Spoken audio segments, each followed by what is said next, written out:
Cecilia, do you want to introduce yourself? I just had to make an entrance. I'm sorry.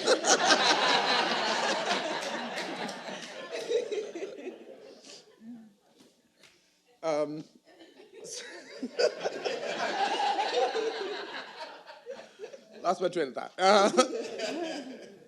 But the work really came about because I think the topic that we're going to talk about today is policy advocacy.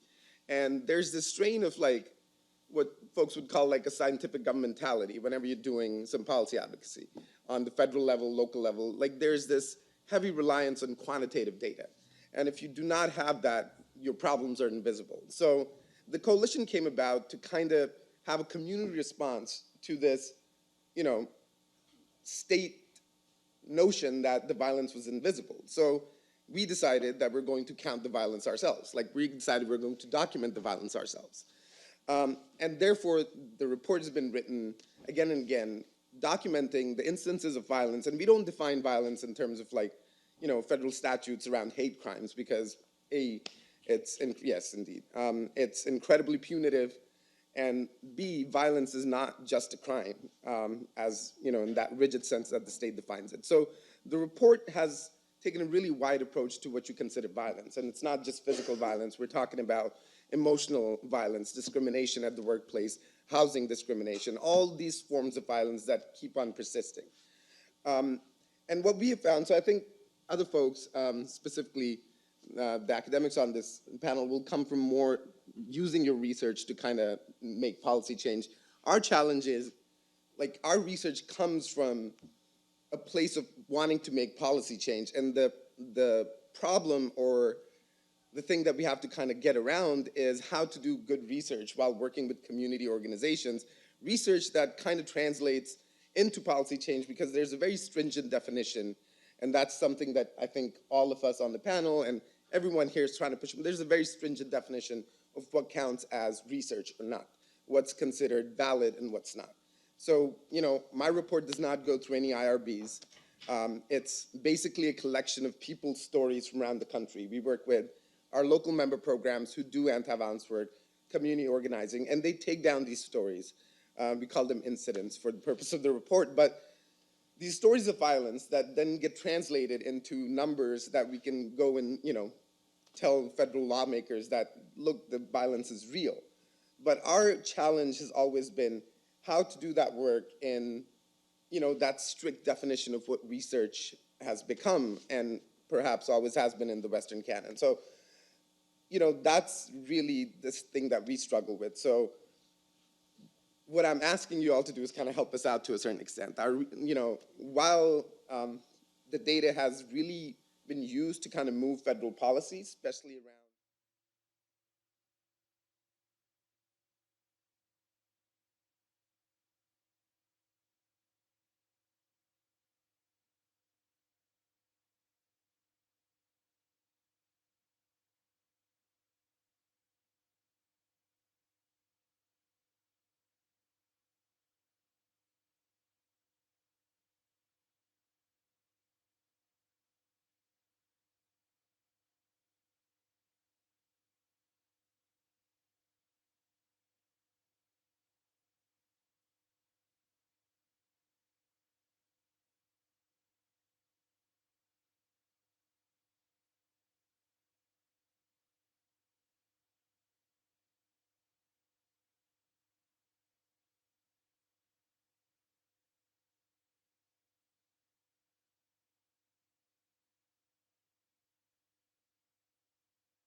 My name is Alan Glustoff. I own Five Spoke Creamery. We make raw milk cheeses. Our mission here is really to combine the quality of the milk that comes from our cows with an authentic artisan cheese-making process. And our cheeses are sold pretty much throughout the whole country to high-end restaurants as well as specialty markets. Hey, girl. It's a modern farm. That means the milking equipment, heating, the cheese-making equipment all runs on electricity. This area is one of the largest in terms of energy consumption to keep the bulk tank cool, the lights, the milk line, the cleaning. This is a big part of the cost of running a dairy. People want to see farms here. That's why they moved to Orange County. So combining energy efficiency with dairy farming, and it's just a win-win, and it's really what you want to do here. We looked at a variety of alternate energy sources, and solar seemed to make the most sense. But financing the solar project was probably the biggest obstacle. Five Spoke approached my office. They were looking at some energy efficiency and solar panels. We had joined the Energy Improvement Corporation and were offering energized financing. The Energy Improvement Corporation and its programs called Energize New York started with 14 municipalities in northern Westchester. We help property owners move forward with projects mainly by pairing with NYSERDA. There's attractive terms and direct technical assistance that Energize offers. Instead of having to go figure it out all yourself, there's essentially a one-stop shop, and the county's role is we essentially manage it as a payment on your property tax bill. The Energize program is a loan, and the way it's structured, where it's paid once a year with the taxes, enables me to use that money from day one. They made it very seamless, they made it very quick, and the rewards from it are really multifaceted. You had the local engineering companies that are getting to work by installing the panels. You have the local dairy farm now, which is growing and able to produce not only energy, but also energy that goes back into the grid. I would say at this point, we have more than enough power to meet 100% of our needs, plus then some. There are myriad benefits to using solar. One is a lower cost of electricity. In this case, the financing was just under 6 years. After that period, with the financing paid off, they won't be paying anything related to energy. And what that's meant for us is there are certain things we need to do to expand. Now we can do what we need to do to store more cheese so we can make more cheese, so we can sell more cheese, so we can stay in business. Reforming the Energy Vision, or REV, is New York State's energy policy.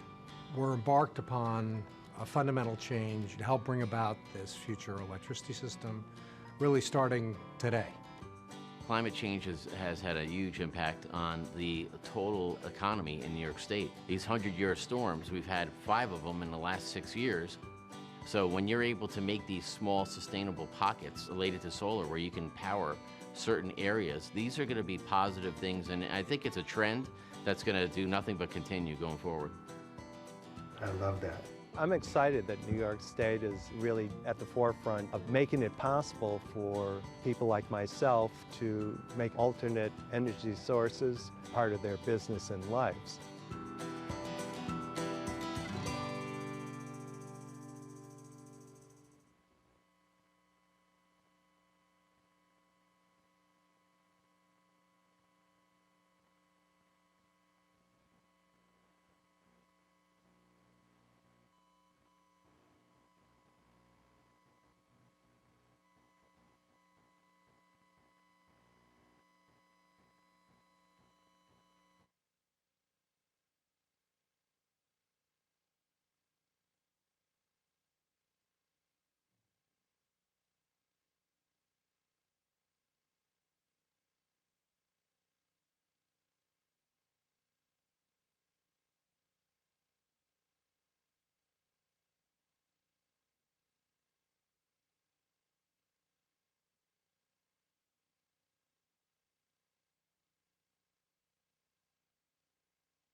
My name is Alan Glustoff. I own 5 Spoke Creamery. We make raw milk cheeses. Our mission here is really to combine the quality of the milk that comes from our cows with an authentic artisan cheese making process. And our cheeses are sold pretty much throughout the whole country to high-end restaurants as well as specialty markets. Hey girl. It's a modern farm. That means the milking equipment, heating, the cheese making equipment all runs on electricity. This area is one of the largest in terms of energy consumption to keep the bulk tank cool, the lights, the milk line, the cleaning. This is a big part of the cost of running a dairy. People want to see farms here. That's why they moved to Orange County. So combining energy efficiency with dairy farming, and it's just a win-win, and it's really what you want to do here. We looked at a variety of alternate energy sources, and solar seemed to make the most sense. But financing the solar project was probably the biggest obstacle. 5 Spoke approached my office. They were looking at some energy efficiency and solar panels. We had joined the Energy Improvement Corporation and were offering energized financing. The Energy Improvement Corporation and its programs called Energize New York started with 14 municipalities in northern Westchester. We help property owners move forward with projects mainly by pairing with NYSERDA. There's attractive terms and direct technical assistance that Energize offers. Instead of having to go figure it out all yourself, there's essentially a one-stop shop, and the county's role is we essentially manage it as a payment on your property tax bill. The Energize program is a loan, and the way it's structured, where it's paid once a year with the taxes, enables me to use that money from day one. They made it very seamless, they made it very quick, and the rewards from it are really multifaceted. You had the local engineering companies that are getting to work by installing the panels. You have the local dairy farm now, which is growing and able to produce not only energy, but also energy that goes back into the grid. I would say at this point, we have more than enough power to meet 100% of our needs, plus then some. There are myriad benefits to using solar. One is a lower cost of electricity. In this case, the financing was just under 6 years. After that period, with the financing paid off, they won't be paying anything related to energy. And what that's meant for us is there are certain things we need to do to expand. Now we can do what we need to do to store more cheese so we can make more cheese, so we can sell more cheese, so we can stay in business. Reforming the Energy Vision, or REV, is New York State's energy policy. We're embarked upon a fundamental change to help bring about this future electricity system, really starting today. Climate change has had a huge impact on the total economy in New York State. These 100-year storms, we've had 5 of them in the last 6 years. So when you're able to make these small sustainable pockets related to solar where you can power certain areas, these are going to be positive things, and I think it's a trend that's going to do nothing but continue going forward. I love that. I'm excited that New York State is really at the forefront of making it possible for people like myself to make alternate energy sources part of their business and lives.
Good morning.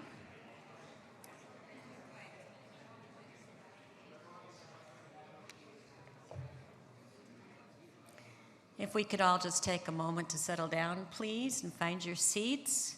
We are expecting a full house today, so if people come into the aisles, please make room for them. A little bit of housekeeping first. I don't know why they call it housekeeping. I guess this is the house, theater keeping. Conference keeping to start. My name is Lori Riley, and I will be helping to moderate the 9th Annual New York Solar Summit. Welcome back to those of you that have been here before, and welcome for the first time for the new ones. I'd actually like you to take out your phones.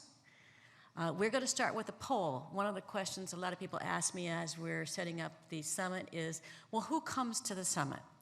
So we would like to go to the first poll. It's very simple. All you have to do is text to 22333 the answer of where you belong. In the big black box there, the black govern or utility or solar industry, no spaces there.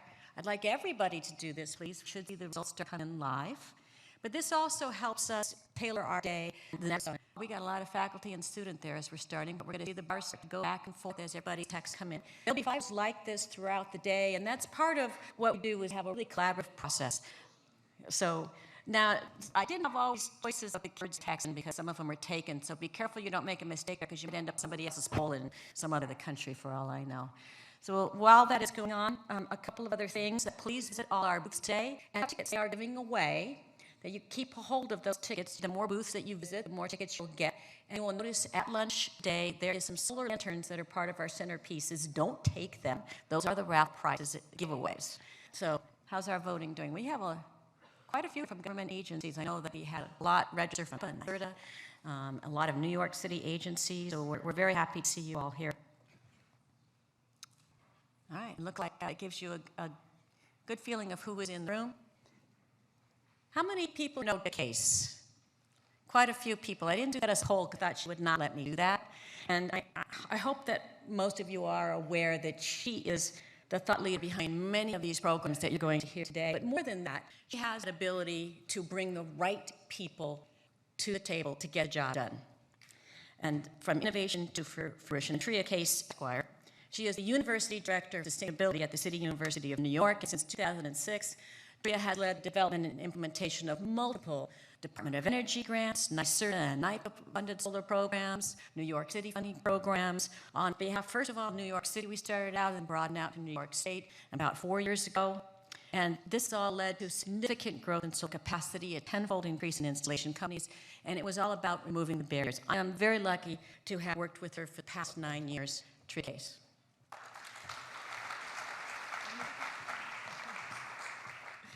I'm listening to Lori. She has me well scripted this morning. She said I have to get on stage quick and keep things moving. So thank you, Lori, and I'm very lucky to be working with Lori as well. So thank you, and thank you for agreeing to moderate another solar summit. Good morning, and welcome to the 9th Annual New York Solar Summit, or should I say, welcome back. I see many familiar faces in the room, and it's great to see you all.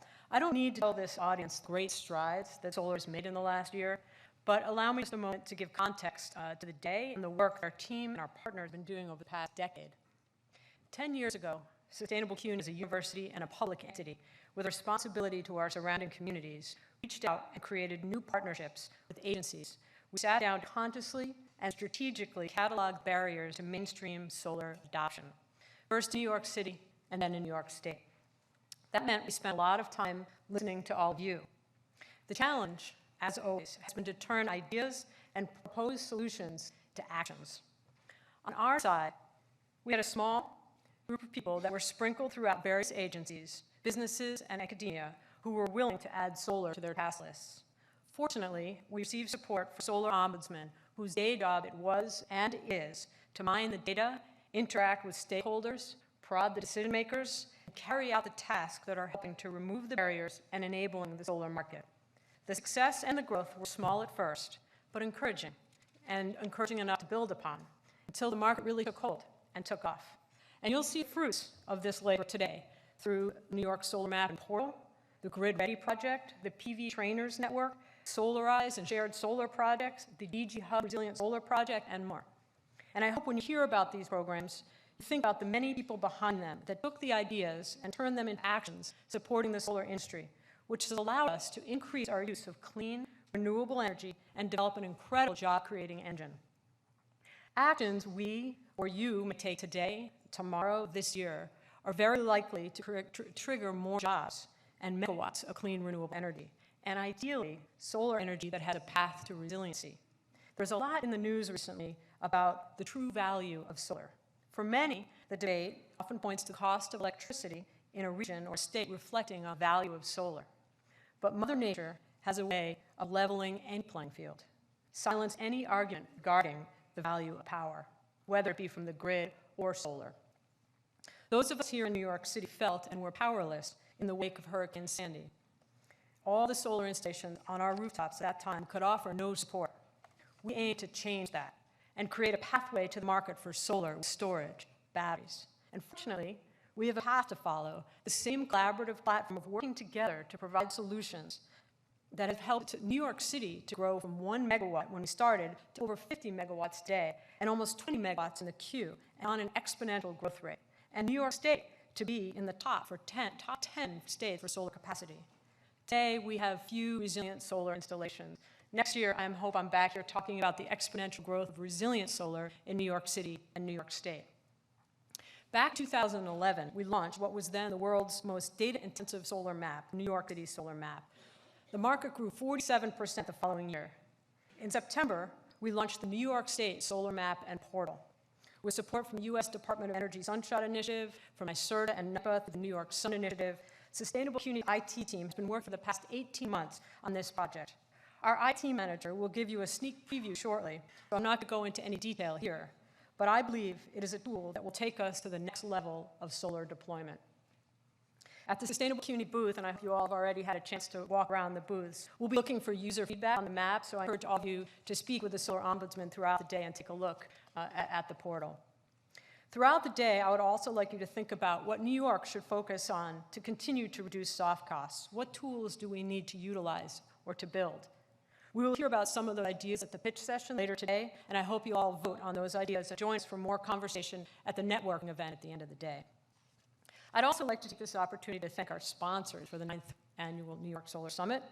It's important to us that this summit remain affordable for all and where we can provide free and low-cost admission. Thank you to NYSERDA and to ConEd, and thank you to all of our sponsors. You enable us to conduct this summit, so I'd like to show our appreciation to all of our sponsors. Thank you very much. And with that, I'd like to introduce our keynoter, John Rhodes. John is the President and Chief Executive Officer of the New York State Energy Research and Development Authority, NYSERDA. John is the man with the responsibility of leading New York's authority charged with guiding our energy-related activities and innovations. Prior to his appointment in September 2013, he was the director for the Center for Market Innovation and Natural Resources Defense Council. Under John's leadership, NYSERDA has been successfully helping to promote the growth of solar in New York State and is a major part of Governor Cuomo's innovative Reforming the Energy Vision initiative. Please welcome John Rhodes.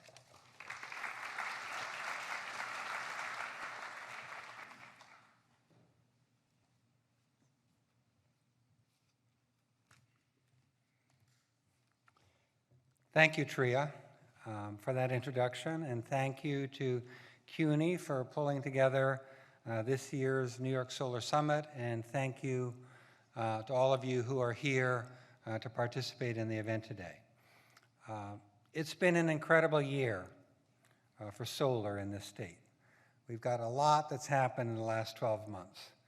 If you were to go airborne in a helicopter and take a tour around the city in Long Island and Westchester, you'd see how prevalent solar installations have become. Within just a few miles of here, there are solar projects on top of retail centers, manufacturing plants, distribution warehouses, and office buildings. Whole rooftops of major structures are covered by the black-gray solar image that we love. And you'd see a similar view throughout upstate New York as well. Solar panels on tops of Walmart, Kohl's, Stop and Shop, Wegmans, large and small colleges like Skidmore, Bard, Cornell, and numerous SUNY schools. you'd see these massive fields of gleaming glass panels outside large manufacturers in municipal properties all over the state, as well as on the rooftops of thousands of private homes and small businesses. This trend is going to continue because it's the result of a really extraordinarily effective, extremely positive interplay of strong market dynamics that are all breaking just the right way, as well as effective government policies and programs that I'm going to talk a little bit more about today, plus the emergence of and contribution of technology, whether it's just the ongoing improvement in efficiency in the panels or in functionality of the inverters or newer functionality like storage. It's all just coming together to support the trend that we're here to admire today and to push forward today. So in the past few months, some of the things that we've done that we want to highlight are we launched the K through Solar program as a state for schools. We've launched a community solar program which enables group aggregation and community access to solar. And then the New York Prize program, which is a community microgrid program where solar is already clearly going to play a large role in the creation of local resilience and distributed energy resource networks. And of course, this is all happening under the banner of New York Sun. The solar program launched by Governor Cuomo 3 years ago to significantly expand solar in the state, and then expanded last year to a $1 billion commitment through 2023. And New York Sun is on a roll. The success has grown each year, and that's a trend that's still continuing. But before I get into more details of our solar success story, let me step back a bit and talk to you about why we're doing all this and how this fits in with the broader state agenda for clean energy. So solar, as Tria mentioned, is a key component and also a fantastic example of what we have in mind for New York's energy future, the future that's defined by Governor Andrew Cuomo's Reform in the Energy Vision, or REV, which is a strategy to build an energy system that's clean, resilient, and affordable for all New Yorkers. So let's discuss why we're bothering with REV. Let's discuss that just for a moment. I think most of you realize just how meaningful our energy challenges are. We face some of the highest energy costs in the country. We have an aging grid, and we have a mismatch between two parts of the state, where upstate we have ample generation and supply that exceeds demand, and where downstate we have high loads and real supply constraints. These challenges and the challenge of reducing emissions in line with the 80 by 50 goal that we've committed to require a comprehensive strategy. And REV is exactly that comprehensive strategy. It is a substantial, far-reaching restructuring of the state's energy regulatory environment, of its clean energy programs, and of its own operations in order to lead us on a path to reduce greenhouse gas emissions by 80% by 2050, the 80 by 50. And there are three main elements of REV, three main pillars. One is an overhaul of New York's regulatory framework by the Department of Public Service and the Public Service Commission to give customers greater value from and choice over their energy use, facilitate the rapid expansion and integration of energy resource into the state's energy system, and transition clean energy from the core from the periphery of business models, utility business models as well, to the core. And in general and fundamentally to engage utilities in new and more valuable ways of making their contribution to the state's energy system. The second pillar is the pillar that I work on, which is reforming of the state's clean energy programs. So NYSERDA is advancing a clean energy fund proposal, the successor to many of the energy programs that we know and love, TNMD, the Energy Efficiency Portfolio Standard, RPS, et cetera.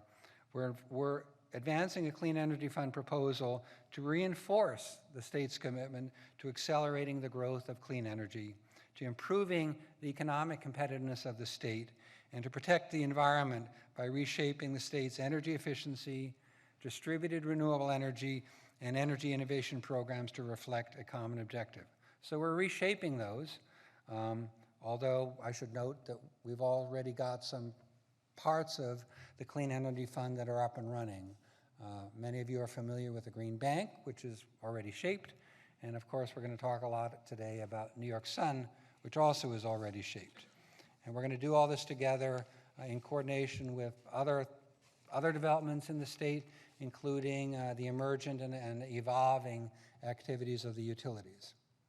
And the third pillar is where the state leads by example, where the New York Power Authority and NYPA is in the lead, providing a foundation on which New York will build a more sustainable and resilient energy grid while driving job creation. NYPA will lead by example by investing, by making meaningful investments, and also by developing innovative and transparent solutions to reducing energy demand, and serve as a model for the rest of the state. So let's talk a little bit about the Clean Energy Fund, our proposal before the New York State Public Service Commission. It's meaningful. It is a $5 billion 10-year ask to support clean energy market development and innovation and fully fund the New York Green Bank and New York Sun. And its theme is to mobilize all the resources we can in the state, including community capabilities, helping them drive good energy solutions forward locally, and importantly, mobilizing the private market and the private investment funds that they can deploy. Our mission is to animate markets where they can be animated, engage them on our agenda, and drive clean energy at scale for the state while lowering ratepayer collections. So in our Clean Energy Fund, NYSERDA will be shifting strategies towards innovative solutions that remove barriers, solve customer needs, and provide value. It will be moving towards strategies that engage market forces and capital through investments that reduce soft costs and make clean energy more affordable. That's what we'll be doing broadly in the Clean Energy Fund. And if it sounds familiar to those of us who are focused on solar, it's because it should, because New York Sun is an important component of the Clean Energy Fund and really a great and illuminating example of what we have in mind. So, New York Sun, our flagship initiative to scale up the installation of solar in the state, and it's already moving the state closer and closer to having a sustainable solar industry. And the marks of success are numerous. We added 40% employment last year to become the 4th leading state in the nation, 7,000 jobs. Right? That's good. We've seen the number of solar installations quadruple in the last 3 years. Projects of all sizes, private homes and small businesses to major factories, universities, and municipalities. We've seen the installed solar power in New York State increase from 53 megawatts to more than 365 megawatts, with much, much more in the pipeline.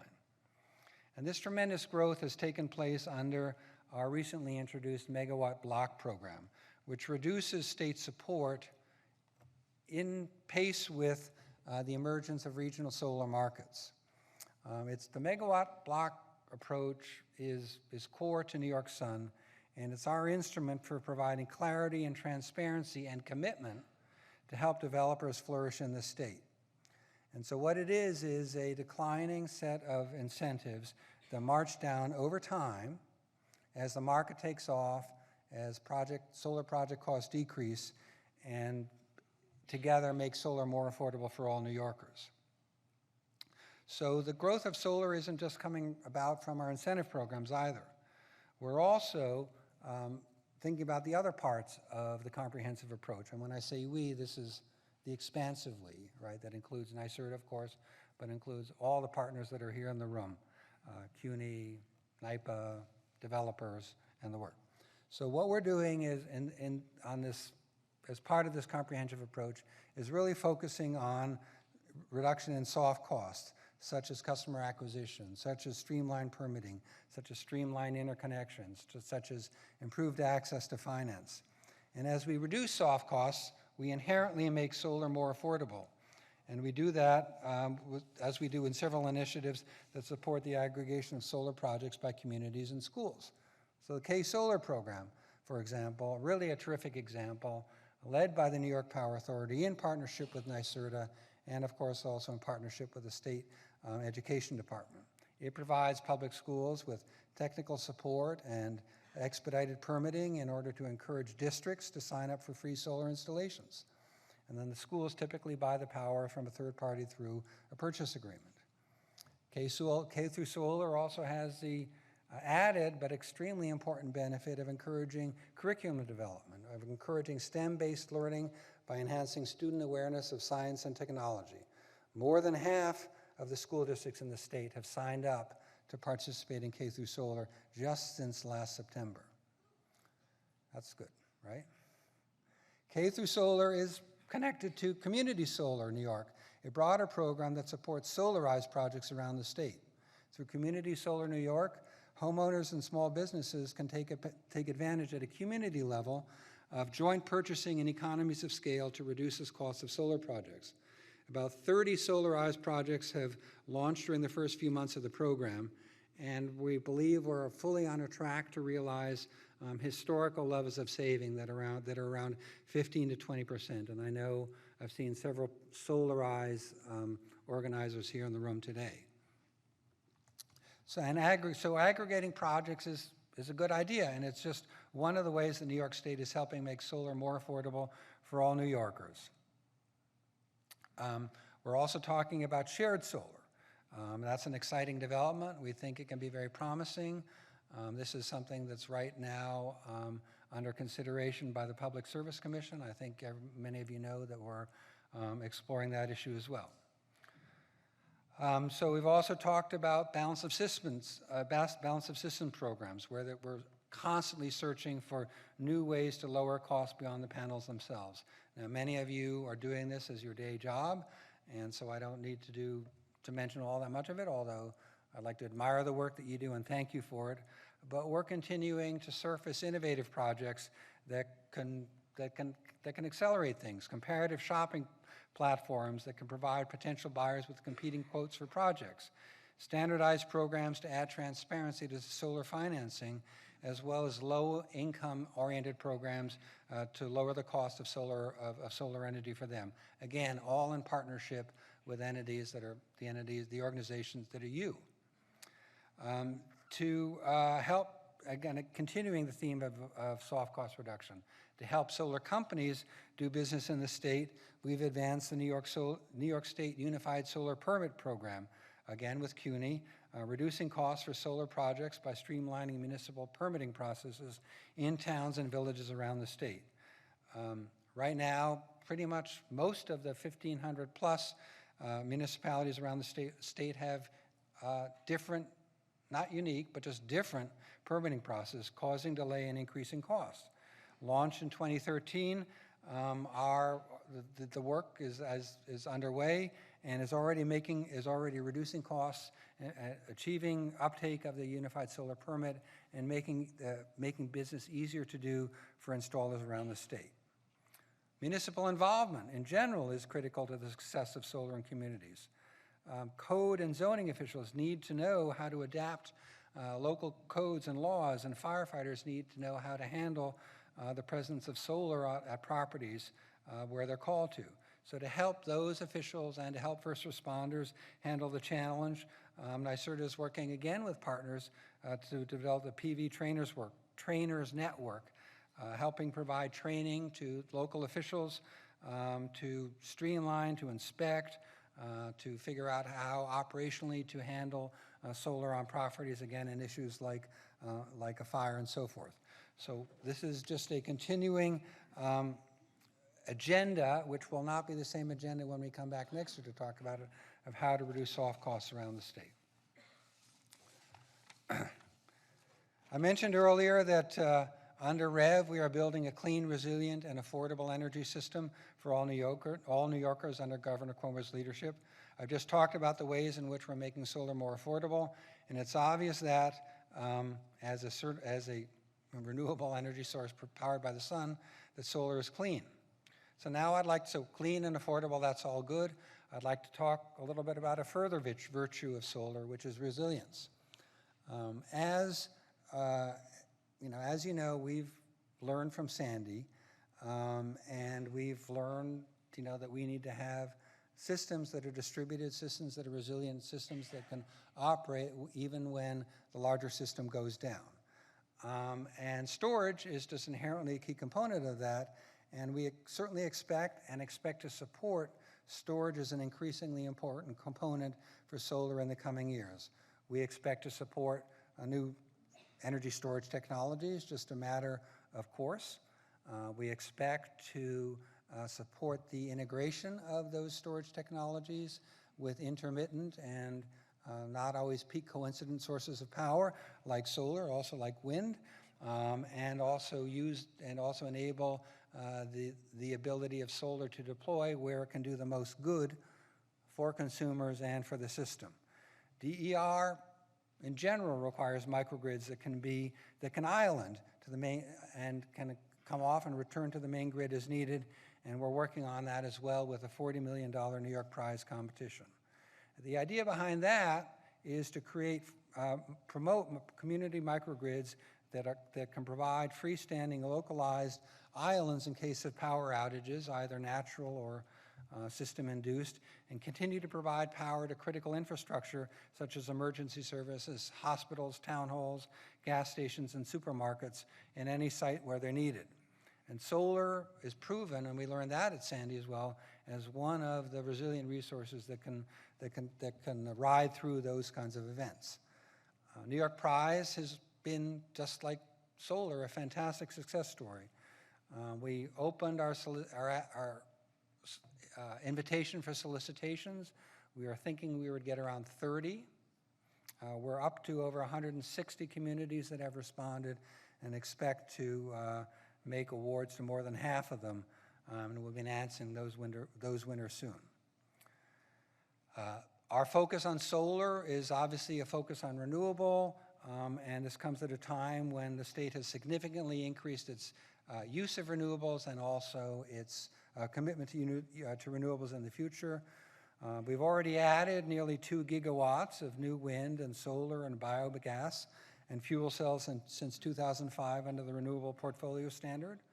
We know that New York Sun is aiming to add 3 gigawatts of power, and we just last week announced a large-scale renewable proposal that would commit $1.5 billion to large-scale renewables, and prominently including wind.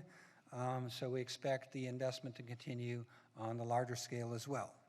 So today you'll be hearing a lot about other exciting reforming the energy vision related projects and innovations and solutions.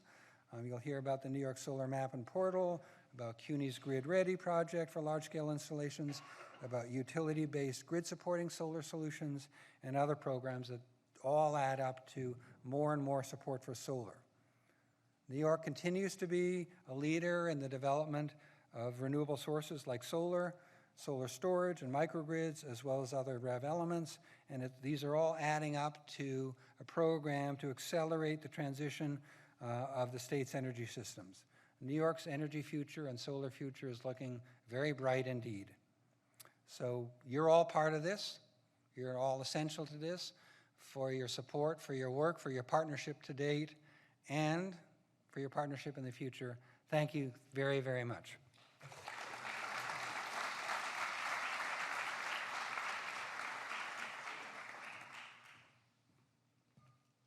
Thanks, John. So we're going to jump right back into another question. I'd like to tee up the next survey question for the audience. And the question is, what should New York focus on to support the solar market? So we're going to do the same thing we did before. You're going to key in 2233 your answer to these questions. And while you're doing that, I'm going to also tee up the next panel, which is New York Solar Tools, and ask the panelists come up, and I'll introduce them as they come up and try to keep us moving. So first, I'd like to introduce Christine Stern.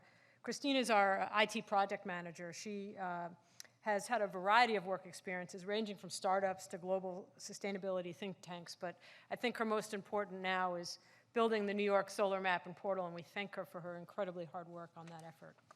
And then I'd like to introduce Jim Skillman. Jim Skillman is with Con Ed. He's the distributed generation project manager for Con Ed. And he has standardized policies across all the 5 boroughs related to distributed DG interconnection, and he's provided customers and installers with a central voice at Con Ed for advocacy of their projects, and it's a really, I'm sure for those of you that have worked with him have been thankful that he and his team are there. And third is Kate Anderson. Kate leads the Integrated Application Center Engineering and Modeling Group at the National Renewable Energy Lab. Kate's team supports federal, state, and local entities with techno-economic modeling and analysis, and we owe NREL a great deal of gratitude for the work that they've been doing with us here, particularly in New York City, in helping us to look at the New York City grid. They were really the original technical partner with us to take a look at solar potential on the grid. Interconnection.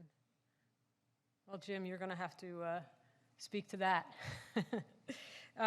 They say that a picture is worth 1,000 words, and I think the right data and the depth of analysis coupled with the right pictures on the solar map will hopefully take us, you guys can take your seats, will help the solar map and portal be worth 1,000 megawatts or more. And really all the presentations you're going to hear right now are going to be visible on the map and portal. So as you think about, as you listen to those, think about how that will be visualized for you. And as I said earlier, the map is in demo phase now, and we expect to launch it in September. So with that, I'd like to ask Christine to come up, and then we'll just go to Jim and then Kate.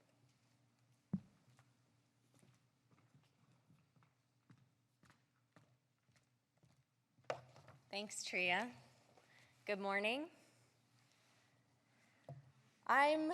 Good morning. A beautiful sunny day out there today. So I'm going to start off the New York Solar Tools session, and I'm going to provide a sneak peek for the New York solar map, and I must say we're all pretty excited about it. So I was reflecting on the favorite tools in my life, and there's actually 3 of them.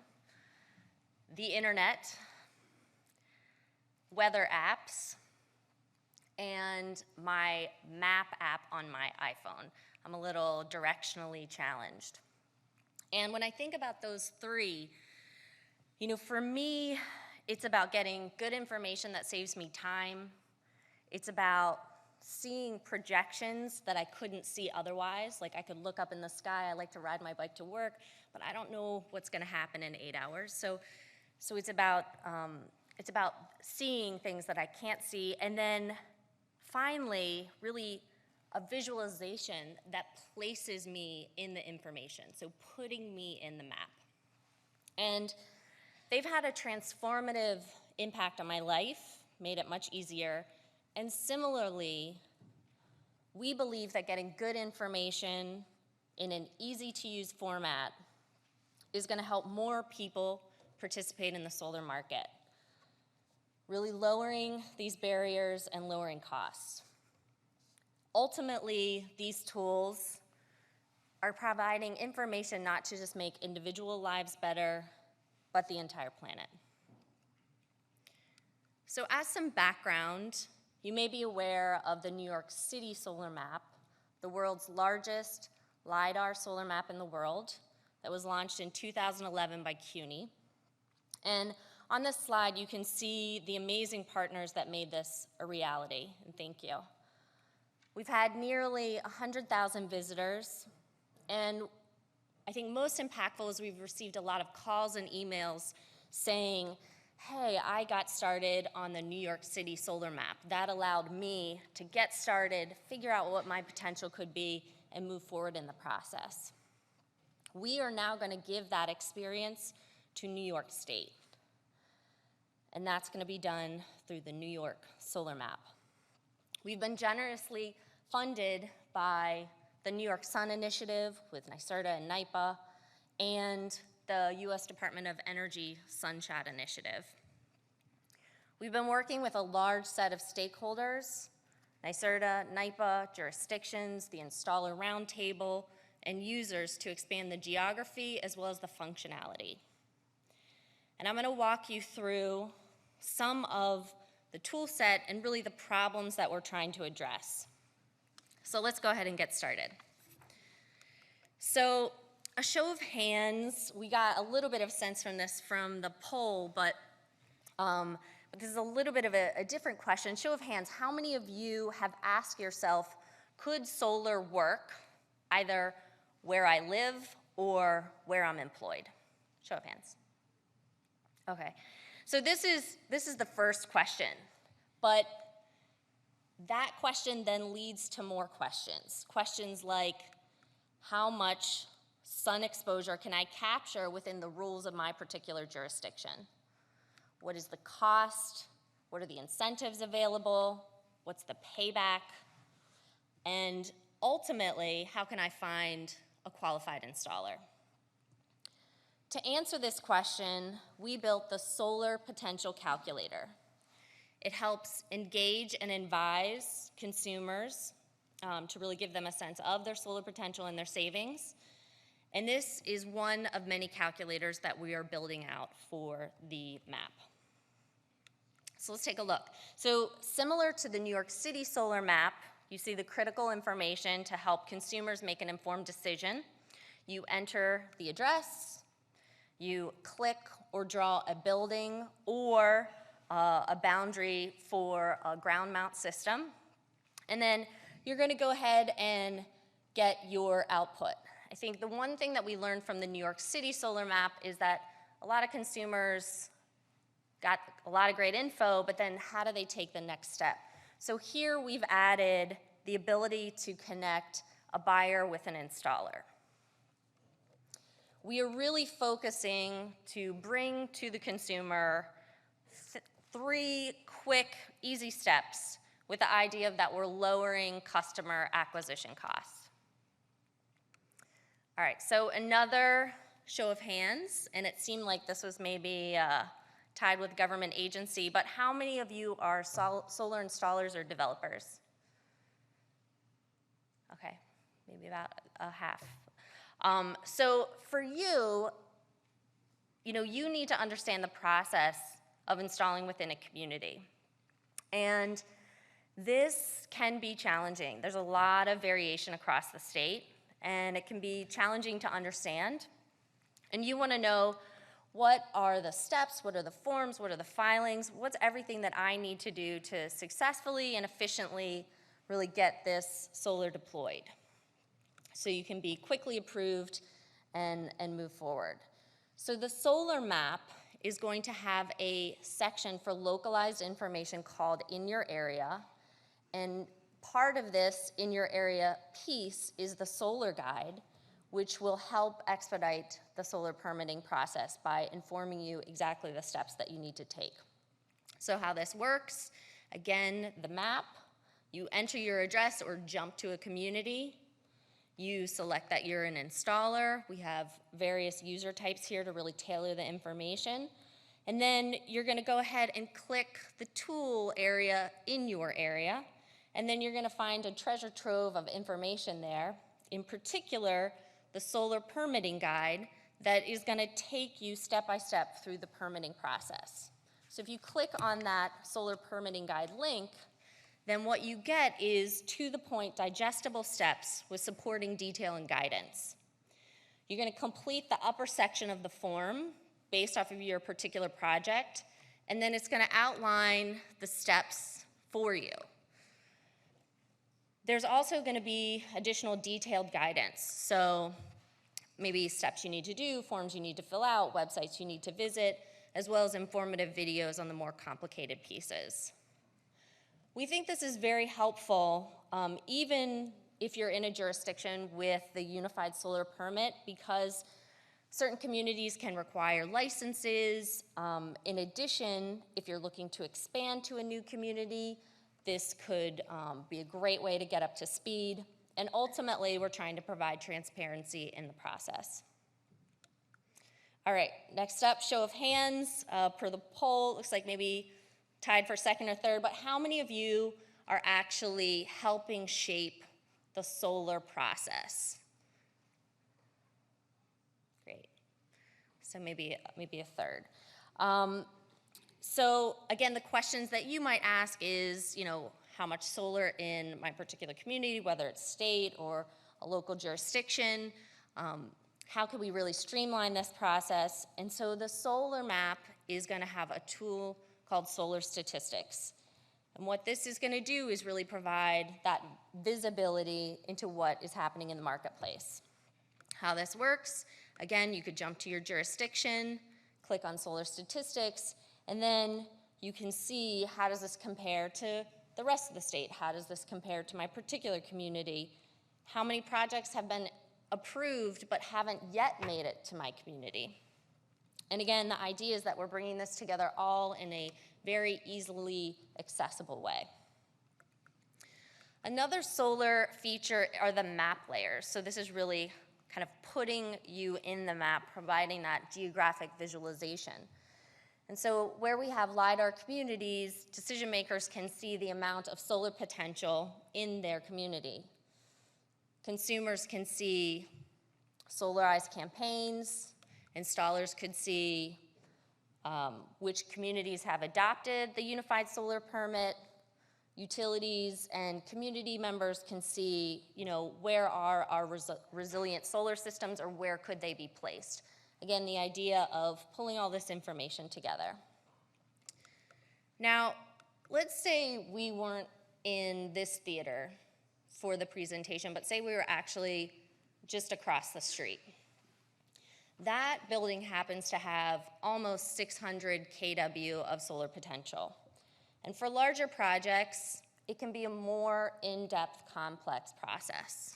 So for those projects, really trying to understand, how do I get the insight up front about what needs to be in place, or what are the costs associated with putting this solar project and installing it? For that, the idea is that we're saving time and money because you're getting that information up front, and the map has an advanced tools section. And really, it's to identify the barriers and the costs up front to streamline the process. How this works is, again, entering the address. You click on the advanced tools section. You get your readout of how the building is performing. And we're gonna hear a lot more from Jim at Con Edison, who is working with us on that project. Then for pretty much anyone who's just curious about solar, we have the solar portal. And this is statewide, localized information, the full spectrum. And it's really, the idea is easily just bringing the solar information to your fingertips. We are integrating different pieces of information, as you can kind of see the listing of the different portions and pieces of the portal. And here is a visual of what it would look like. So we're actually gonna try a live demo, so bear with me. Okay, so here we have the prototyped, again, launching in September, the New York solar map. So you can see here we've got the state as a whole. I can zoom in. The lower bottom section, I have the solar statistics there. There will be lots of charts and graphs that, again, are providing that visibility. Now, say I'm interested in Albany County, I can click on that, and the information will go ahead and update automatically. Now, say that I wanted to go ahead and jump to a particular county that I'm looking to work in, or I'm already working in. I can select, here's Westchester, and I can see the boundaries, and again, statistics are aligning for that particular area.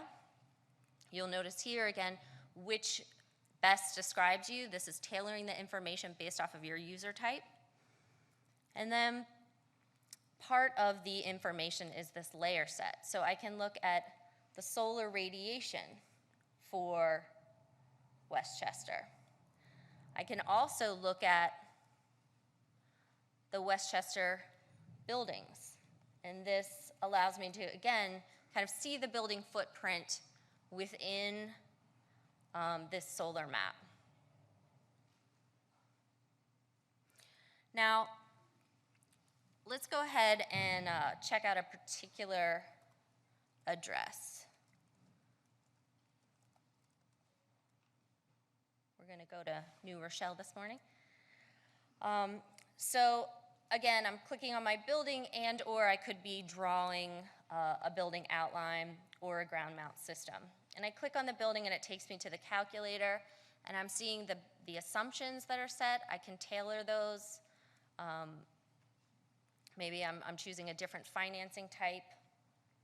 I can also access some advanced assumptions and tailor those as well. So here's just a kind of scan of some of those advanced assumptions. Then here on the output, again, I'm seeing my system size, my payback period, my annual savings. I can also get additional cost information, again listed here. And again, this is building off New York City and really kind of expanding the functionality. So now, say I'm looking at this building and I want to go ahead and kind of see what's happening in my area, so I can click on that particular tool. And then what I see is, again, information localized for this particular building. And so I can see that I have a Westchester Solarize campaign going on. I can click on that and be immediately connected. Similarly, there's kind of general helpful links and resources. Here is one for the New York State residential net metering. Maybe I'm curious about how that works. And this takes you into the portal. And so here's a sneak preview of what the portal looks like. And again, the idea being that it's all integrated, frequently asked questions. Here's 10 steps to solar. And then we can go back to the map.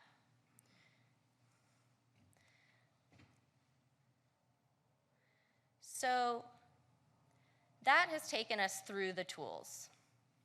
And again, the idea is that we're trying to answer these questions efficiently and in a way that is really helpful. Could solar work here? How do we quickly learn about how to install within a particular community?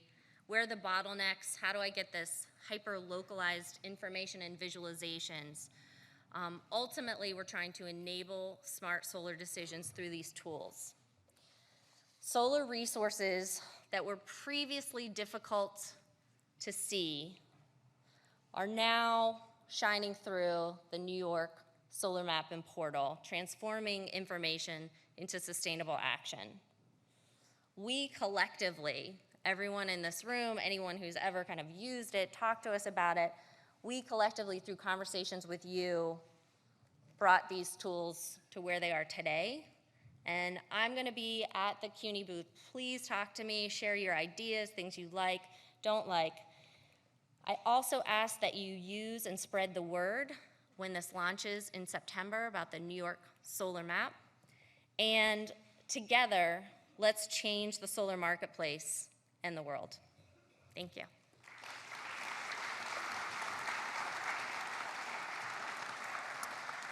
So next up is Jim Skillman from Con Ed.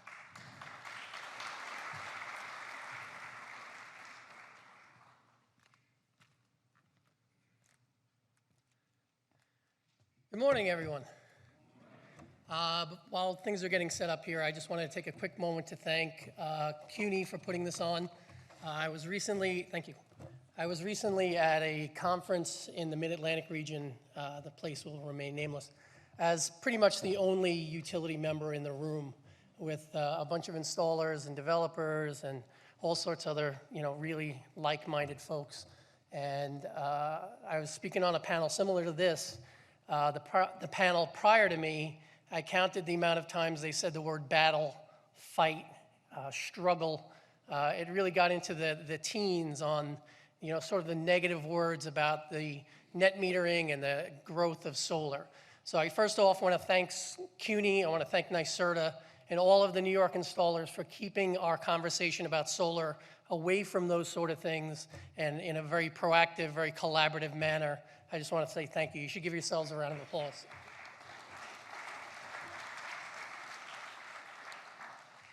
So my name is Jim Skillman. I work for the distributed generation group in Con Edison. We are, like Tria said, a centralized voice for you to help you interact with Con Edison and get your project started, to understand the New York solar market, the New York solar tariffs, and to help your projects go as smoothly as can be. One of the ways that we're trying to do that collaboratively with CUNY is to work on the Grid Ready project, which is a great collaborative effort to make things clearer and more transparent. I always like to start these things off by stating how much solar we do actually have in New York City. At the close of last year, throughout Con Edison territory, New York City and Westchester, we had almost 60 megawatts. That's up from a 2010 total under 10 megawatts. So the growth is really, really getting there. You can see in Staten Island alone, over the past year, they added 10 megawatts of solar within the very small footprint of Staten Island territory. So things in Con Edison are really moving. And the graph on the bottom you can see is our projections. We don't think that's going to stop anytime soon. There might be a slight little wobble if ITC doesn't go through, but we have faith in you guys that you're going to push on through that and find new ways to put solar on rooftops. So most of the folks in this room know the drivers for that. The costs coming down, efforts from folks like CUNY and NREL to drive balance of systems costs down. The third-party financing model, which some of you in the room might have been involved in, really drove a lot of that Staten Island residential growth. And we don't see any of those things stopping anytime soon. So this is, for better or worse, a map of Con Edison territory as defined by solar. You don't need any boundaries there to see where our boundaries are, because solar has literally gone from the southern tip of Staten Island to the most northern point in Westchester. Everything in between as well. Areas with high affluence, areas which are more industrial, everywhere we're seeing solar, and it's a great help to the system. And some of the reasons why we started collaborating on projects like this was to get out there and provide our customers with a better experience to make these things happen, to help manage your expectations as installers, especially if you're coming in from out of state, you're new to the Con Edison territory. Our system is a bit different than what you'll see elsewhere. So we want to help facilitate your entry into our market and help you understand some of the reasons why we're a little bit more challenging than some other places. And again, complexity of the system is really what we'd like to get across here today with me, and then speak about how we're taking that and handing it over to you as a tool for you on the solar map. So if you've ever been to a Con Edison thing before, a presentation before, you've probably seen this slide. This is our typical, traditional one-way flow of power from generating stations and the transformers up at the transmission level down to the Con Edison distribution territory. What we'll talk about most today is the area with the purple mesh grid. That's our low voltage grid, and also the area all the way to the bottom right, the radial customers. So when we talk about our network grid, if anyone's not familiar, it is a low voltage grid. It's a mesh network. All of the lines are intertied all throughout the streets, and we have 83 separate areas of networks that are all tied similarly to this. Our main stars of that system are the network transformers and the network protectors. The transformers take our high voltage down to the street voltage 122.08, and the network protectors are a very smart switch. And the job of the network protector is to protect those high voltage assets when there's a fault. So if we can go through this graphically, if you imagine the X is the fault on a high voltage feeder, Perhaps a contractor cut into it while he was digging. We've now got a phase to ground, so all the amperage wants to flow right to that point. And that can cause big explosions in the ground, smoke, fire, you name it. So we want the substation to notice that high flow of amperage, and the substation breaker will open up. Now you have all of the low voltage intertied mesh trying to feed back through that low point as well. Electricity goes where it's, can flow the easiest, so it's trying to go backwards through that network protector.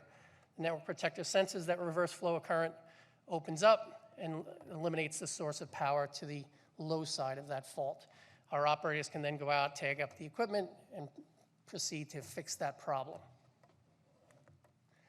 So that leads us into, the implications of what that is. And the best way we like to describe it is with a tale of three warehouses. Imagine you're someone who owns warehouses. You have three identical warehouses in three different sections of the city.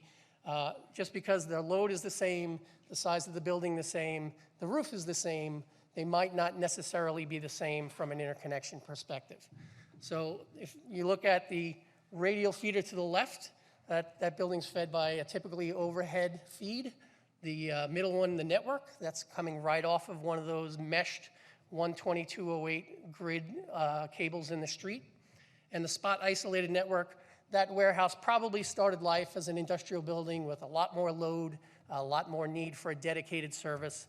Since then, that tenant's moved out, the warehouse moved in, but you have these legacy Con Edison high load systems out there in the street. So to talk about the radial system first, this is typically the easiest for folks to interconnect to. The overhead transformers don't have those network protectors on them. It's a very easy two-way flow of power from your exporting PV up onto the secondary lines, through that transformer, and then onto the high voltage grid where it can go out and feed load literally throughout that network. So there are much fewer potential issues, but there are a few out there.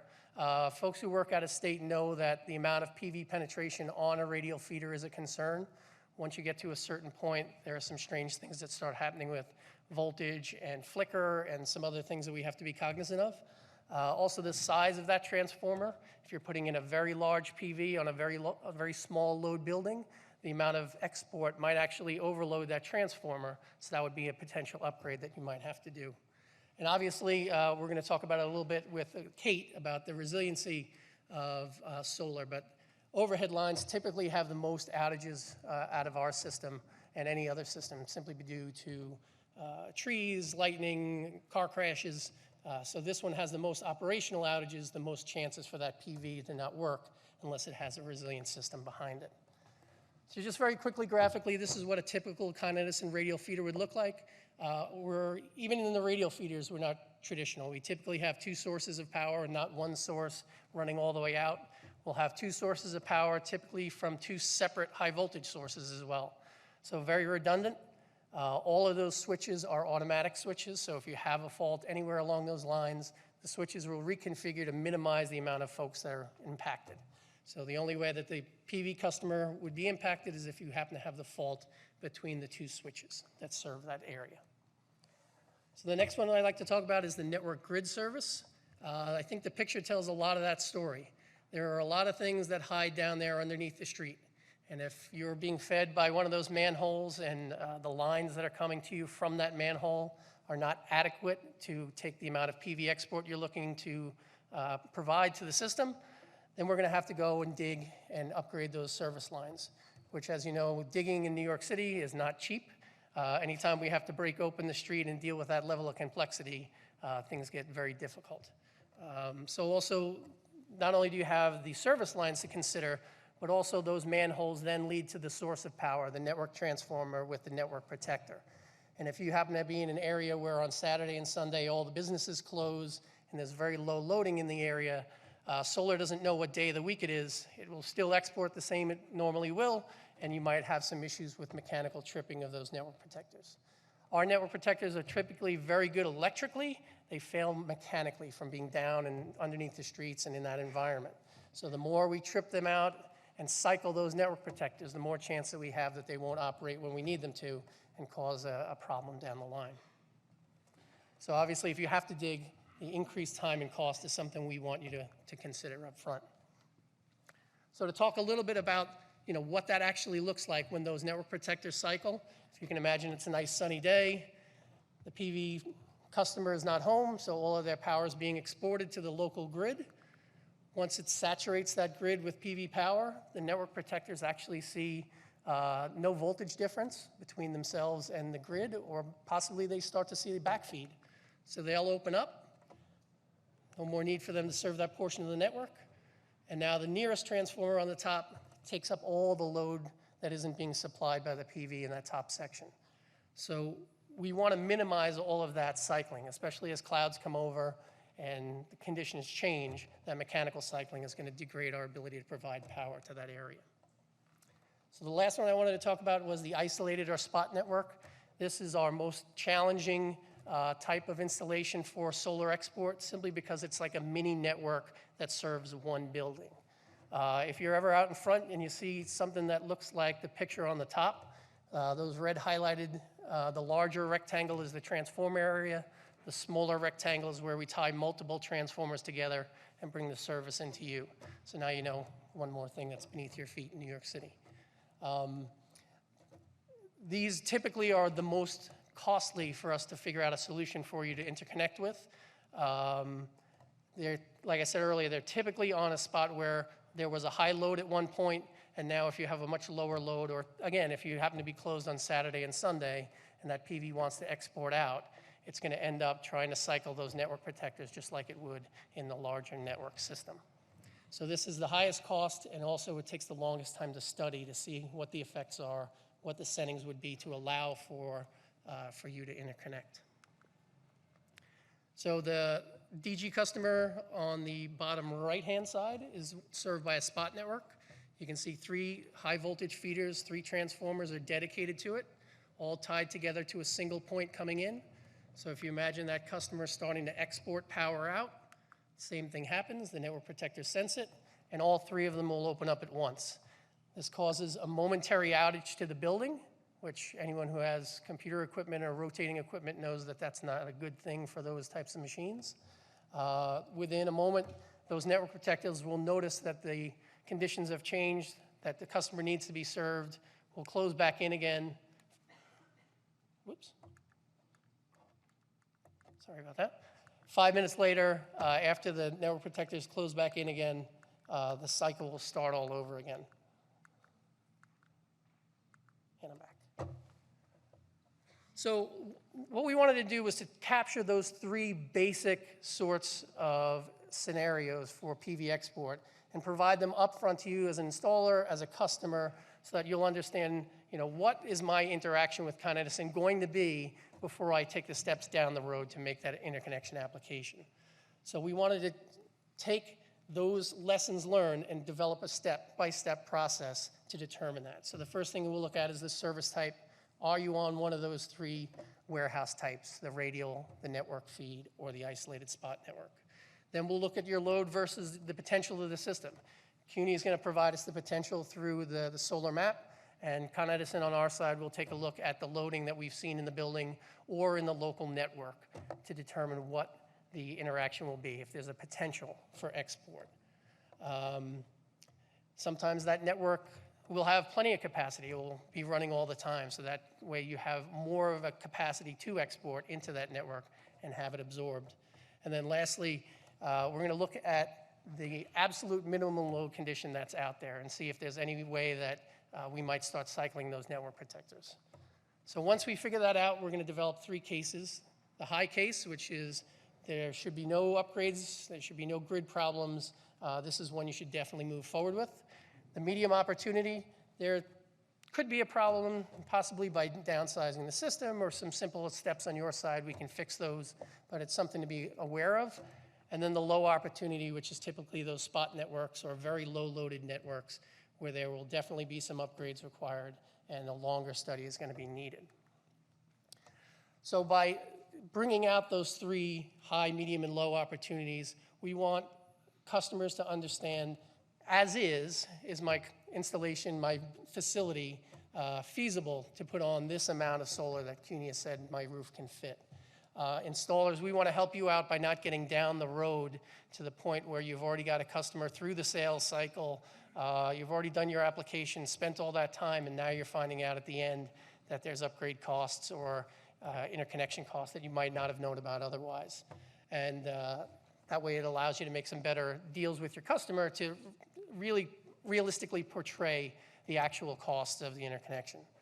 And lastly, we want all of you to understand that Con Edison is a very different, very complex system. I joke that it's not consolidated, it's consolidated Edison, it's not standardized Edison. So we have a myriad of different things out there in the street, and the better we can help you understand, the easier it'll be for everyone to continue on this solar journey that NYSERDA and CUNY and all of us are a part of. Thank you.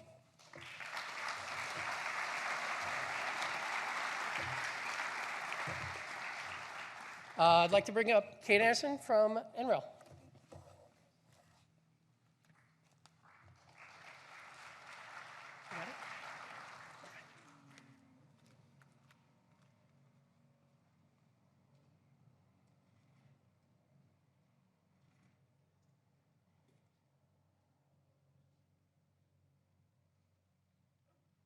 Morning, everyone. I'm really excited to be here today to talk about the Resilient Solar Project. This is a partnership that is led by CUNY with partners National Renewable Energy Laboratory and Meister Consultants Group. It's funded by the Department of Energy, with additional funding from NYPA and NYSERDA, and we'd like to thank them for funding this project. As I mentioned, I'm from the National Renewable Energy Laboratory in Golden, Colorado. And Tria mentioned earlier that we've worked with CUNY and with New York for some years now on the solar initiatives in New York. And as Jim alluded to, we work with a lot of communities around the country, and this is not always an easy process. Sometimes it's hard even to just get the right stakeholders to the table, talking in a collaborative way. And I've always been really impressed with New York and how the industry and the utilities and the regulatory agencies all come together in a spirit of collaboration and innovation. And if New York can do it with one of the most complex grids in the world, you really set a model for the rest of the country. So NREL has always been very excited to be part of this process.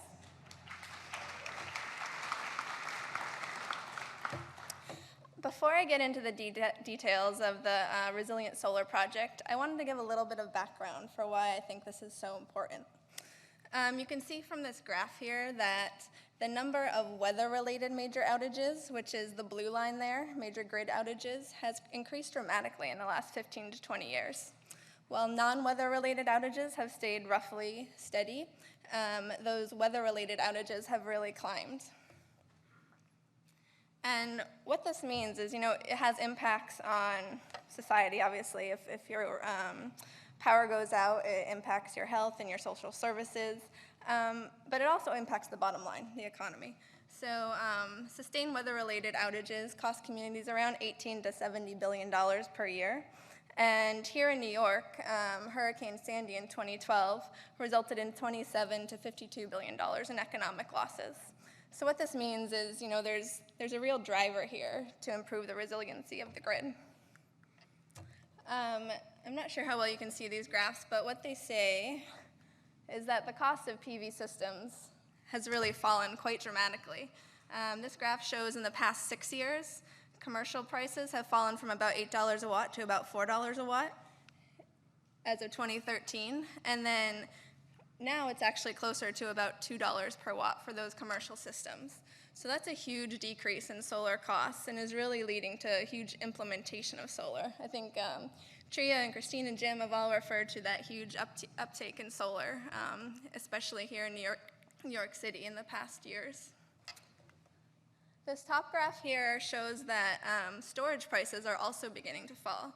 Now we're much earlier in this graph. Here we're, about that point in 2015. So whereas 2 years ago it was around $700 per kilowatt hour for storage, this graph shows that now we're around $500 per kilowatt hour.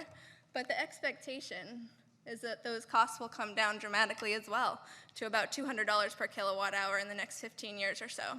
So again, this is setting a stage where those PV systems that are already cost effective and already out there may be able to be combined with storage in the coming years for both economic benefits and resiliency benefits. So the current state of PV, most systems in New York City, almost all of them in fact, are not combined with storage. Most of them are standalone PV. And all of those systems are not able to support and provide power during grid outages because they are not designed to do that. It takes a particular kind of inverter to be able to provide standalone power during a grid outage, and these PV systems have not been designed with that in mind. However, because of those falling storage costs, we really see that there's this great opportunity to combine those PV systems with storage and design them so that when the grid outages do occur, those systems can provide that resiliency and that source of backup power when the grid is down. I have a few case studies here that I'd like to share with you of where this is already working. So the Midtown Community School is in Bayonne, New Jersey, and during Hurricane Sandy, it was able to serve as a community shelter. This school has a hybrid PV diesel storage system. 272 kilowatts of PV are combined with diesel generators, and this school was able to maintain power for over a week and a half during Hurricane Sandy and serve as that community shelter because of this system. Where many other schools and critical facilities around the area did have backup diesel generators, they weren't able to secure additional supplies of diesel fuel when that outage occurred, and so they were not able to maintain power like this school was. This school used dramatically less supplies of diesel fuel because they had that PV system to offset a lot of the diesel fuel use. Another case study is Princeton University. This has been highlighted a lot. A lot of you have probably heard of this one. But Princeton University has a microgrid that includes a natural gas cogeneration plant, backup diesel generators, about 5 megawatts of PV, along with chillers and thermal energy storage. And Princeton installed this system not necessarily for backup power, but actually for economic benefit. They run this system day to day while grid connected to reduce their peak demand and also to sell ancillary services. And from that, they're able to make money. But during Hurricane Sandy, they were also able to disconnect this microgrid from the grid, and they were able to provide critical power to their campus and to the community for a day and a half until the grid power was restored to those critical loads. And so they estimate they avoided about $15 million in research losses, and again, were able to be that critical community point of,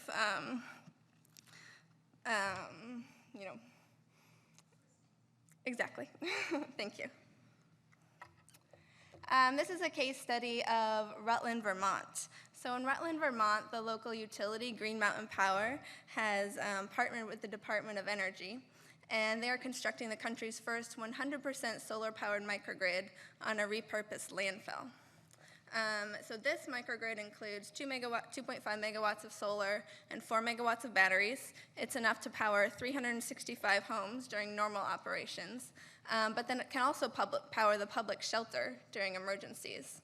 And again, this is a case where they're not just using this for emergencies and resilient power, but they're also using it during normal grid-connected operation to provide frequency regulation services for the grid.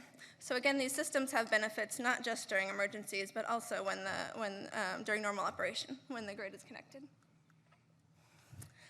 So what do we see as the potential here?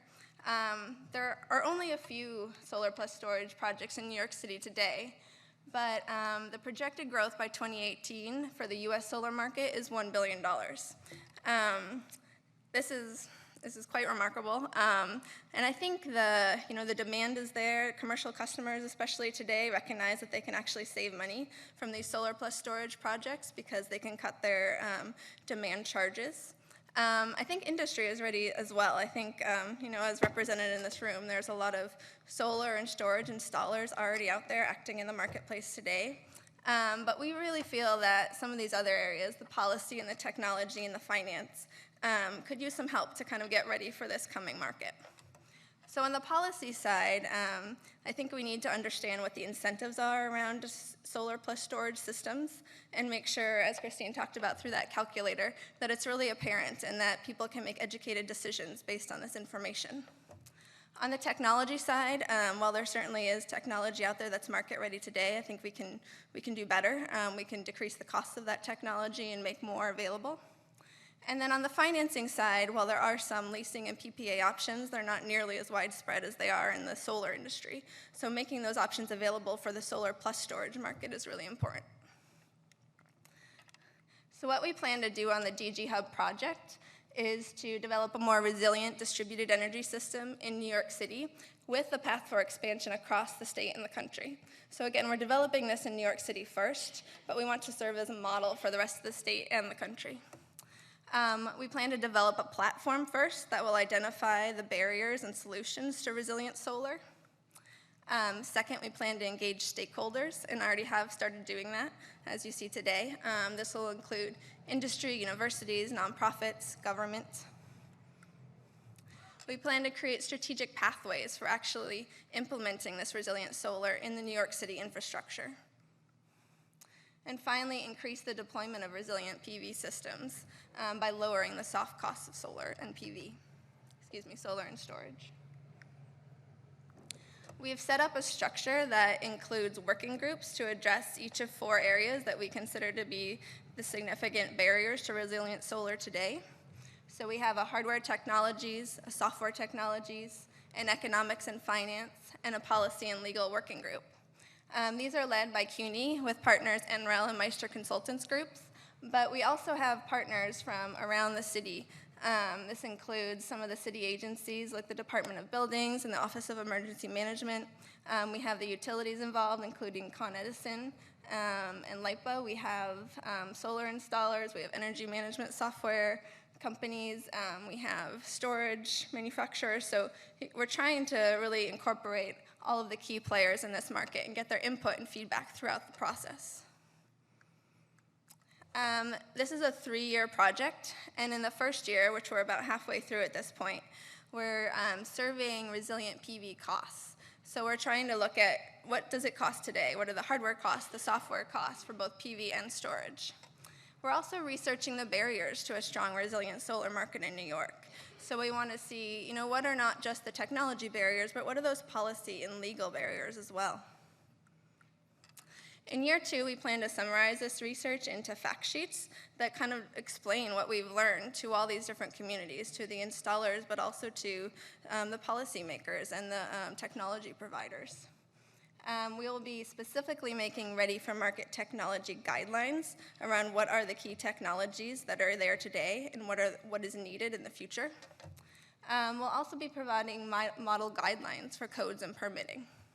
And this will accumulate in a smart DG roadmap that explains the 5 to 7 year implementation plan with short-term, mid-term, and long-term goals around how we can actually increase the implementation of resilient solar in New York City.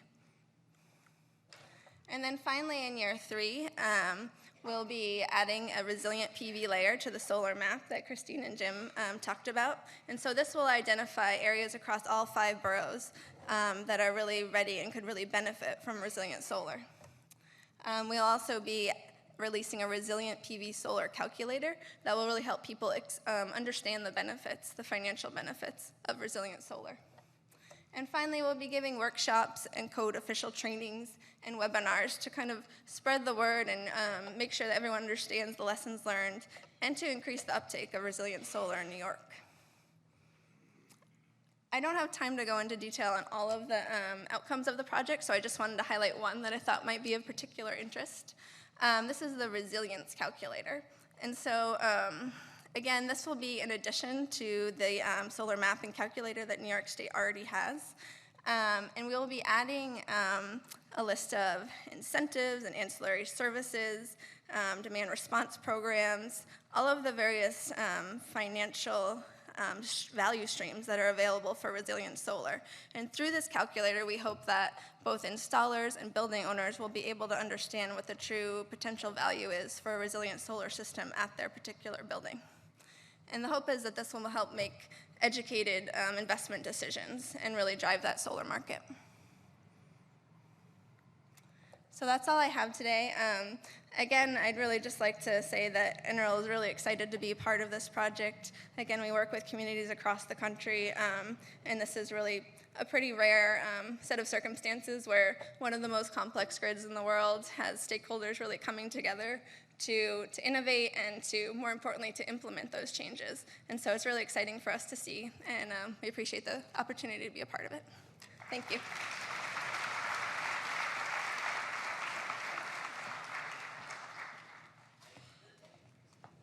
We are out of time for taking questions for this panel, but I also have to say, although we've been getting a lot of tweets from the audience, and we thank you for those, I haven't gotten any questions for this panel. So you guys did an awesome job because they covered all your questions. So we're going to move on to the next, the morning conversation. So while we're doing, thank you very much, panel. Appreciate your time with us today, and awesome job. While we're having a, we're going to do a quick set change. So during the set change, as our theater personnel come out to change over the set, we're going to take another poll. So I can see some of you started jumping on it already. So pretty obvious here, you guys are getting the hang of this. But you know, we sit down and we brainstorm every year about what to do, what to present to you, the audience, at the Solar Summit. But we also want to hear from you, what you would like to hear next year at the Solar Summit. So please text your response. The keyword is in black. So text that keyword to 22333. And when we're doing a quick changeover of the set, give a chance for everybody to stretch their legs.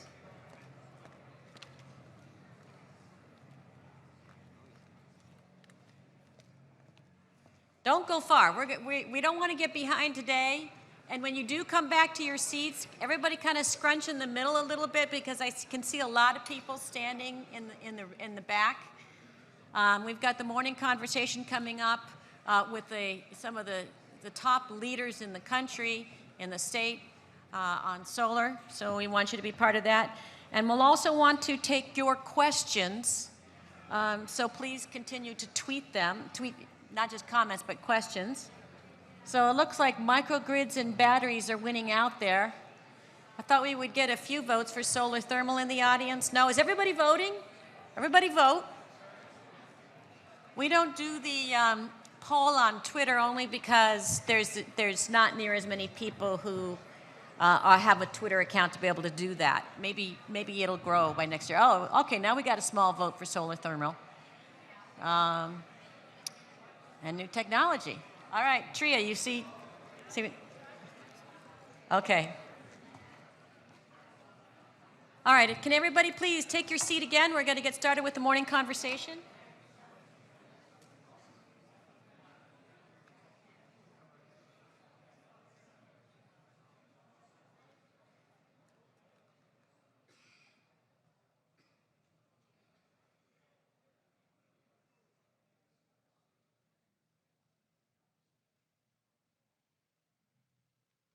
We're not going to go to our slides quite yet. Well, now, where did everybody go? Everybody please take a seat.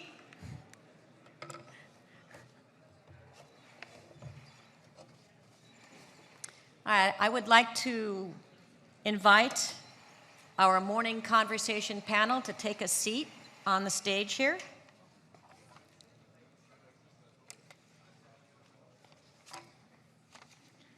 John Perlin, Min Lee, David Sandbank, and Wilson Rickerson.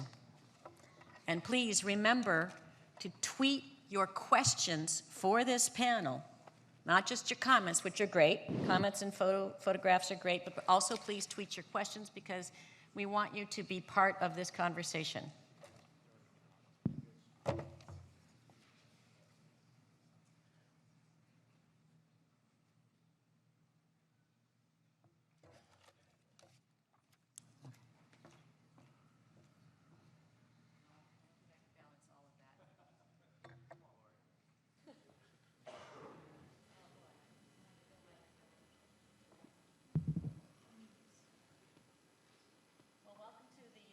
Morning conversation. You know, there's no doubt that solar power has made great strides around the world and in the United States. In fact, GTM research, I found this amazing. GTM research says that 94% of solar in America was installed in the last 5 years. I mean, think about that for a moment. We've been doing this for 9 years. In the last 5 years, 94% of solar in America. But before we, isn't that awesome? And a lot of you guys had a lot to do with that. Now, before we capture our present and future vision from these leaders on the stage today, let's take just a moment to take a brief look back. Two scientists 140 years ago had a vision that has brought all of you here today and why all of you are in this business right now. John Perlin has written 4 major books on solar energy and forestry, including the story of solar electricity and Let It Shine, and the 6,000-year story of solar energy. Nobel laureate Dr. Walter Kohn invited Mr. Perlin to join the Department of Physics at the University of California, Santa Barbara, to collaborate with him on the movie The Power of the Sun, which tells the story of the evolution of the science of light and its role in the development of photovoltaics. So, John, what was the discovery that triggered what is now the fastest growing energy sector in the world? Well, in 1874, people were messing around with the element called selenium because they discovered that it was photosensitive. One of the experiments, they shined a light on the selenium bars, which was hooked up to a galvanometer, which is an electrical measuring device, and suddenly the needle just really flipped. And so it wasn't thermal solar that they were working with, they discovered. They were working with something in light that could produce electricity. See, they placed a flame of a candlelight right next to the panel, and suddenly they got an electromagnetic force, and as I said, it wasn't solar thermal, it was the light of the sun, and they said in their paper to the world that they had discovered something totally new, and they called it photoelectric, and we call it today photovoltaic. Unfortunately, it counteracted everything people knew about energy, and so therefore most people denied it, but other people, it piqued their interest in something that was brand new. And this is the story of photovoltaics ever since 1874, is that it is a technology that disrupts both science and the other ways people generate electricity. Well, thank you very much, John. That's it. Did any of you guys know that out there? Did you know that? Probably some of you. A few engineers? Yeah, okay, one guy. One guy knew that besides you. Now, so we also have with us Min Lee, who is the director of the Solar Technologies Program for the Department of Energy. He's in charge of a multi-year billion-dollar program, and that's a collaborative national initiative to make solar energy technology cost competitive with other forms of energy. 75% by 2020. We're now only 5 years away from that. So, Min, the Sunshot Initiative has its eye on the goal of grid parity without incentives, which a lot of progress has been made. And grid parity is different depending on what state you're in, what region you're in, the cost of electricity, but with a lot of progress. So what will take the country across the finish line? Excellent question. So let me roll the clock back about 5 years or so. Back in 2010, when I joined the federal government, we started looking at what would it take to take any technology to scale and for mass consumer adoption, and it would have to move beyond incentive regimes. And so we envisioned what it would take in order to make solar cost competitive with conventional forms of energy generation, with the goal in mind of reducing our carbon emissions. And so we started planning for it back in 2010, and we convened stakeholders like yourselves, and back then the room was fairly small, and everybody told us that we were nuts. Okay, the cost of solar was many times that of it is today, and so we set a goal, a very audacious goal of reducing the cost by a factor of 4 by the end of the decade, drawing inspiration from President Kennedy's Man on the Moon by the end of the decade. But our challenge was just as hard. And really the hard part was actually not making solar cost competitive, but making it cost competitive without incentives and putting it on equal footing with other energy sectors that actually have plenty of incentives by itself. And so just about 5 years in, about halfway into this decade-long initiative, I can report that we're over 70% of our way towards our 2020 goals, and we're only halfway into this decade-long initiative. That's so tremendous huge. progress. The Yeah. cost of hardware, as you know, has gone down tremendously, and a lot of that has been driven through by innovations led by the Department of Energy over many decades. We funded, the federal government financed over half of the world records for the solar cell efficiencies, over many decades. Leadership at our national laboratories, our research universities, and our companies have brought new technologies and innovative technologies to the marketplace. But what will take us over the finish line is actually a lot of focus that you see here in the state of New York, reducing what we call the soft costs. And we started putting a spotlight on this a few years ago because we started noticing that as the hardware costs have come down so rapidly, the non-hardware costs, the soft costs, a lot of this is really paperwork, bureaucracy, but also a lot of it is also knowledge. And so drawing attention to this, we've been able to work with states, communities, local governments to reduce those soft costs in companies. And we're seeing some very significant progress. And so to quickly answer your question in a long-winded way, okay. I would say financing cost is what will actually take us over the finish line. If you look at the cost today, the actual cash cost, and then you compare it to the levelized cost of electricity, it turns out we're already at our 2020 goals if the cost of capital were zero. Now, obviously, the cost of capital will never be zero, right? But realistic cost of capital and giving investors reasonable returns on investments, proportional to its risk, you can see some great opportunities in reducing the cost of capital.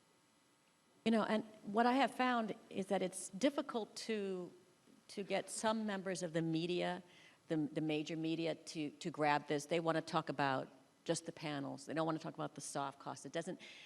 I spent a lot of time trying to talk to them and make them understand that look at this drop. That's more as much as in some cases the cost of panels. So that's an important message that we have to get across to the media as we enter into the mainstream. And I want to bring David Sandbank into the conversation. David Sandbank joined NYSERDA in November 2014 as the director now of New York Sun, and that's Governor Cuomo's $1 billion solar initiative to advance the scale-up of solar and move the state closer to having a sustainable, self-sufficient solar industry. And David comes from the industry, 6 years of experience developing residential and commercial projects in New York. So like the federal program, the state program supports the growth of solar market in many ways, including incentives. Now, we all know, unlike some of other energy sectors, that the solar incentives are eventually going to go away. And and the industry needs to be able to plan for this. You come from industry, so you're very well versed on the need for transparency in policy. So maybe you can share with your vision with the audience here, with all of these businessmen, about you envision that pathway to be. Wow, great question. Hopefully I have a great answer. Listen, the incentives for NYSERDA under the New York Sun program obviously are extremely important, but they're not everything. And part of the importance of the incentive, right, is to not only incentivize the project in a financial way, but to give the project some credibility that New York is saying that this technology is legit and credible. So if it's a incentive, I sometimes view it as an incentive plus because it's backed by the state. Now, we all know in the megawatt block that incentive is going to be declining. And, my job is very easy to say and hard to do. And my job is to take $1 billion, the New York Sun Initiative, and get us to a self-sustaining solar industry in the state of New York. And like Min said, a lot of the soft costs are a large portion of the job. And coming from the development industry, I envision, and answer your question, what I would like to envision is a day where a EPC, a solar developer, a solar installer spends maybe more time installing a job than they do developing it, that they do trying to get someone to sign a contract, that they do trying to permit it. If we can have that inverse flip, where most of those resources go into actually building the project, I think we're going to have, a great future, and that's part of what I envision now. How do we get there? That's another story. And we have a lot of, efforts going into that right now. Now that the megawatt block for commercial industrial program has started, we're taking a lot of our resources and a lot of our professional expertise and skill sets and now really focusing it on permitting, interconnection, customer aggregation through K-Solar, Solarize, and we're taking all these efforts and trying to say, how can we put resources into parts of the process from signature to interconnection that's going to simplify the process for developers. It's going to make it easier for utility companies to interact and have greater synergy with the developer and work together with many different agencies. So it's a big job, it's a big effort. We have the right people in place to get it done. And I really, as I always say, I'm really open-minded and love to hear some feedback on some ideas that we might not be thinking about that can help streamline the process from A to Z. Thank you, David. I'd now like to introduce Wilson Rickerson. Wilson's been with us since the beginning. He helped with TRIA writing the original New York City solar plan. You're now the CEO of Meister Consultants Group, and you're supporting sustainable energy development in North America, Europe, Latin America, the Caribbean. So you took what you learned here in New York City and you brought it around the world. I know you're glad to be back here on the stage. We're glad to have you. So you have projects all over the world, and your company, Meister Consultants, kind of has its finger on the pulse of solar statistics. You just published the 2015 Renewables REN 21 Global Stats Report. So what did you learn? Was there anything surprising in there? Thanks, Lori. Hey, everybody. And it's nice to be back, and I love this panel, sort of from 1896 and 1950, talking about the potential for solar revolution and the great possibility that it had. You've heard that for over a century. There's a revolution out there somewhere. We're almost there.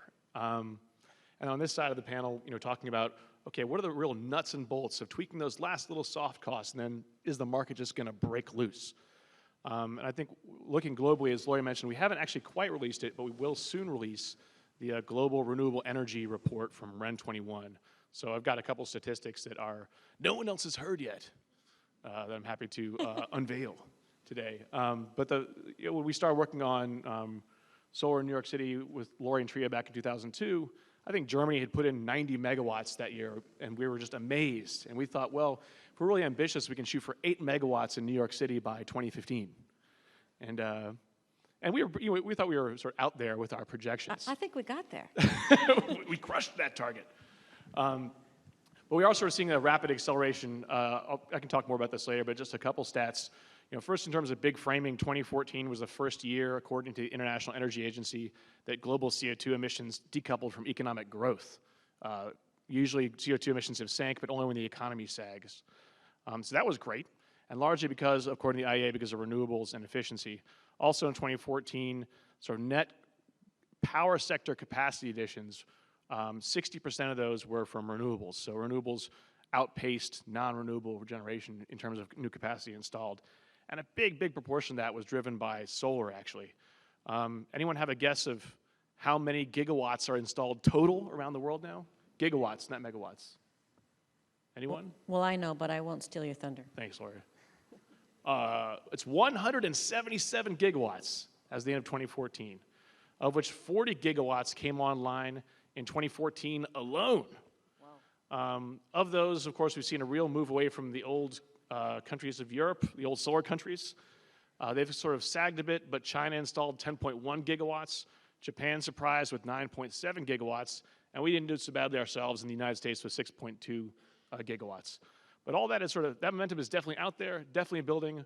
We're also seeing solar pricing crashing with Panama and Brazil around 8 cents per kilowatt hour, Dubai around 5.9 cents per kilowatt hour. And I was talking to a utility in Texas who said, we were seeing high 4s and low 5 cents per kilowatt hour for our megawatt scale PV plants. Wasn't the OPEC minister talking all about solar? When he was asked about the future of energy, he said solar.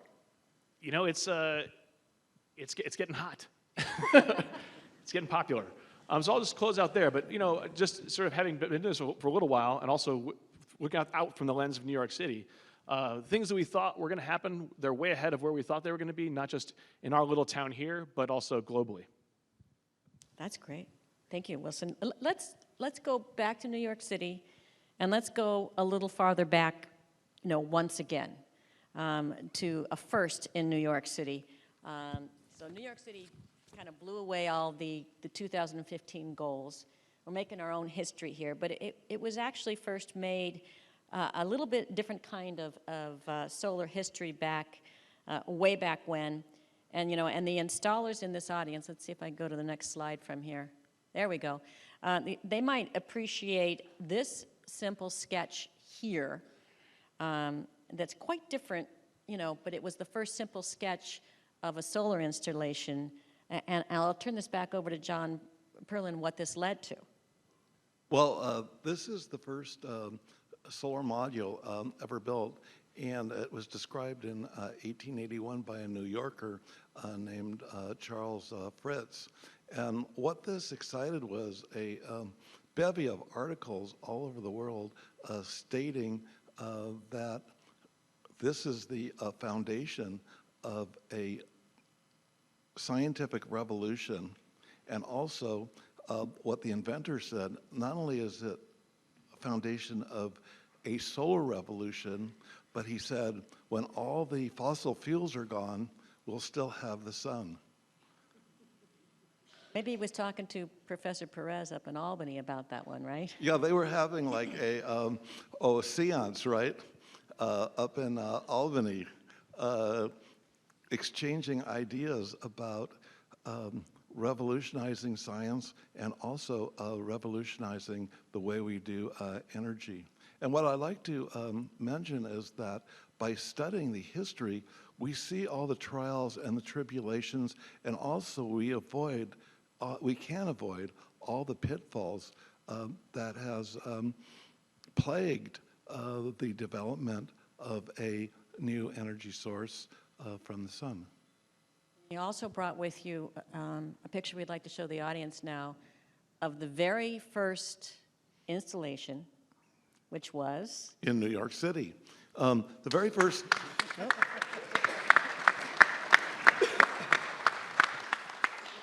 This is at 42 Nassau Street. I believe, I'm not a New Yorker, I'm a Californian, despite the fact that David Sandbank, and this is how I met him, at InterSolar last year, he said, "You are from New York City." I guess because I'm Jewish, and if you're Jewish, you have to be from New York City, right? Not from Israel, but from New York City. So that was the first rooftop installation, and the inventor, Charles Fritz, had so much optimism that he thought back in 1884 that this would give Thomas Edison a run for the money, because hopefully, or probably some people know that it was also in New York City where the first fossil fuel generating electricity plant was developed about the same time, to give you an idea of the context. Well, I think his statement has some legs there, Min. Actually, if I can, follow on with, New York City in a connection here, it was really in the 1890s when Thomas Edison powered Lower Manhattan with the first electric utility. And that model evolved, a little bit over the ensuing 50, 60 years or so into what we see today, whereby you have a utility model with central generation connecting our cities with transmission lines, spread out through distribution feeders to our homes, businesses, and factories. Okay, that's a model where there's one-way power flow. Okay, and that's worked really well for over 100 years. What we're undergoing right now is a very rapid transition away from that model towards a model that also incorporates distributed generation, solar, wind, energy storage, demand response, a lot of things whereby, a lot of technologies whereby you can actually start seeing two-way power flow. And the gentleman from Con Ed this morning explained some of the challenges that happens when you have a network that's designed basically from in the 1890s, with one-way power flow in mind, to a network that incorporates distributed generation, so you can get two-way power flows backwards, which is what it wasn't really originally designed to do. And that transformation is going to be very disruptive and very challenging, but also a great opportunity. An opportunity not unlike when information changed from one-way flow to two-way flow and internet, et cetera. So it's a very exciting time right now to be in the power sector, and a large part of that is actually being driven by solar. Well, I'd like to add, and this substantiates Vin's ideas, is that when Fritz put up this array, he said, I'm not going to compete with Edison. He said, this is for like distributed generation, for rooftop, for single, use at the place where the electricity is needed. So this substantiates, actually this is amazing about Charles Fritz, is that he foresaw the revolution that Min is talking about over like 100 years ago. So that was history, and I think that New York can do it again, in New York City, and yes, it's not going to be easy, but if we have the right people in the room, later on this afternoon we'll have the afternoon conversation with some of our utility leaders talking about REV and how we can get there. We know we can do it. It's not going to be easy, but we know we can do it. So and let me go to Wilson for a second. Wilson, what do you think, since you have sort of a snapshot of what's going on around the world, what do you think New York is doing right? I have to be careful with this, given the audience. Especially to your left. Yeah, exactly. Actually, there are a couple good answers. I mean, look, we're getting to a point where we used to do a lot of projections, like, well, maybe we're gonna get so many jobs, or this is gonna happen to the grid, or there's gonna be these types of costs when we get to this solar future. But a lot of places are now hitting what we thought would be the solar future. Germany and Greece and Italy are all way above 7% of their national electricity supply from solar. And these are in economies where their electricity demand is either growing slowly, stable, or declining. And so they're starting to have these new sources of power compete with their old established sources of power. And it's raising some invigorating but potentially uncomfortable questions about where to go next. In particular, you're seeing the big established mainline utilities or energy supply companies crumbling, taking big losses, and they're making pretty surprised, after a lot of reticence. In the past year, we've seen of the German Big Four, for example, RWE said they're going to move to a more prosumer, solar-focused utility. Aon announced that it's going to get out of fossil fuels and move more to renewables. RWE announced $1 billion investment in renewables, and even down in Italy, Enel Green Power announced that its future is also sort of in renewables. So the old mainline European utilities are moving because they're in pain, but it's not because they don't really know where to go next. And I think that's what's happened in places like Germany and in Australia, where they went to 1 million a million rooftops or more very quickly. They sort of pressed the accelerator down and got there. And now they're looking around saying, well, shoot, how do we manage this transition? And I think we did a global study recently with the IEA, where we looked at how France and Australia and Germany and Canada are all looking at where they're going next and what their strategy is. And the punchline was, a lot of them don't really have a plan to get from push the accelerator down to whatever the utility or regulation of the future is. And the one exception globally, literally, was the New York REV process. It seemed to be the one place where people were stopping and saying, oh, well, where do we want to go? So I was surprised, I was unsurprised about that outcome. But there's a lot of really good stuff going on here. And I also should say that, working with, it was brought up earlier that Con Ed's a great partner. And that's really true. I mean, Con Ed has been at the table, not in sort of a reticent way, but as a, how do we get this done for a number of years now? And it's great to see them in the room. And I really appreciated Jim's comments earlier. So New York is willing to go through that growth process, which is sometimes painful. And then there's going to be other transitions, like, for example, incentives. David, you saw the poll we took earlier. The audience still, they're used to incentives. They still want those incentives. But, let's talk about something else that can maybe spur. And like, for example, there's a lot of talk about large-scale solar installations. So how important is the locations of those, and can that be done with declining incentives? Well, yeah, absolutely. And I think, mentioning REV, Reforming Energy Vision, is really important because if you think about it, we're in a transformation time right now. And we've got some saturation now with solar for the first time in New York State. And once you achieve a certain level of saturation, it brings on very positive things, but it also brings on complex issues with interconnection. And utility companies have, you know, a challenge to once you get more saturation on the grid, to be able to allow more interconnection onto the grid and accommodate it. And so in this transformative time where we finally getting to that point of saturation, we're now, this whole Reforming Energy Vision, REV, is looking at solar and DG as a whole and the energy distribution as a whole in New York State, and it's looking at it from a holistic method and saying, what's the best way to do this? What's the best way to not spend $30 billion over the next 10 years? That'd be pretty cool, though. With electric infrastructure, and how can solar and other DG platforms help us spend less on the grid? And those are things that we're exploring and we're looking at. So this kind of what we're doing right in New York State, I think, really comes from REV, and it comes from, let's look at this from a holistic way. We don't want to boom and bust. The whole idea is not to just get as much solar on the grid as possible, but then have that cause too many problems where it just stops and halts for many technical reasons and other reasons. So, you know, REV is that kind of larger vision that we're looking to develop as we move forwards, and solar will impact that quite a bit. Let me just throw in a question from the audience that they tweeted in that relates to that when it comes to the incentives. And how do you level the playing field for those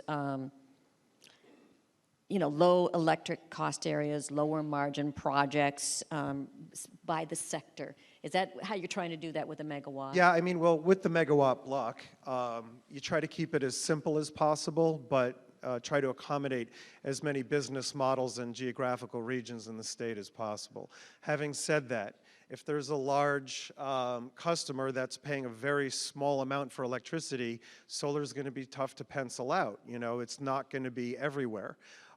So the megawatt block is structured so that it'll automatically allow the marketplace to decide through supply and demand what the incentive level is going to be in that particular area. But yeah, I mean, you know, solar is going to probably go to the lowest hanging fruit as possible at the beginning. As the incentives decline, we see the process becoming a lot more streamlined, solar becoming, we're going to normalize solar, you know, in New York State. And in normalizing solar in New York State, we don't have to look at incentives so much anymore. Once you normalize solar, people say yes a lot easier, right? The process becomes more simple.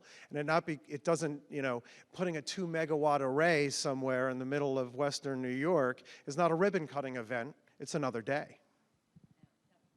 Ben, you wanted to jump in here? Extend a little bit on that, but not talk about the incentives, but talk about the integration of DG, distributed generation solar, and avoid talking about actually the word saturation, because saturation is really, you know, predicated on the ability of the technology to handle more and more, okay? And I would argue that changes over time.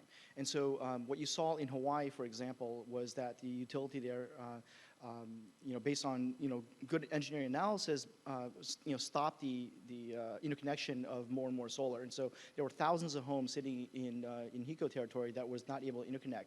But in partnership with Solar City and our national labs, we funded some research and analysis that enabled that utility to open up more interconnections, because the inverters, solar inverters, can actually provide grid services. And so, you know, the technology work that we fund at our national labs and companies around the country on standards, IEEE standards like 1547, you know, help enable the greater integration.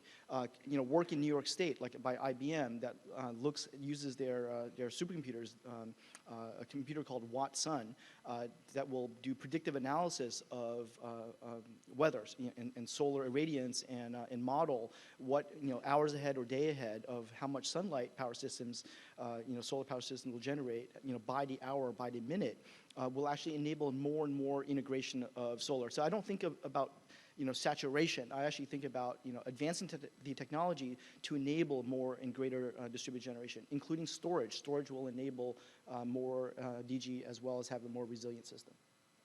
Then throw in a little plug here, because all of this technology and all of this knowledge and all of this analysis that is in the laboratories and with the partners needs to get out to the end users and so forth. And that's why we're really pretty excited about the New York State Solar Map, to make that, and thank you for the funding for that, and to make that a tool for everybody, for consumers, for utilities, and so forth. And I think, I think that's really key, is to get that information out to people and make it transparent and take the mystery away. And now I have a question from the audience for you, John. They were wondering, what is the nameplate capacity of the 42 Nassau Street system in New York City? Okay, the nameplate was about 50 watts.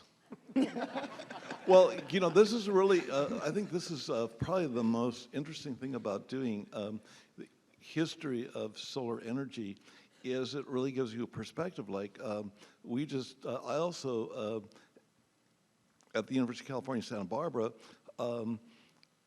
supervise installations of today. And so we just installed a 420 kW system, right, on a parking lot. And to give you a perspective, in 1976 in the world, there was only 350 kW. So that gives you a perspective of how far we've come.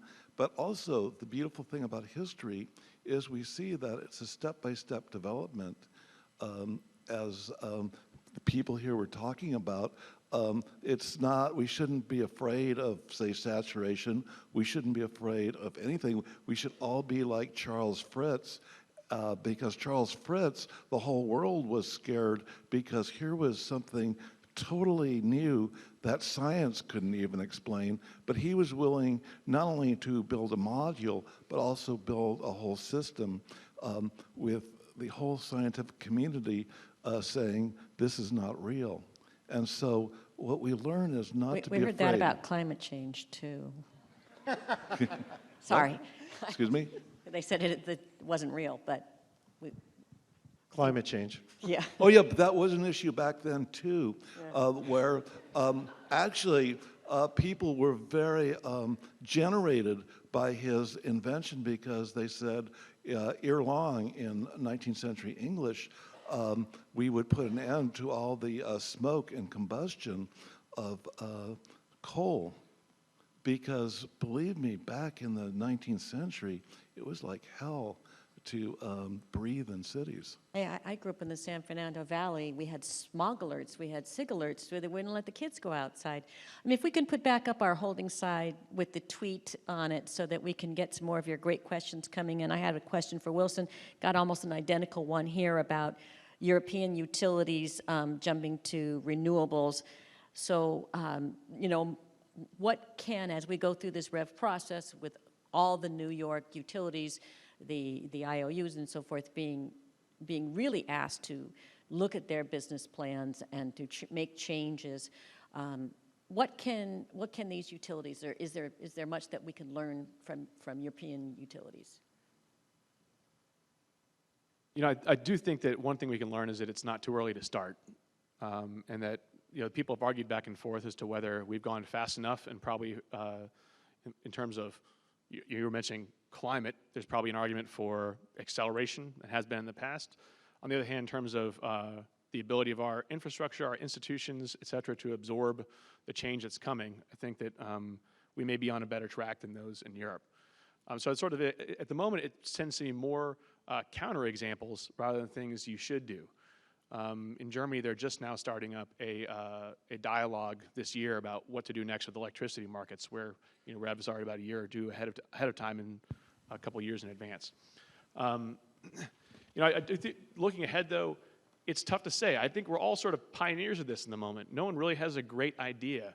I think people have named the utility of the future. There's like, oh, it's the distributed services platform provider, or it's the integrated service provider. There's sort of names for these things and what they could be.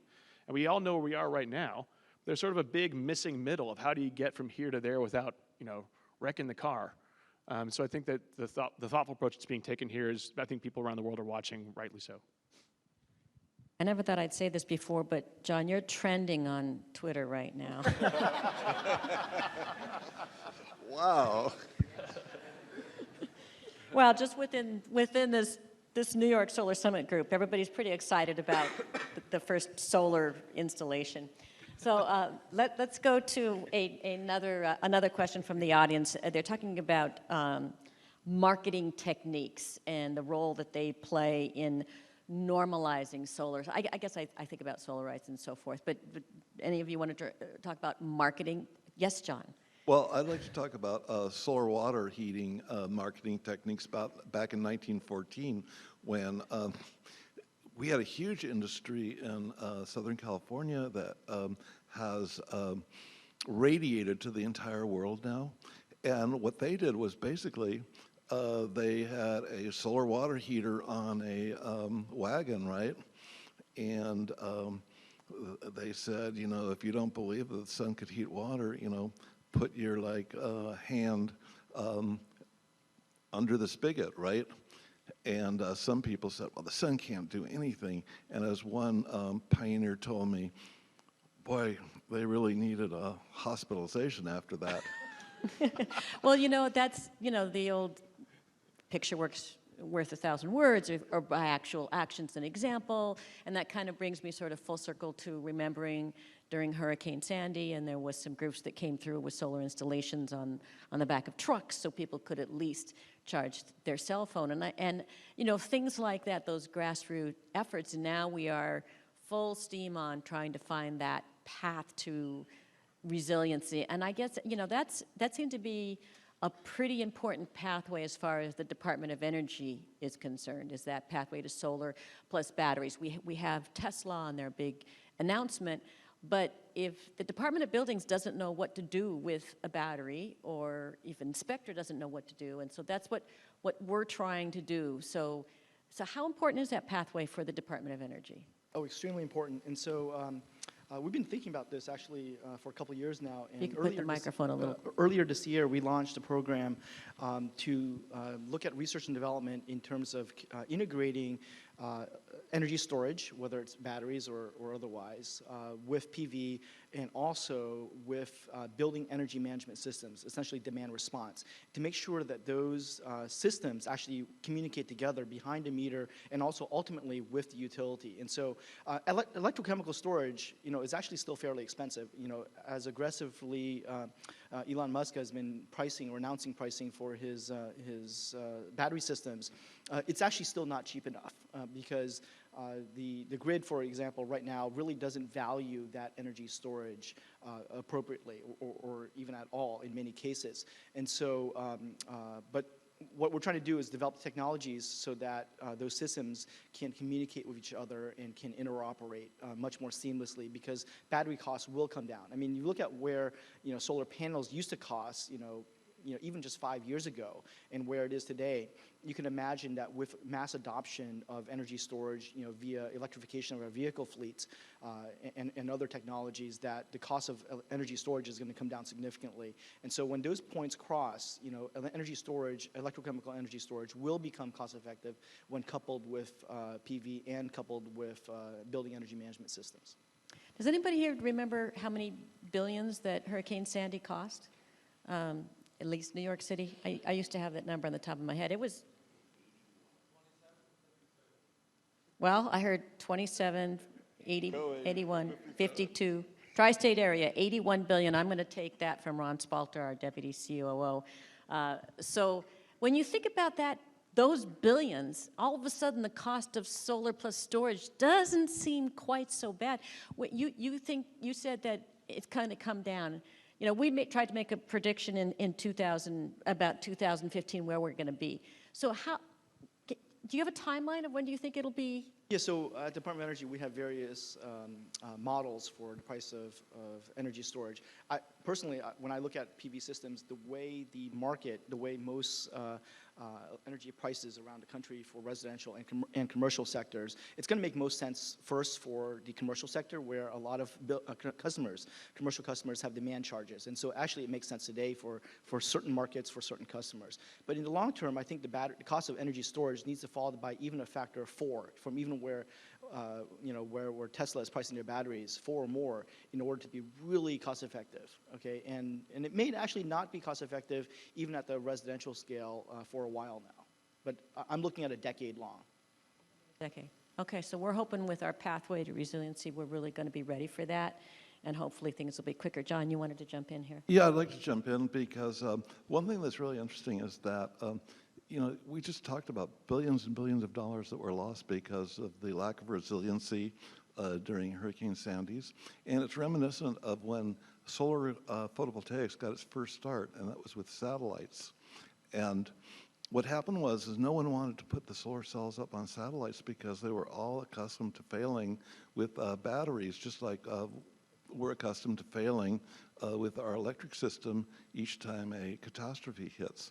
And what I learned from that is people are more comfortable with failing in a way that they know how to fail, rather than try something new that possibly could avoid that failure.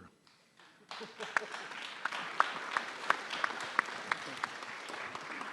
think we're getting there. Yeah. So I think what we have here is we have an appetite. We have a willingness. I think after, the second and third storm, everybody's really, really willing to invest. And then hopefully we'll be able to come up with additional values to solar and storage, peak shaving, load shifting, all those kind of things that, hi, Pete. Glad to see you. So Pete's going to be stepping in for us a little bit later today. So I was worried I didn't see you earlier. But lots of great questions on here. Some of the things I don't know if this particular audience in this particular panel would answer, but there's a question here about energy storage devices and safety. Does somebody want to jump in and talk about? I know that we're going to be addressing that in the DG Hub, but. So first, let's be clear that just because you have solar in your house or your building doesn't actually mean that it's more resilient in case of power outages. Because for the most part, and you got to be, if you're marketing systems to consumers, please be aware that I know you are, that if the power goes down in your neighborhood and you have a typical residential PV system, you're not going to have power in that power outage unless you have a specially designed PV system. Okay, so it's just not that. Or an inverter with daylight. Or an inverter, well, certainly with daylight, but daylight's power. And with energy storage, there are advanced inverters that can do that, but you typically have to decouple from the grid. And so, we care a lot about safety in this country, and so there are lots of standards out there, electrical safety standards. You do not want the utilities linemen, the people who repair, power lines in cases of outages to be electrocuted, right? And so you can't send power back to the grid, and so there's islanding and anti-islanding rules. And so safety is first and foremost very paramount. But the good news is that we're working with inverter manufacturers to implement standards that will enable safety in cases of power outages. And the same is true of energy storage.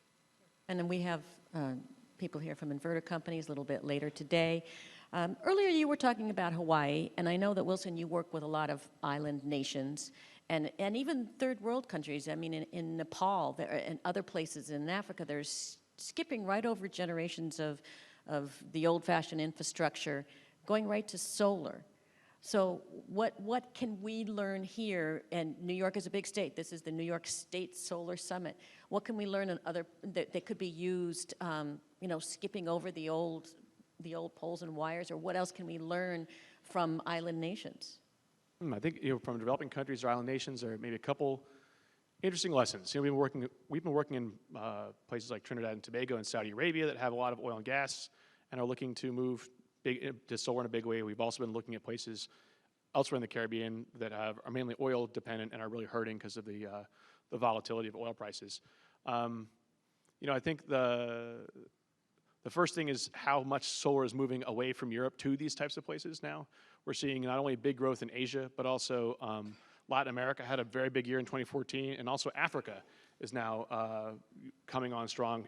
South Africa topped the global top 10 for PV installations for the first time. So there's been this great diffusion of markets, and some of the lessons we're seeing is sort of how you electrify remote locations. That certainly has some interesting implications for our sort of resiliency work here.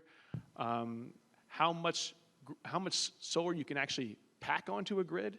You know, I think a lot of smaller island nations have much smaller loads than we do. Just like with Hawaii, if you add, you know, we're down in the U.S. Virgin Islands, they've added 15 megawatts of solar in net metering in about 2 years, right? That doesn't sound like very much, but they're sort of now at where California is on a per capita basis in terms of the amount installed. And if they get the rest of it that's installed in their pipeline on the grid, they'll surpass Germany and surpass Hawaii. And they'll be in this sort of new place that no one's ever gone to. And so islands are sort of inadvertently arriving at this on the doorstep of the future that the mainland grids will get to eventually. And I think proving some interesting lessons on what has to happen, sort of what is possible. We're sort of beyond the limits to some degree, and what we thought was possible previously with technical capability. I think the third thing that we're seeing is sort of interesting finance, especially in Africa. We're seeing a lot of new crowdfunding models and sort of venture capital going to new crowdfunding models to sort of get people around an idea and get money into the idea. And I do think that sort of 2014, and New York's already, you know, moving in this direction, but 2014 will be the year that new finance really arrived for global renewable energy. Sort of in the developing world, but in the developed countries too, we've got yield cos, we've got green bonds, and we've got securitization. Sounds a little bit Greek, but all three of those things are brand new mechanisms that bring retail or big institutional investors that have trillions of dollars and were previously on the sidelines into the renewable energy financing market. And we've been waiting for that for like, I don't know. Well, I actually didn't know I was supposed to be waiting for it when I was a kid, but for a long time.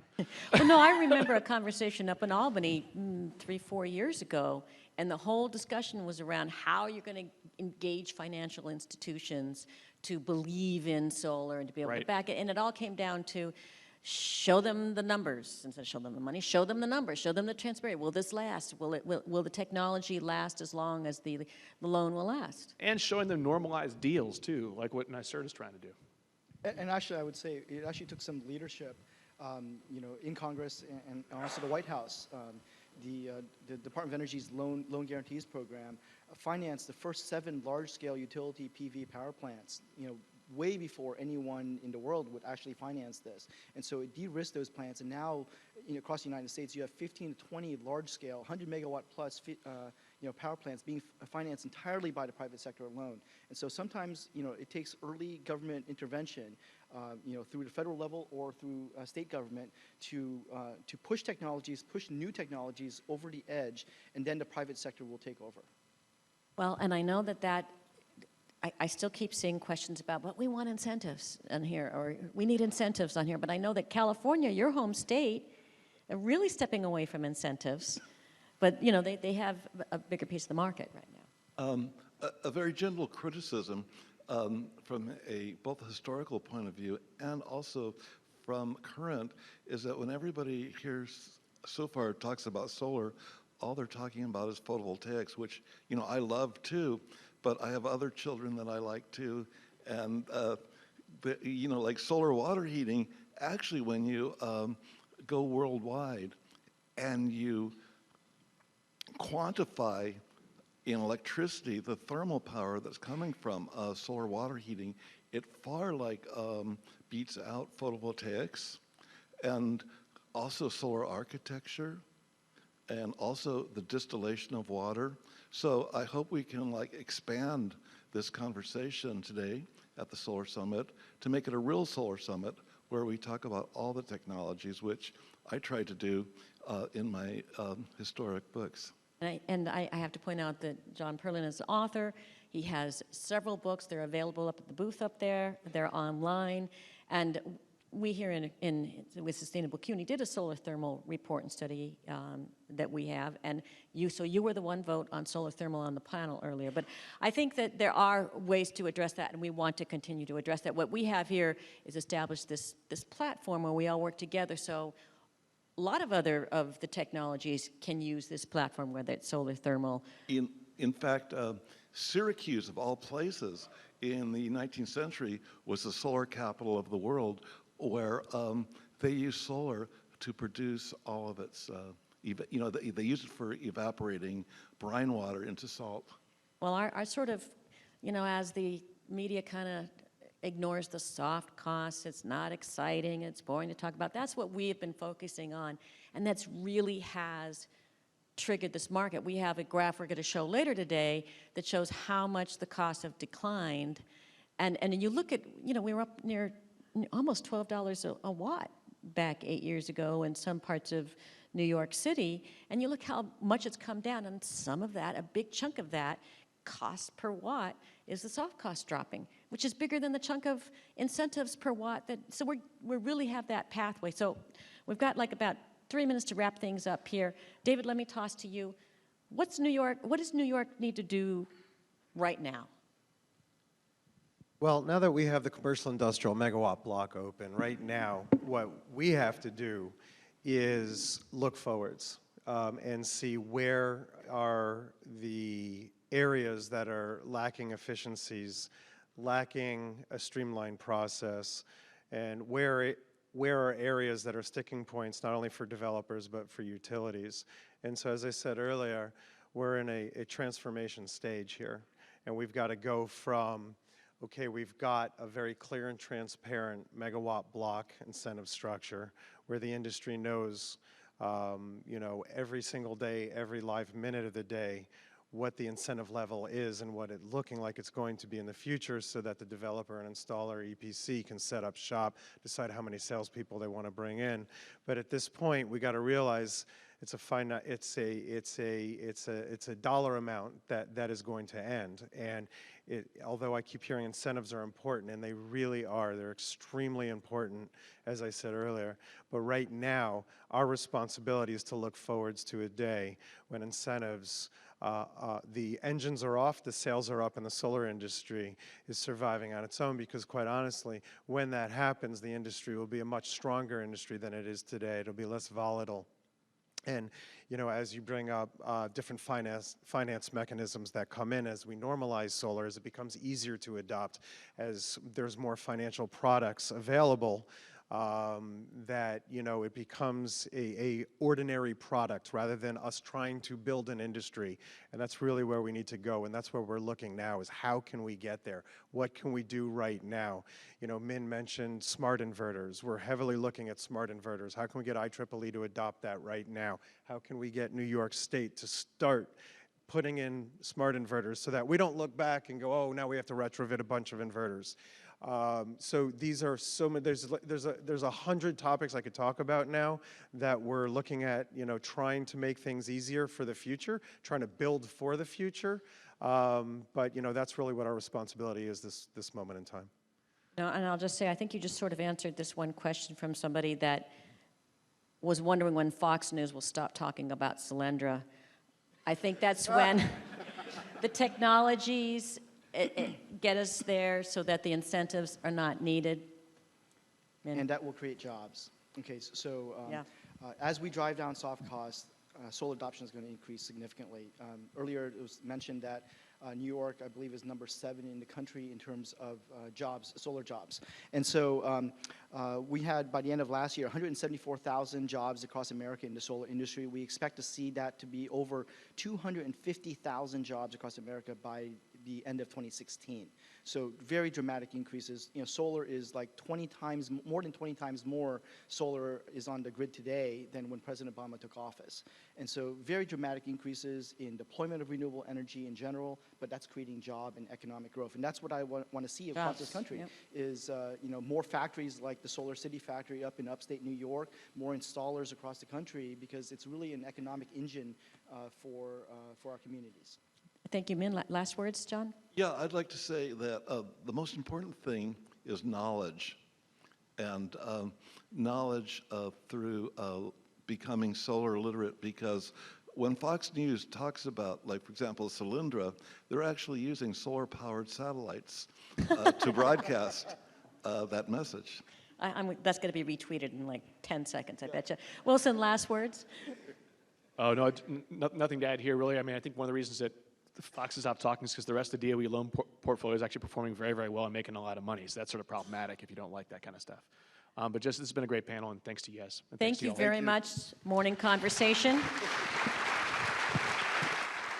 And visit John and his booth. We have a quick change of set, and then we will go right into our technologies and forecasting panel. Yes, we do want to get a picture.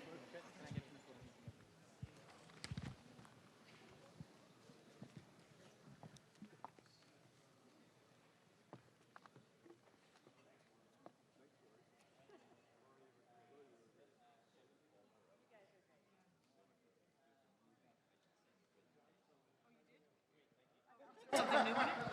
Thank you very much. I didn't get a chance to talk to you for a minute beforehand. Oh, no worries, no worries. The pitch panel's going to be a lot of fun. Okay, great.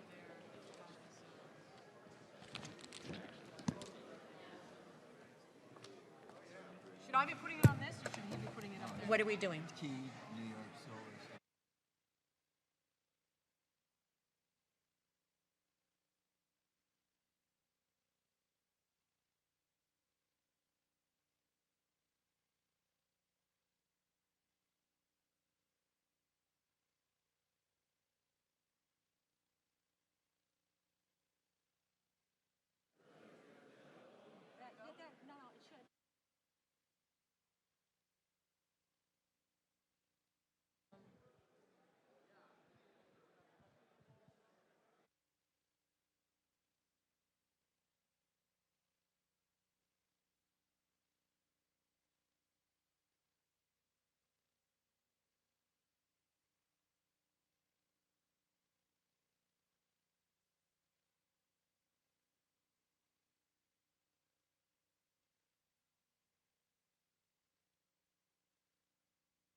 pretty knowledgeable. He can address some of this. Yeah, so we just will be silent on that. Steve Reed did not show up.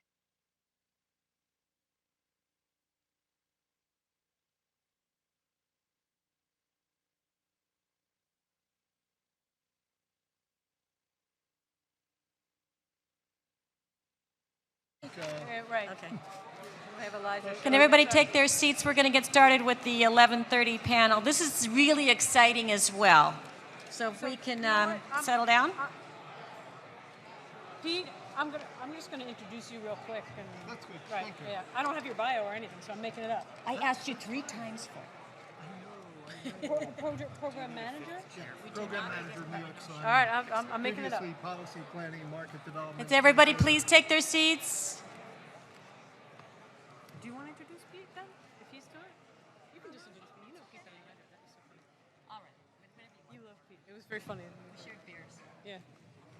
Hey folks, okay, now that we're all set, I want to introduce Pete Savio, who's a program manager for the New York Sun program at NYSERDA.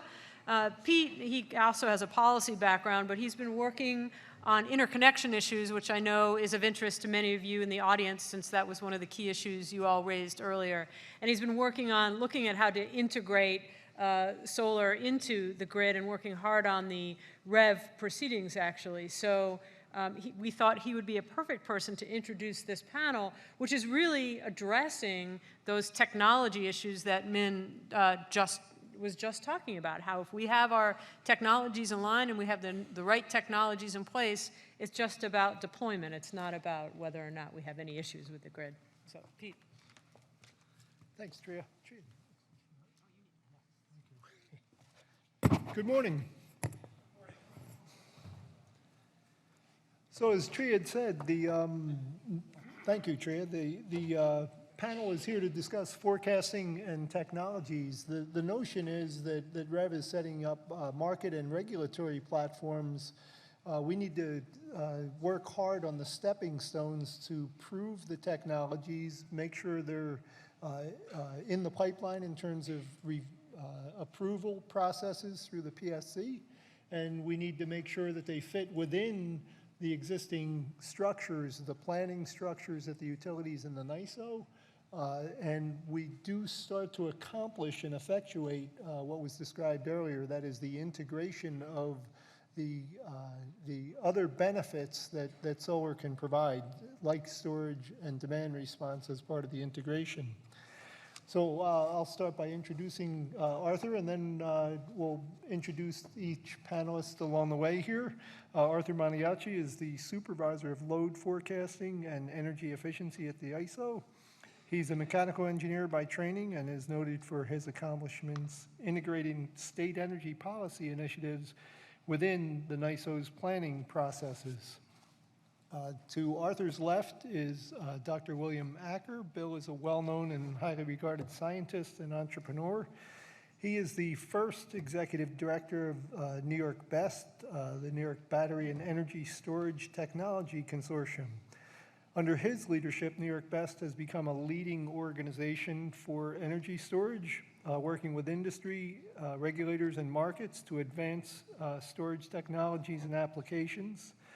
And there is a recently established commercialization center, so moving past research and early stage efforts. And lastly, to Bill's left is Tom Key. Tom is from EPRI, a senior technical executive with EPRI. He's responsible for EPRI's current research on the integration of distributed resources. We're all aware from earlier comments today how critical that is. He is a fellow of the IEEE, and he's led some of the early work on integration of PV in the 80s and is now back at it with the next generation, the next wave, as we hit an inflection point in the growth of PV here in New York and across the country. Regretfully, we want to share that Steve Reed from SMA is unable to join us today. Tom may be able to pick up a little bit of the mantle in terms of the inverters and some of the discussion we planned on smart inverters. So we'll save that for a little bit later, and perhaps you'll have questions in that regard. To begin with, we'll start with Arthur, and Arthur, I'll ask you to tee up a little bit the perspective of the role of the NISO for folks who may be unfamiliar with it, and how and why PV is important to load forecasting currently and in the future. Thanks.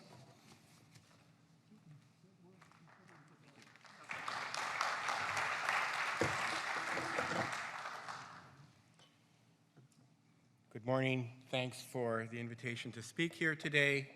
I'm very excited about the prospects for solar in New York State with the New York Sun Initiative, and our role at the New York ISO is to integrate how the bulk power system operates and integrates from the ground level, the distribution systems, into the bulk power system, not only in New York, but across the northeastern U.S.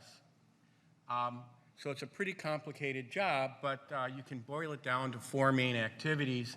We operate the grid, we keep the lights on 24 hours a day, 7 days a week. At the same time as that activity is going on, which requires a control room about twice the size of this room here with a number of computerized systems and operators. At the same time, there are hourly auctions for power, 5-minute auctions for power, daily auctions for power, where people transact power and balance the supply and demand using price instead of heat rates as a way to optimize and get the best value out of the system. We've recently produced, actually this week, a summary, a 15-year summary of our activities since the inception of the New York ISOs from the power pool days. And we've shown that efficient operation of the system from a physics point of view, as well as from a markets point of view, really has led to cost savings for the entire state of New York. My role in kind of all this activity is kind of a lookout at the top of the ship, kind of what's on the horizon, 10 years out, 1 year out, 1 day out, 5 and 10 minutes out. So I'm kind of forecasting and trying to provide information for all these activities that are going on.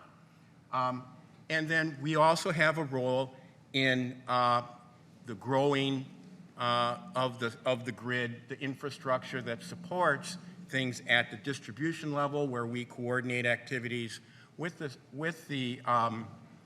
state's utilities, as well as other grid operators across the country. So there is a seamless flow of power that has been described as the most intricate machine that's ever been designed and put in place. So that's kind of what we do day in, day out. That's the day job. Now, solar has been ramping up, just like wind power has been ramping up in the past decade. Right now, there's about 309, well, at the end of 2014, 310 megawatts, so 300,000 kilowatts of installed systems, about 20,000 systems statewide, most of them at the residential, but also at the larger commercial and industrial. Since December, an additional 63 megawatts DC has been installed, and just since April, it's probably closer to 80 or 90 at this point. And of course, the New York Sun Initiative, David Sandbank, the director, is charged with trying to grow that by tenfold in a little less than 10 years. And our role is to find ways to make sure that we incorporate that in our long-term planning, as well as our day-to-day planning. Last year, we made our first inclusion of long-term forecast in our 10-year outlook, which we publish each year. It's called the Gold Book. This year, we made its own section, a page of our Gold Book in the forecast section.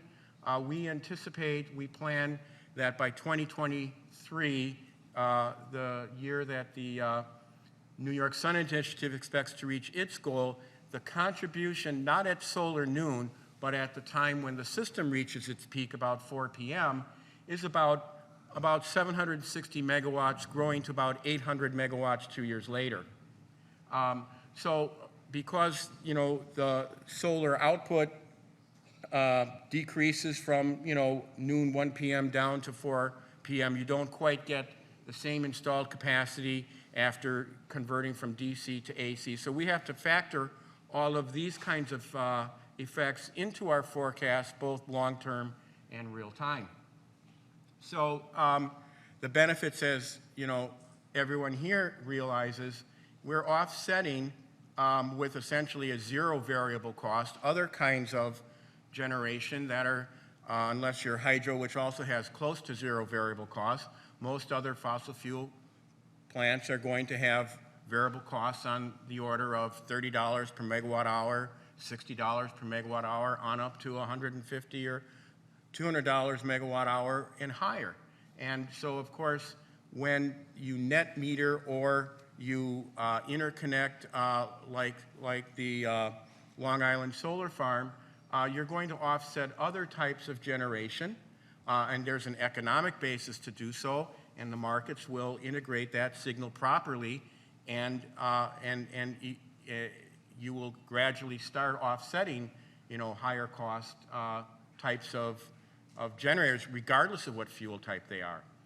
You will also, of course, get carbon dioxide and other emission savings.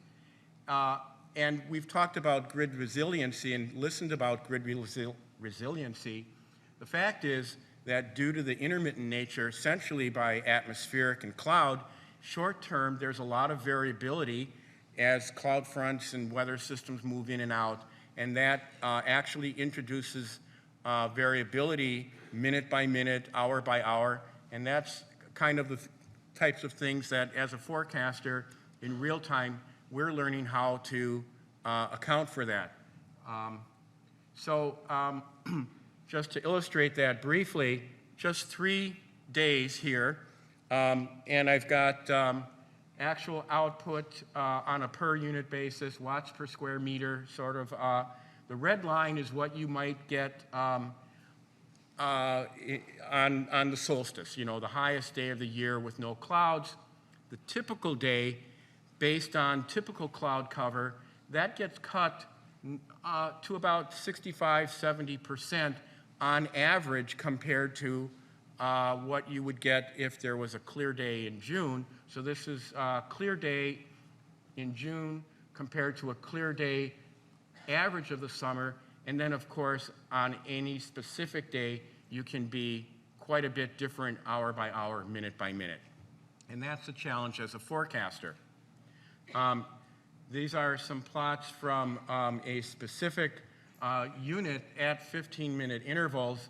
It's kind of on a per 100% basis. But imagine if this got increased from about 1% of our system peak at 300 megawatts to 10% of your system peak. If you grow this tenfold, you're going to have a 2 to 3% swing every few minutes in your system. And of course, power supplied and power absorbed, the load and the supply, have to balance instantaneously. So the fact that the net metering impact from solar photovoltaics is going to increase substantially as the penetration increases from 300 to 3,000, that's going to provide our system operators with a lot of challenges. And they, of course, are looking to me to find out how to do that. And I'm going to ask you if you can find a way to put some storage in there to even out those swings. So just because this has posed a challenge with wind integration, we are now this summer looking at doing a solar integration, and we're actually going to look at a joint solar and wind integration. And the idea there is in real-time operations where things always have to balance out and the operators only have a finite number of plants that are operating at any one time, you'd rather be 10 extra miles in the gas tank than a half a mile short, right? So they try to optimize the units that are available at any given time, wind, solar, fossil, hydro, whatever. It's going to require us to develop new forecasting tools and methods. We are also in contact with other ISOs throughout the country. We are looking closely at what is happening in Hawaii, where they are having some curtailments. It's interesting to hear that smart inverters might allow some of the issues to be alleviated once you get into the distribution system. And then we're also looking at experiences in Germany, in Italy, other places where there's a lot more solar that's been installed. We're going to be examining right now from 300 megawatts DC installed to 3,000. We're going to study 3,000 megawatts, but that's only behind the meter, and that's only based on maybe that's what the goals are now, but the goals could increase. And there's also in front of the meter generation. A year ago, there were 0 megawatts of solar in our queue waiting to come online. In the past year, the last time I looked, there are now 150 megawatts of grid-connected large solar systems, 3 in the Long Island area, 1 up in the Syracuse area. And so it's not just behind the meter or the distributed resource that we have to consider integration, but also the large systems that are point-by-point connected. So it's really a challenge. You've got some systems at a specific point, you need an accurate forecast, what's going on there, and then you need an overall accurate weather forecast and irradiance and cloud cover forecast because you have a very large distributed resource. So it's a challenge, and I think we'll be up to it. We think that being in New York, having some great agencies to work with like NYSERDA, the other utilities throughout the state, and the power agencies, NYPA and LIPA, coordinated activities among the forecasters, the system operators, the utility planners will allow us, I think, to get us where we need to be, 5 and 10 minutes down the road, 5 or 10 years down the road. Thank you very much.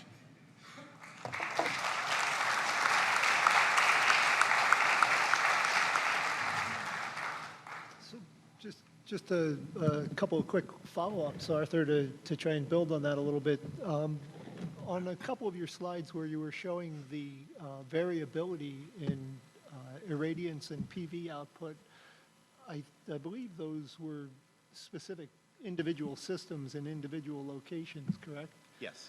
And how does the scale or penetration of solar influence, particularly at a transmission level, the short-term forecasting challenges that you're describing? Because it would seem on an aggregated basis, perhaps that would have a different set of consequences that wouldn't necessarily be linear to a single project. That's correct, and that's one of the issues that we're going to be studying in the solar integration study. So it's easier to see what's happening at a single point. A weather system comes through, you've got spatial and temporal variations, and you've got different amounts of capacity in different geographic regions. And so it's not clear at this point if it's going to be easily predicted, if it's going to be harder to predict. I expect it's going to be more nonlinear than linear. Something that we're excited about is to learn of the developments of the New York Meso-West that over the past few years, it's a project that the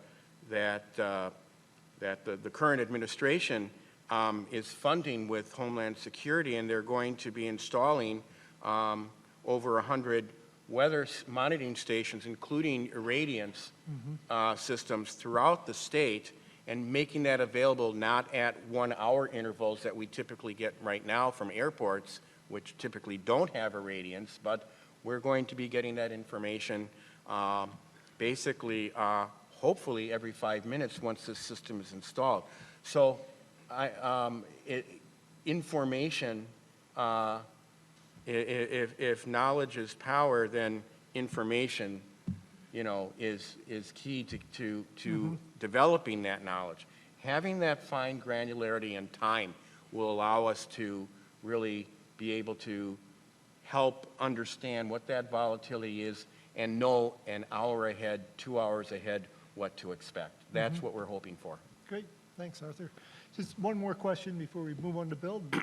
In terms of the study that the NISO is undertaking and the initial expectation of 3,000 megawatts of solar having an impact on the NISO peak of 700 perhaps, I suspect that presupposes current market conditions. I wonder if is the NISO entertaining some consideration for a scenario under a REV model, a REV business model that might reward developers for a Western orientation or for tracking systems that would enable output that better match the system peak to extract value and provide value?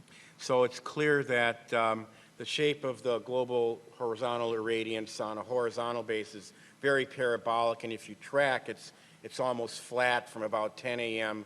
to about 3 p.m. or so before it starts to fall off.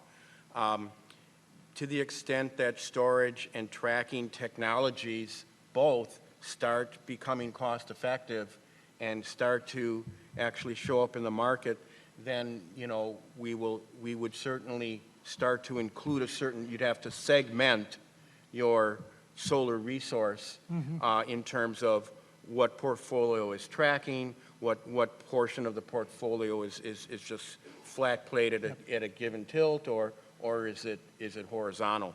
So I think, you know, what we would typically do is keep an eye on what is happening. So you look behind and then understand what's like breathing down your neck, so to speak. What's the upcoming trend, right? And then you also see what the developers are coming up with, so that 5 years hence you can you know, tell, is battery prices going to come out? So you want some kind of forward approach to what the cost curves, what the integration costs are going to be, what the soft costs are going to be. At that point, then yes, you would then differentiate how you forecast the resource. Thanks, Arthur. All right, and we'll turn the podium over to Bill then. And grab my water. Yep. And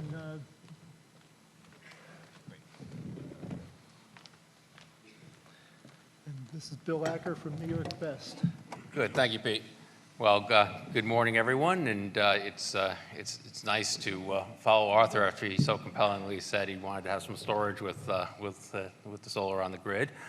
We've heard a lot this morning about storage being mentioned as being coupled with solar in various different ways, and what we're going to do in the next few minutes is talk through some of the drivers for that, some of the drivers for storage on the electricity grid, and then talk a little bit about some of the technologies that support that and are coming forward to support it. And then there was a question about the siting and safety, and I'll talk a moment about that and about New York Best. So let me just, if I can advance this. Or we have to change this? Looks like we have to change this. You're taking care of that? Thank you, no problem. So the drivers really for storage on the grid are many-fold. And one of the challenges when people say the words storage is that they don't mean one technology, they don't mean one application, they don't mean one reason for doing it. And that sometimes leads to a lot of confusion. So I'm going to talk for a minute about 3 particular drivers, solutions that storage is offering, even though there are 50. And then we're going to talk about some of the technologies and some of the ones that are more near-term coming up. So storage, of course, can take electrical energy in and put it out later, which is a critical aspect if you're trying to deal with capacity and peak loads. We have huge issues with capacity constraints and peak loads, particularly in the New York City and Long Island area, and this is an important area that storage can bring to the table. We've frequently hear about storage being coupled with photovoltaics for resiliency. We'll talk a little bit about that. And then the general topic of renewable integration. So with regard to capacity and peak load, this is a chart from ConEd of the load duration. And a critical aspect of REV is that we really should utilize our electricity system more effectively. We should have higher utilization rates. And what you see in this chart is that the time that we're at very, very high loads is very short. For this particular time, the time over 13 gigawatts was only 7 hours in that year, and over 12 gigawatts was only 29 hours. So think about that. You've got a gigawatt of capacity for effectively a day of time. No company, no industry would do that if they didn't have to. So there's a real opportunity, and the costs associated with this are very high. The Public Service Commission has estimated the top 100 hours in New York State cost us $1.2 to $1.7 billion each year. So when we talk about, and we heard Ming talk about the price of storage and the fact that all of the benefits aren't yet valued, that's very, very important, because valuing this in a way that actually allows the technology to be put on the grid will allow us to then couple with solar and do the other things that allow for the real use of storage in a lot of different ways. Now, with regard to resiliency, I think it's pretty obvious that if you're able to store the electricity from a solar panel and have the right inverter systems and the right controllers, that you can actually create a very, very effective network. Right after Superstorm Sandy, I got a call from the New York Times, and they called and they said, I don't understand. I see all these buildings with solar and they're dark. Why? Well, you know, you all know the reason for that in the audience. You know that we have anti-islanding with our inverters. You know that we don't typically put storage with the solar yet, and this is what the DG Hub efforts at CUNY are looking at doing. We need to look at doing that in a way that we extract the value and we capitalize on that value, and that could be for the backup power for homeowners, for businesses, et cetera. And there also could be other ways that are being explored in REV to do that, and in coupling to fuller systems beyond just solar and storage, but with microgrids, et cetera. So the third key area is integration of renewables. And in integration of renewables, there really are two aspects of that that are very important. And I'll talk particularly about solar, since we're at a solar conference right now. And the two aspects are the intermittency and then the energy shifting. So solar, obviously, is a very, very good technology. I have 12 kilowatts of solar myself. I'm very excited about it. I love solar. But solar obviously has intermittency. And when you have intermittency, as you start to get more and more of it on the grid, you have to learn how to handle that and how to do something about it. So storage can do two things with solar. It can do the fast response intermittency issue, what's typically called firming, and then it can do energy shifting. So this is an example of the intermittency. The second graph here is an example of the energy shifting.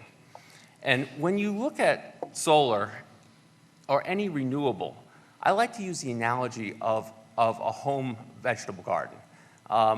You know, if you have a home vegetable garden, you have a very, very good source of food that, you know, actually tastes better. It's wonderful. It does great things. And it's a good thing for everybody to do that. But you can't yet live off it. You can't live off it unless you can store it and use it later. And we're in that stage with the renewables industry. We can get to a certain point without having to worry about how we construct a system that allows you to live off of it. And I think this is critical. I mean, we want to be able to live off it. We don't want 5% solar. We don't want 10% solar. We want 30%, 40%, 50%. We want to get to the point we can live off it. To do that, we need to be able to store and use the energy later. And this is an example of the famous duck curve from California, which shows what happens if you keep adding lots and lots more renewables. That belly of the duck is the afternoon, the head of the duck is the evening, and you see this 13 gigawatt ramp rate that they have in the end of the afternoon that needs to be addressed in some form. And there's lots of ways. You can turn the solar to face west, which buys you a little bit. That really pains me, by the way, because, you know, you're taking an asset and making it less efficient. I'd much rather see us, instead of turning it to face west, put energy storage and move it from the belly of the duck to the head of the duck and move it to the cloudy days, et cetera. So what technologies can do that? And there are lots and lots of storage technologies. There are the famous, most known storage technology on the grid is pumped hydro. There's lots of pumped hydro on the grid. There are flywheels, there's compressed air. There's thermal storage, which is very, very effective. And then there are many, many types of batteries. And in the battery area, there are literally dozens of types of batteries. And this is a real problem for an organization like ourselves in communicating with the world, because almost everybody has heard about the latest breakthrough in a new battery.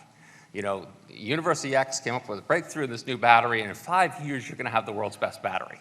And everybody has that mindset. In 5 years, we're going to have the world's best battery. So let's wait 5 years, and we'll have the world's best battery. The fact of the matter is, we have great batteries today.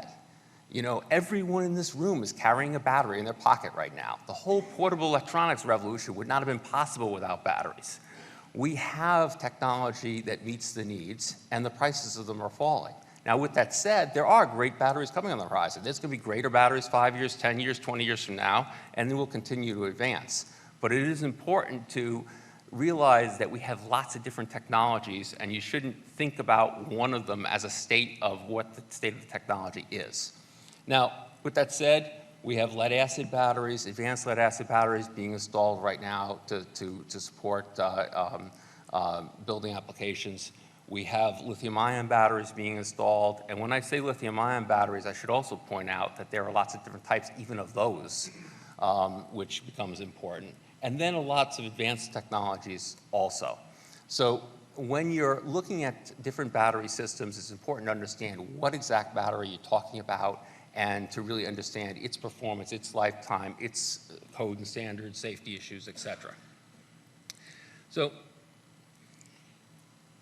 a point was made, and Min talked about it this morning, about the cost reduction of batteries. And to me, this is kind of the parallel to the solar story. We've seen, you know, a remarkable drop in the price of solar, and we're seeing the same thing with batteries. This graph is from Navigant Research. It shows you in 2009 for large format batteries, you know, you were about $1,800 a kilowatt hour, $1,200 for small format batteries. This is not projections, this is historical data. You know, over the past 4 or 5 years, the prices dropped fourfold. You know, Tesla announced a product at $250 a kilowatt hour. We've seen a dramatic reduction in price.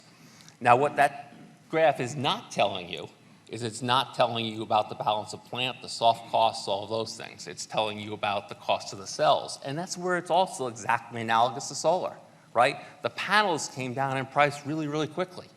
The balance of plant has taken more work, harder, you know, hard work on the panels, definitely, but also hard work on the balance of plant, soft costs, and all that. We have to do the same thing with energy storage. So yes, for a lot of applications, it's not quite cost effective today. But when you have a technology where the underlying technology is dropping in price this rapidly, you can deal with the soft costs if you do it right. So one more piece on the markets. This is also from Navigant Research. And all I want to point you to here is the red set of bars in the middle part of the curve there. That is their projection for stationary energy storage on the grid. And you can see that it's a very, very large part of what they're projecting the full energy storage battery market to be, many, many gigawatt hours, and a very, very large business that's coming along in this. So I'm going to jump really quickly over a couple of slides of some installations just to show that these things are occurring in different spots. These a couple in New York City and a couple from other parts of the country, both thermal storage and various different types of battery systems. And then I just want to show you that battery systems can be very, very large as well. So when we talk about batteries, people think about what's in their pocket. But if you look at the picture on the right there, this is down in West Virginia. That's a wind farm. That's 64 megawatts of batteries installed. Each of those little boxes you see in the blow-up box in the top is a tractor-trailer size item. So each of those containers has about 18,000 cells, 83,000 cells of lithium-ion batteries. And this is a flywheel installation in Steventown, New York. So we're starting to see this penetration. We're starting to see energy storage arrive on the grid, but we have a lot more work to do, both in the codes and standards and also in the regulatory environment to fully value all of the benefits associated with it. So one slide on codes and standards before I wrap up and spend a second on New York Best. Putting energy storage systems in New York City right now is a complex navigation of codes and standards. And if you are attempting to do that, I strongly encourage you to talk with us and talk with other people. We can help you navigate you through the process. But as you look at the overall process here, there are a set of codes and standards that are around the devices and a set of codes and standards that are around the installations. The sets of codes and standards around the devices are frequently driven around safety for either the devices themselves or for the people supporting them. So the battery systems have a set of codes and standards that are are for cells and for systems that are around the safety testing that must be done on the items before they're available to be sold. The electrical interface is very similar to the present solar systems for the inverters. These are your anti-islanding and your inverter electrical interface standards that go with both batteries and solar systems. And then the last two on this list are your site-specific codes and standards. And those differ, just like in solar, everywhere you are. And they differ by whether you're talking with the building codes or the fire codes or the electrical codes. So here in New York City, we've been working very closely with the building department and the fire department. NYSERDA has been highly involved in this process, and Con Ed as well, to help get a pathway to navigate through the codes and standards. It turns out that batteries are not yet in the main building code or the main fire code for these applications. So they are for UPS, but they're not for these applications. So for the building codes, you have to go through what's called an alternative materials route. There's a pathway to do that, but it is a one-off situation. And then you've got the fire codes as well to go through. So I'm going to wrap up just with quickly, New York Best is an organization that is to advance the energy storage industry, heavily helped by NYSERDA. We've been working to bring this, to bring forward the industry. And we've set up a testing and commercialization center in Rochester, New York, that is working to do the testing that's required to support the industry. So as you have needs in energy storage, I encourage you to contact New York Best and talk with us, and we can help you with that. And with that, thank you. Good. There you go. Thank you. Great presentation, Bill. One quick question in terms of the balance of system analogy. What would you say are the top opportunities where we would get the best bang for the buck in New York State in terms of attacking obstacles on the balance of system side? So I think there's a few. I mean, so in the soft costs, certainly there's a lot of work that needs to be done just to help with siting, to help with getting the units in, to help with this testing part, to streamline those pieces in order to get those in. In the balance of plant itself part, a lot of that is volume. You know, so ways that get these devices out in the field in a more meaningful way is going to be very, very important. Great, thanks, Bill. Yeah. All right, and our final speaker. Thank you, Bill. And our final speaker from EPRI, Tom Key, between you and lunch.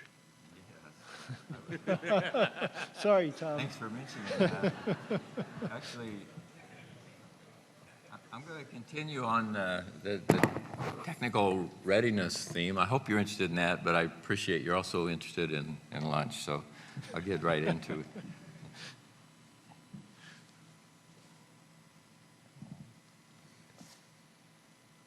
Okay. So preparing the grid for solar, we talked a little bit of that this morning with Jim Skillman and Con Ed.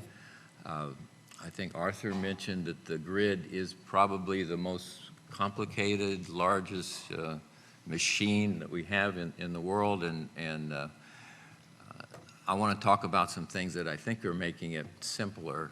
less complicated to integrate solar. One point I want to make on kind of the scope of this discussion is you see my bucket truck there in the middle. There's kind of a distribution challenges related to integrating solar, and then there's the broader system, what we call kind of the system operator. So when Arthur talked about the New York ISO, it's system-related issues, and when we talk about an island, with a high penetration of solar, it's system-related issues. These are a bit more toward the distribution side. Forecasting, storage, smart inverters help on both sides, but I'll talk a little bit about some of the analysis tools.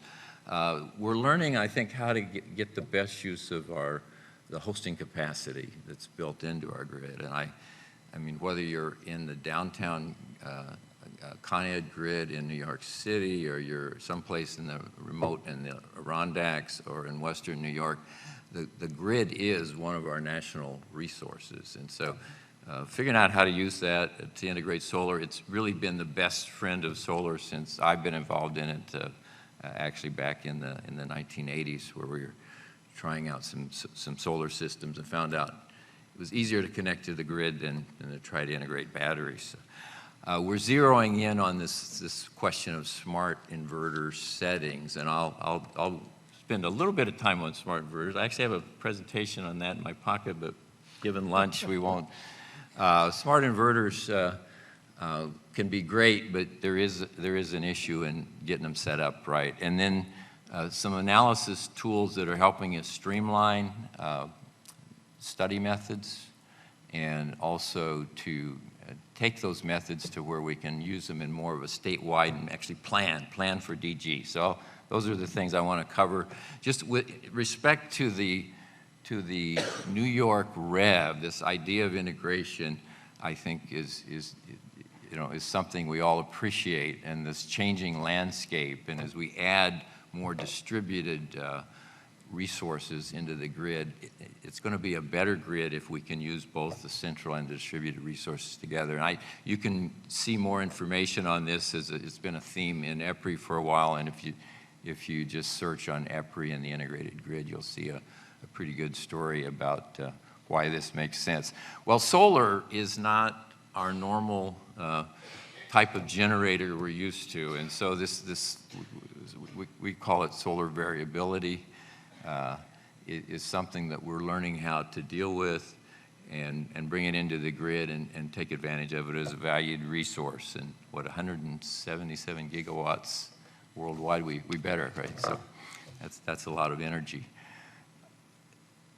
The way we go about it, and this will get a bit more technical, and you kind of have to love grids and electrical engineering and stuff, but maybe I can give you kind of a sense of what this hosting capacity, as we add more solar to a distribution feeder, and that's what that thing is up on the left-hand side. That is a distribution feeder, I would say typical, but every distribution feeder looks a little bit different. But when you add solar, you have some particular things that happen that are related to voltage, issues with protection and power quality and thermal that we've talked some about today. And if you use the right method, you can actually begin to look at that feeder, that feeder map, and see where, oh, this is a good place for solar, this is not such a good place for solar, and actually take advantage of that methodology and understanding. We end up running a lot of detailed cases in order to do that, because you not only have the variation in types of feeders, but you have the various sizes and the deployment and different deployments of solar. So we tried to sort of figure that out. This with a definition, I called it EPRI's approach. I think we're still working on a definition and standards on what is hosting capacity. But for us, it's been just how much solar, how much PV can be accommodated before you start impacting anything. And so in effect, it's that existing capacity built into our systems and highly system dependent.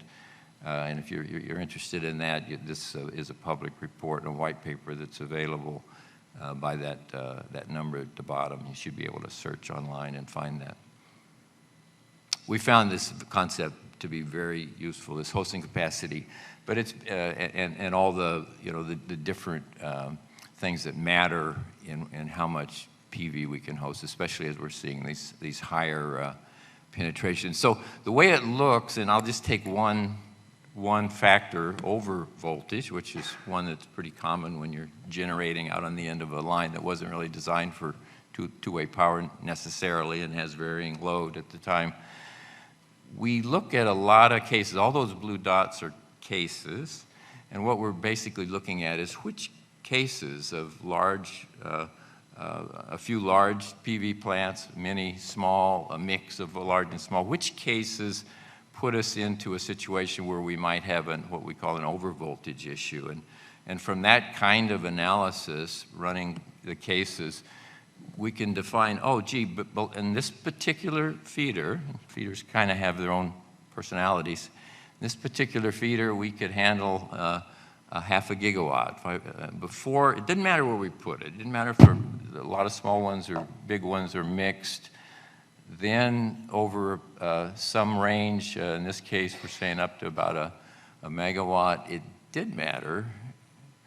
But there's a lot of cases that work fine. It's good to know, where those would fit, and probably closer to the substation and the sort of things you might imagine. And then there's cases where it's a problem. And it's a problem that you could fix, but it's a problem that you'd have to check out and figure out what you're going to do, changing the way you do regulation, or perhaps we would do something with smart inverters, which I'll show you another example in a minute. So that's the idea of hosting capacity, and this idea of where location makes a big difference and when you don't have to worry about it. Well, so we've looked at a lot of systems across the country, a lot of feeders doing this sort of thing, and we're showing a range here of how if you plan and control the deployment a little bit, you can get, you can see you can get through that yellow area into a higher penetration overall. So conceptually, it's a pretty good idea. When we look at a lot of different feeders, I think this was 25 different ones among utilities in the U.S., you can see the kind of range of variation. And this wasn't hand selected. This is just pretty typical of the way the system is. Well, we use a tool, and especially for the educators here, it's public software. It's for research and education. It's been modified. It's basically for distributed generation is what we created it for 15 years ago when we thought microturbines and fuel cells were going to work out. But it's now heavily ready or oriented toward for solar. So it's available online. You can download and play with it. Well, I can give you I want to run one little example of that. This is a simulation where we're actually measuring solar variability, like that picture I showed you of the month at the solar plant, over time, and we're watching the 3 voltage. So the top picture is an outline of a feeder. So it's that feeder footprint. It looks like a kind of a triangle. Then we measure at points on the feeder solar output using actual, normally we're putting a panel out there, or we have a system that we're measuring, but it's also, you get a pretty good idea from just doing a pyranometer. And then over time, we're looking at how that affects the voltage. So the middle 3 pictures are the voltage, 3 voltages, because we normally have 3-phase service, not always, but if there's not 3 lines, it means there's some single-phase laterals. And then finally, at the bottom there, we're just showing over time the variation in solar. So let me try this, see if it works. Yeah, there we go. Yeah, so we get sort of this kind of a actual measurement, actual feeder, and then in this case, we're simulating how the inverters act with voltage changes. We're using an inverter that's not smart. It's just a normal inverter that does a good job of harvesting the solar. And the other thing we worry about, the bottom lower right corner there is the regulator, the wear and tear on the normal voltage control systems that the utility operates. And then that's the sort of thing we're using to understand and then to see what we can do about improving on solar hosting. Let's see how do I get back to my...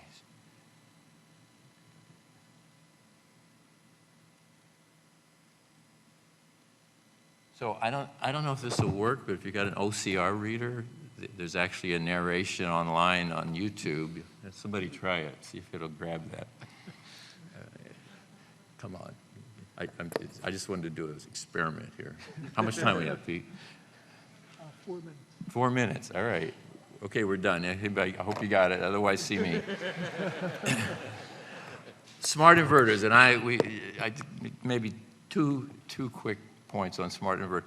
Inverters have been working since the 80s that I was involved, doing a good job of harvesting the DC energy from solar panels and putting it, into an AC compatible, grid compatible AC for use. When we say smart inverters, what we're doing is we're asking those inverters to provide some grid support.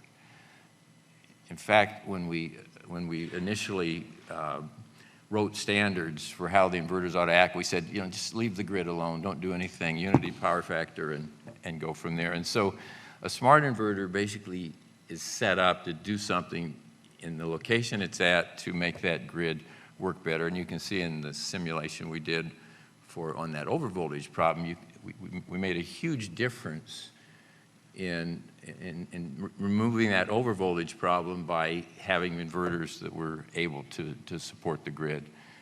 In fact, I think I've got just a picture. There's something called volt var. Let's see if this works. And the volt var is actually, so I'm setting up my inverter. And I'm saying, okay, if the voltage goes down, you need to do this. If the voltage at your point of connection goes up, you need to do this. And then you can give it a kind of a time series on when it does that, and the slope and how quickly it changes with the grid voltage. And what we found pretty quickly is, and we showed 3 cases there, and these are also available online, by the way. But if you don't set them up right, you actually can cause problems. So the whole issue of how to come up with the right inverter settings is getting a lot of our attention right now. And getting back to my presentation, getting my attention. Let's see. Maybe there? Yeah.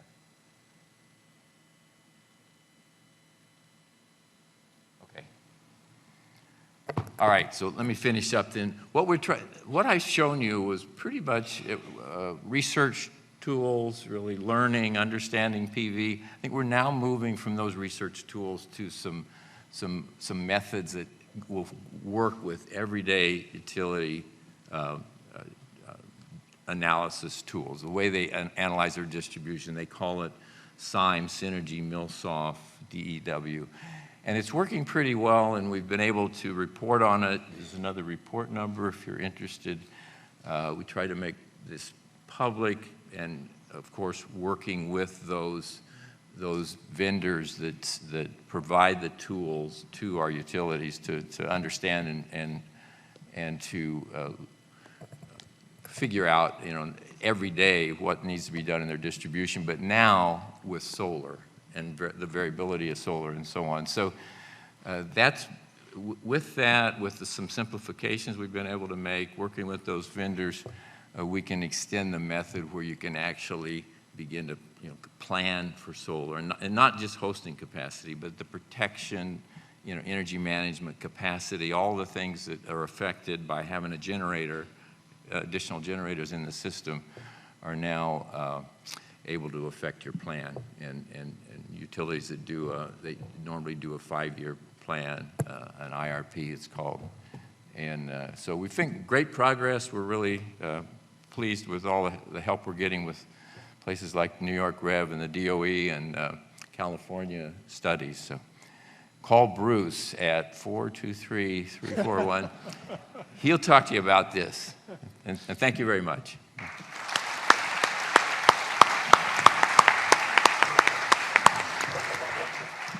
In the interest of time, Tom, I think we'll forego questions and take them at lunch. Yeah, I'm okay with that. If anybody has any questions, I'll be around. I'm not going anywhere. Thanks to Tom and the panel. And thank you very much, Pete, for stepping in. Janet Joseph was unable to make it today, so you stepped in at the very last minute. Yes, it's lunchtime. If you go up 3 levels, go past the booths, you'll find the lunch. Do not take the centerpieces. They are our raffle giveaway. They're really cool solar lanterns, so if you want a chance to, we'll be raffling those off at the networking afterwards, which is where all the free beer and wine will be from 5 to 6 tonight out on the walk there. It's a beautiful night, beautiful day from that. So visit the sponsors. Thank you to all our sponsors, our major sponsors, Con Edison and NYSERDA. To get your tickets, you have to visit a booth. And please come back. Be back here in the studio by 2 o'clock for the afternoon conversation with our utility leaders. And we have a pitch session later today, so we hope that everybody will stay for that. Enjoy lunch.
Welcome back. We're a little bit delayed getting started. I understand that there was construction, maybe building traffic, as the commissioner made his way over for the lunch keynote. So we were a little bit behind, but that's all good. You just make your way to the seats, and we will get started in about 2 minutes.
Good afternoon.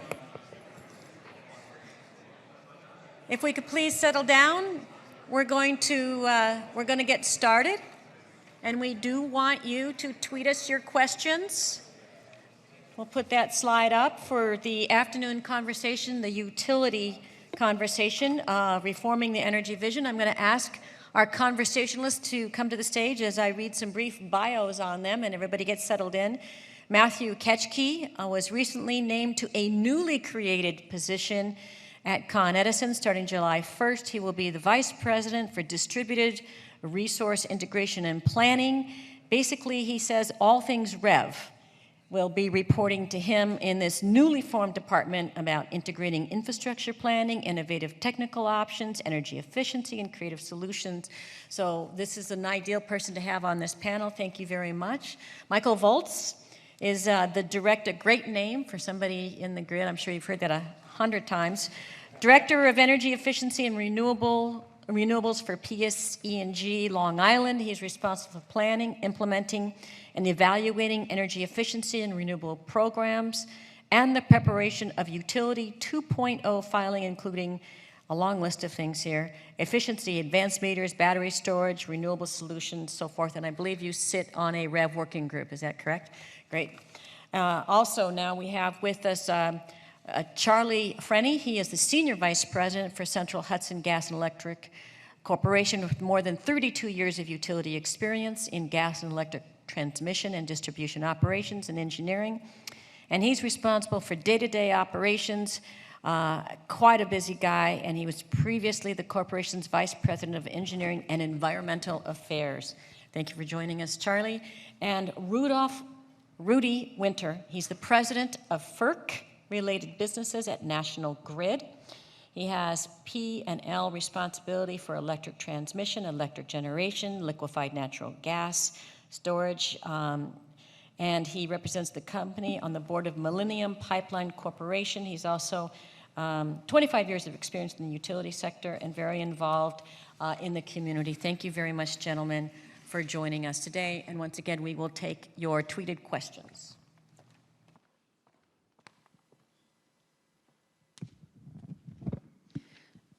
But first, we have a few of our own.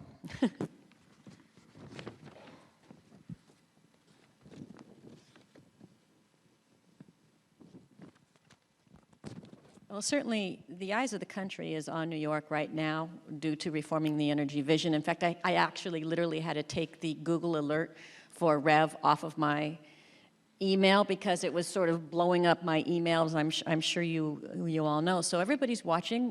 The Department of Energy is also very interested in seeing what New York can do, and it will probably lead the way for the country, and maybe examples around the world. So let's first start with I think it was who wanted to go first? Rudy, you wanted to go first. What are the solar issues that you would like to bring to the forefront as it relates to the utility of the future and what you envision for your company? Thank you. Thank you for the opportunity to be on the panel as well today at this terrific summit. I think when we think about the future, you know, everything is changing from how we make, how we move, and then how we even use energy. And our grid, whether it's distribution or transmission, has to change as well, and we never want to lose sight of that. These are networks that have served us well in our respective companies for 70, 80, 90, maybe 100 years, but they're not going to be ready for the next 70, 80, 90, 100 years if we don't reinvest in them now to prepare them for that distributed energy resource future. So that's critical. So that is a challenge, but we also see it as an opportunity. We see it as an opportunity to really rethink how we regulate the industry, rethink how we as energy companies work with and embrace technology partners. And, you know, speaking for my own company, hands up, we don't think we do that well enough. That's something we think we're going to have to do much better as we move forward. And we also have to make sure we're building that resilient backbone that's there, that's resilient, but also integrates in renewables. So if I think about the things we would put forward, number one, first and foremost, it's we need to continue to invest in our infrastructure to prepare it for the future, prepare it for distributed resources, managing new resources coming on and off the grid. That's going to be critical. We can't ever overlook that, and it's going to get more complicated before it gets any easier. The second big point I mentioned was regulatory reform. We've got to look at how do we regulate utilities to focus in on not just running the day-to-day operation, but playing a role in executing public policy goals. Because we see our network and our role is to link customer needs with public policy goals. We don't want our networks to be an inhibitor when it comes to that. It has to be an enabler and enable these things. So regulatory reform and REV goes down that path considerably as well. And then the last two things I'd bring up is a very, very sharp focus on the customer. We can't sort of build these things and hope they're going to come or hope they're going to pay for it, but we have to have customers and other stakeholders engaged on that roadmap as we're making these investments as we move forward. And then the last thing is, gets back to embracing technology partners. How do we make sure utilities are incented to invest in the future, invest in research and development, invest in large-scale pilots before moving forward on full-scale rollouts of programs? So essentially, those are the key things I'd say we have to put forward. Oh, thank you. Do any of your other gentlemen want to talk about your vision for utility of the future? Michael from Con Edison? I'd love to. I think a lot of the way we see this is very similar. I think Rudy hit all the main points very well. A lot of things are changing here, but big piece of this stay the same, and that is that our customers as utility companies remain at the forefront. Our job is to provide safe, reliable, efficient, increasingly green energy to our customers, and we see that as a primary role and our main focus. How we facilitate that, how we bring in distributed resources, increasingly green distributed resources, and do that in an effective way is a big part of the challenge. And we see the grid, the systems that have served us well for decades, over 100 years, being a very important part of that. The grid is a major facilitator for distributed resources and bringing the value proposition for those distributed resources to our customers. So we think the regulatory challenge of figuring out how to appropriately reinforce that grid and keep that grid sustainable is one of the key aspects we're focusing on. A lot of the same. We feel the grid is critical. PSCG Long Island is a little different because we're technically not a regulated investor-owned utility on Long Island. We're operating a 12-year contract on behalf of LIPA, but similarly, we feel we need to invest in the grid, and we need to be able to be rewarded for making those kind of investments that will allow for greater quantities of renewable resources and distributed generation to be out on the grid. Okay, and Charlie from Central Hudson. I agree with everything that's been said so far, but just to give it a little bit different twist, and certainly grid investment's important, but when I look at what's taking place on our system in particular, and we're probably about a tenth of the size of Con Ed, and there are more than 35 solar installations in our system reaching about 70 megawatts, and I think Con Ed said there were around 60 megawatts, and so 70 megawatts on a system about 1/10 the size certainly has an impact. And so when I look at it, I almost look at it as similar to the Uber model. And if you're familiar with Uber, particularly in New York, I think there's actually more Uber cabs than there are yellow cabs today. And under the Uber model, Uber is leveraging the capital investment made by others for their business and utilizing those vehicles that are owned by individuals, paying them for the value they bring to the business they've essentially established. And when I look at all of the solar installations on our system, those are investments by others, not by us, but they can bring value to the grid. And so it's, developing the right models to pay for the value those systems bring to the grid without needing to make investments on the system. While investments on our system are certainly important, but we want to be able to leverage the technology that's out there, whether it's solar technology or other DER technology. I'm particularly excited about the opportunity to couple some of that with battery storage that I think can bring more value.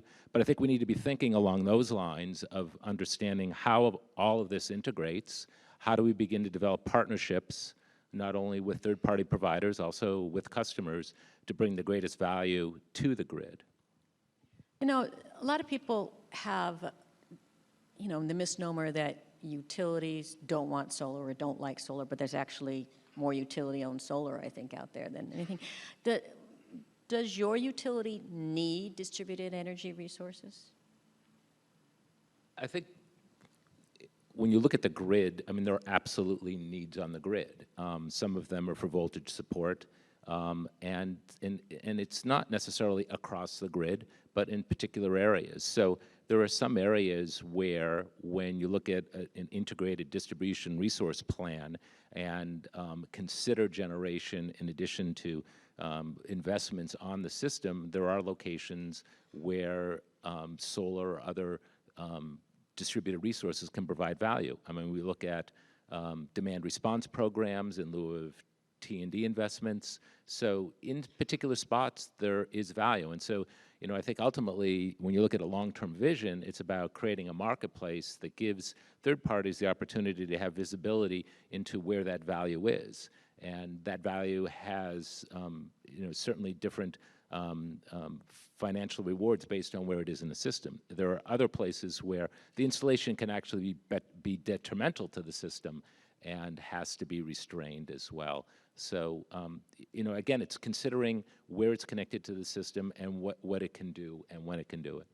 You want to talk about that? Yeah, I too, just want to Ruben? add one thing, and I agree with everything you said. And your question started out and said, do we need it on the system? And absolutely, Charlie's right. There are certain spots where we could look and it could reinforce the grid. But the bottom line is, when you look at the applications, our customers want it, right?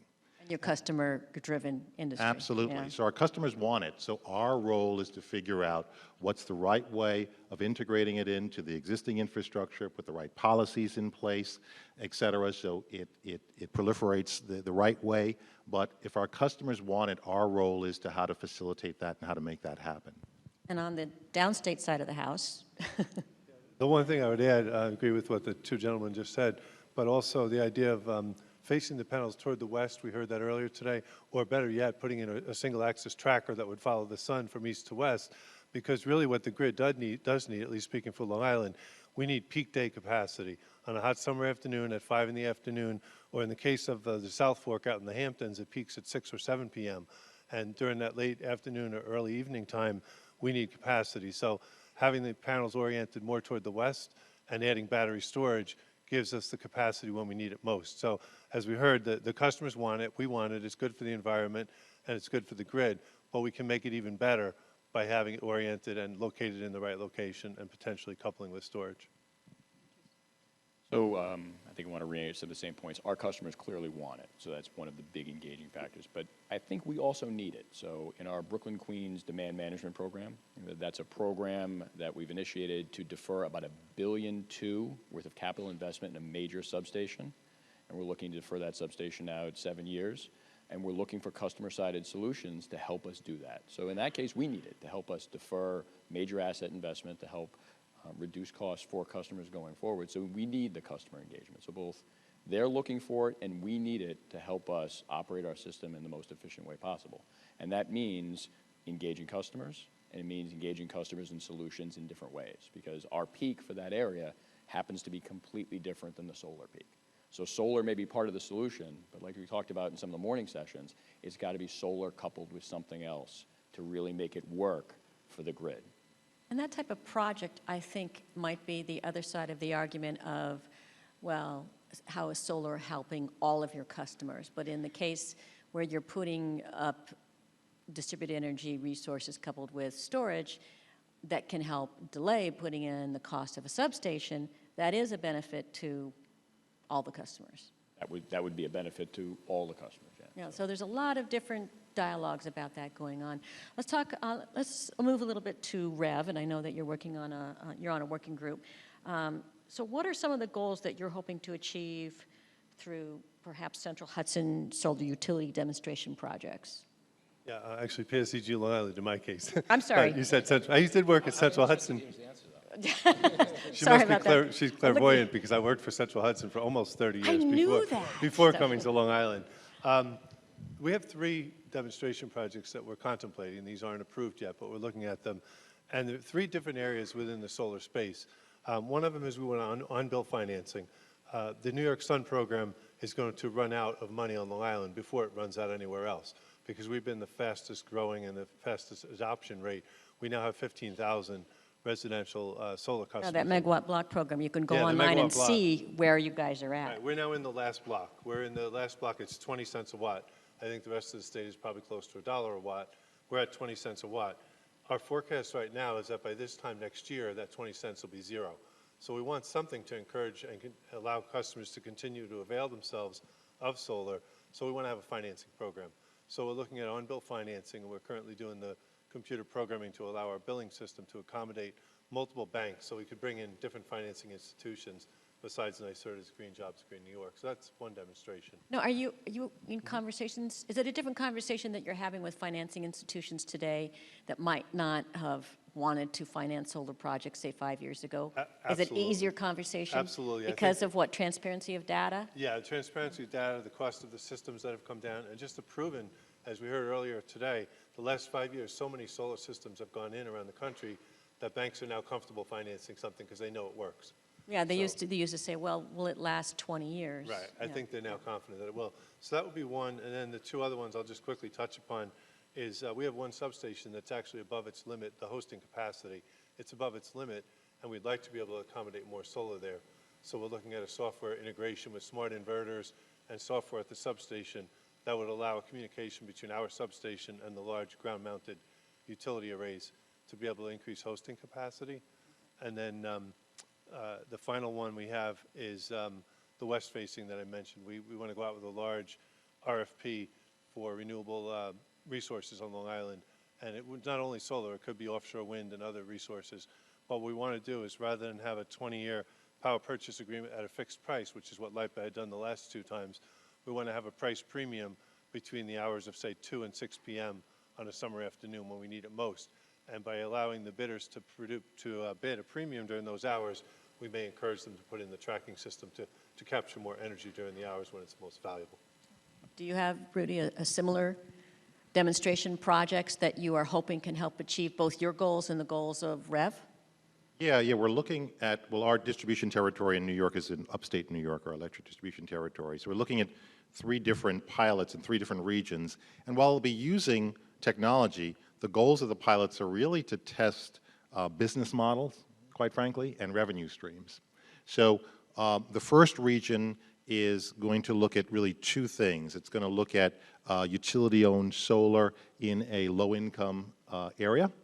And also in that same region is an aggregated group of commercial customers where we will set up almost a mini sort of distribution platform provider, where we'll manage all the resources, battery, solar, et cetera, demand response in that aggregated commercial setting. That's region 1.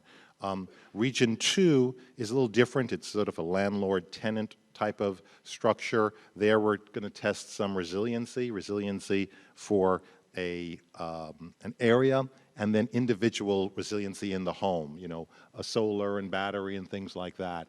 Again, it's not testing the technology, it's there to test price points and test business models and revenue streams.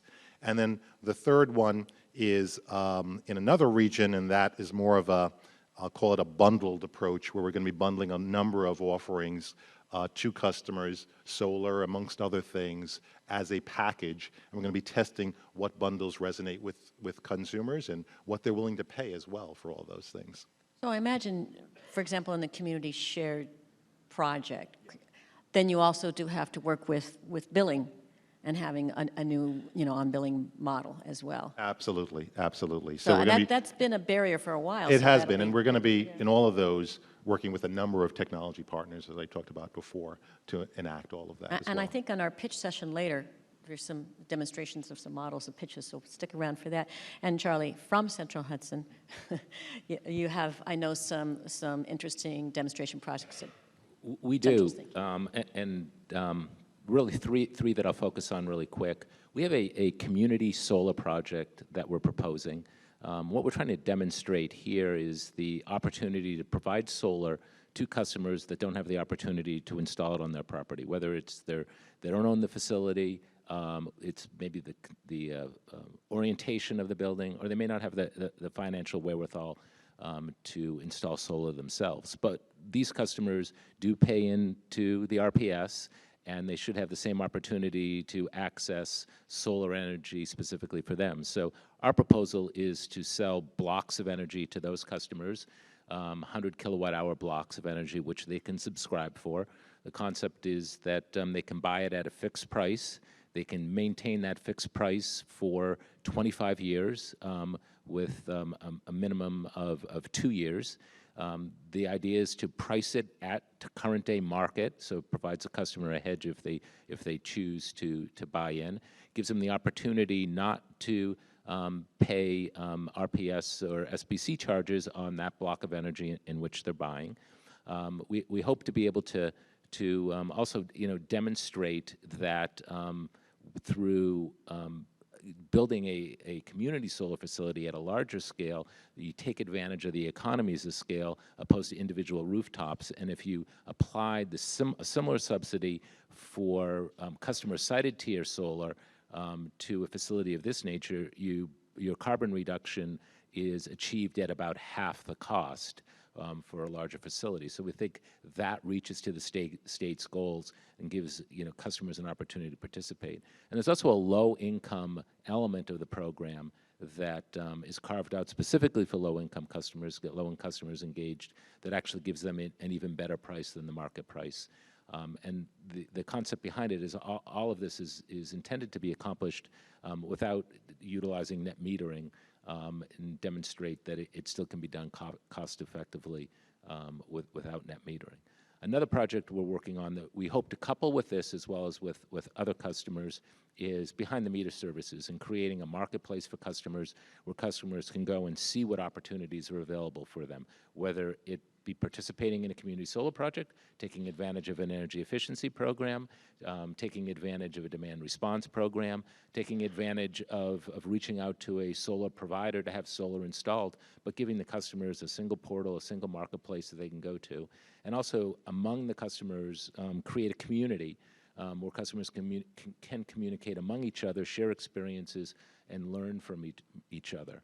And then the third project, which is, I want to say, a project that won't be filed as a demonstration project just based on where it is at this time, is a project for creating a microgrid and working with a third party and a large number of customers in a particular area of our service territory. We think there's great opportunity for multiple distributed energy resources to build this microgrid, but we're really just in the early stages on that project. You know, it's interesting because there's been a dialogue around the country about the perception that solar is for the wealthy and it's not fair for the lower income, but every one of you mentioned a project that was for the community or for the lower income or for, you know, particularly constrained area. I mean, no wonder everybody's watching what's going on in New York. So you're getting proactively ahead of that discussion. And I'm wondering, do you think that you would have been doing these demonstration projects with or without REV, or did REV just push it along a little faster? Well, you know, one of the positions we took with our community solar project was that no one else was coming to the market with the product. And it's not that we necessarily want to own solar, but we wanted to stimulate third parties to come forward and build projects like this. So, you know, while we've gotten pushback on a utility ownership model, that wasn't our intent, but we've essentially made the argument that others should come and do this. And so, you know, I think part of our responsibility is to try to put together these business models that others may be able to replicate. And some will argue that maybe we have some advantages others don't have, but the idea is still at least get the model out there. I'm sure the model won't be perfect. There are probably opportunities to tweak it. But if we can partner with the right third parties to create other streams of revenue, we think it can work. Anybody else want to take that getting ahead and something for everybody in the community point of the question? No? Okay, that's okay. So now you're on the inside of what's happening with REV in the working group. So what's the current timeline, and what are you expecting to happen next? Or are there any surprises for the utility companies going to be coming out? I wouldn't say there are any surprises. It's going to be a long-term process. I'm on a working group. We have a report due on June 30th, which is not far away. That's going to then be sent out for public comment, and I don't remember the exact schedule, but I think around August or so, we'll be getting public comments, and that's on track 1. And then there's a whole track 2 of the REV proceeding, which in many ways is really going to be the more important of the two, because until you can get the price signals and the rate design and the incentive structures in place, the markets really won't, you know, ultimately the markets need the price signals and things to work. So it's a long-term process. It's going to be going on all the rest of 2015 and I'm sure well into 2016. The demonstration projects are an important component. Each of the utilities will be filing those on July 1st. And I think by demonstrating different business models, you can really get more experience than just, a lot of it is theoretical right now, to be honest with you. A lot of the REV discussions we're having are theoretical market structures, market designs. But until you get the incentives in place and the actual working projects, it's going to take a little while to all play out. So there'll be some transparency there when you file these projects with the PSC. The public will be able to take a look at them, and there'll obviously be some time delay before you're actually breaking ground, so to speak. Yeah, I would say so.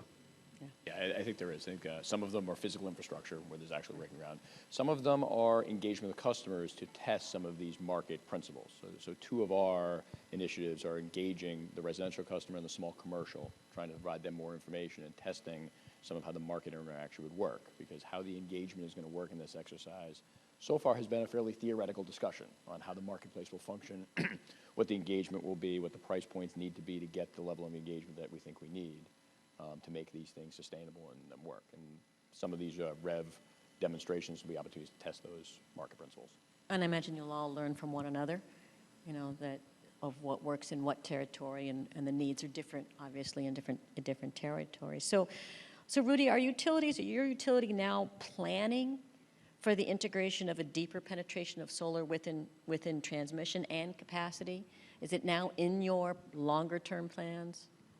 Yeah, it absolutely is, and we've seen in New England, the New England ISO take a very proactive approach around forecasting solar and embedding it into some of their forecasts. And New York ISO doing something very similar. They've embedded into their longer-term forecast for capacity and energy, and it inputs into transmission planning. And I think we heard earlier some additional studies are going to be doing all along that path of getting us a finer view of where the solar market's going and how to integrate it into the overall grid planning. Because solar is going to play a key role in distribution and even on the transmission part of the grids in the future. So I think it's critical that we plan for it. It's critical that we forecast it better and get a cleaner sort of line of sight to what we're going to expect and where we're going to expect it, so we can integrate it into the grid. I think that's going to be really the next frontier, is integrating it into the overall operation of the distribution systems and of the transmission systems. So to answer your question, absolutely, we're looking at that over the long term as well. And Central Hudson? We've actually already begun work on better integrating distributed resources, and we feel it's absolutely necessary to get greater visibility on the impact of these resources on our distribution system. And today, when systems are connected, we don't have any visibility to when they're generating, when they're not generating, what voltage are they pushing the system to. So we're building out a network communications infrastructure, and then we'll be installing a distribution management system, and placing sensors on the system so we can actually see the impact. Hopefully have the opportunity to get information from inverters tied to solar installations.